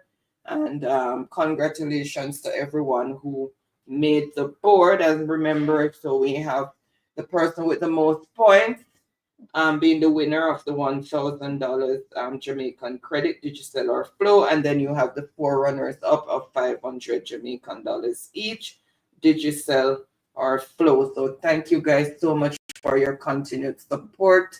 Really appreciate each and every one. And as we continue into the holiday season, we just make sure that you're vigilant and stay safe. All right, so we have Danmel coming in at 400 points.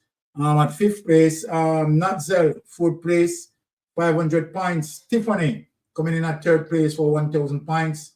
Andrew coming in at 2nd place for 1,400 points. And a big win for Chuck Life, 8,400 points. Let me circle that. All right, so Chuck Life, take a big win tonight. All right, congratulations to everyone, as I said again, and really appreciate the continued support. So guys, we are going to sign off now. We've gone 4.5 hours. 4.5 hours. And again, let me apologize for the late start because we had some sound problems. We were not getting any sound. So it took us a while to start it out. Luckily, we got loan sums help because my son, who's the tech person, had not come home from work yet. So we had to try and figure it out. So again, our apologies for the late start. Okay, Natsel, you can send it to me on WhatsApp. Is there anyone in there that I don't have? I have everybody's number. If anybody have a different number that they want the credit sent to, then just send it to me on WhatsApp, and then I will add it to my list. And you just have to tell me if there's any changes, because several persons have like 3 numbers or whatever, and they just tell me which one they want it to go to each time, and then I facilitate that.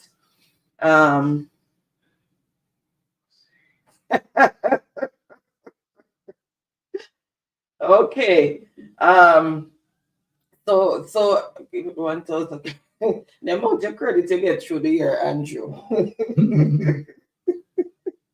Oh, you want the WhatsApp number again? Okay, let me just put it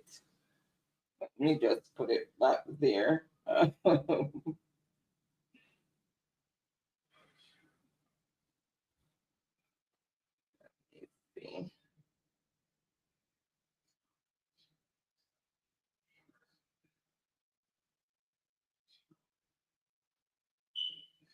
My God, my fingers are being nimble.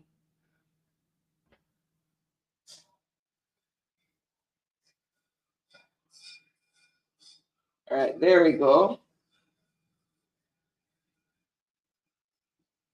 Did I pour it all out to that one? I think I'm pouring this thing, There's the WhatsApp. There's the WhatsApp number. So you can send me the number that you want. Give her. Oh my goodness. All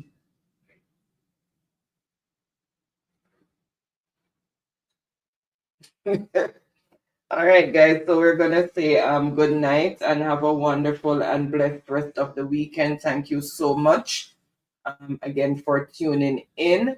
And remember, Reason with Ratigan tomorrow at 3 p.m. And then all the other persons who are burning the fire and spreading the message for each and everyone to be educated and make informed decisions. So I can tune into the different platforms. And remember to always support Lonesome. You understand? We can, right, on Thursday, right, Titans, and the rotation goes around. But big up to Lonesome, General. Blessings. All right. We're out. All right. Good night, guys.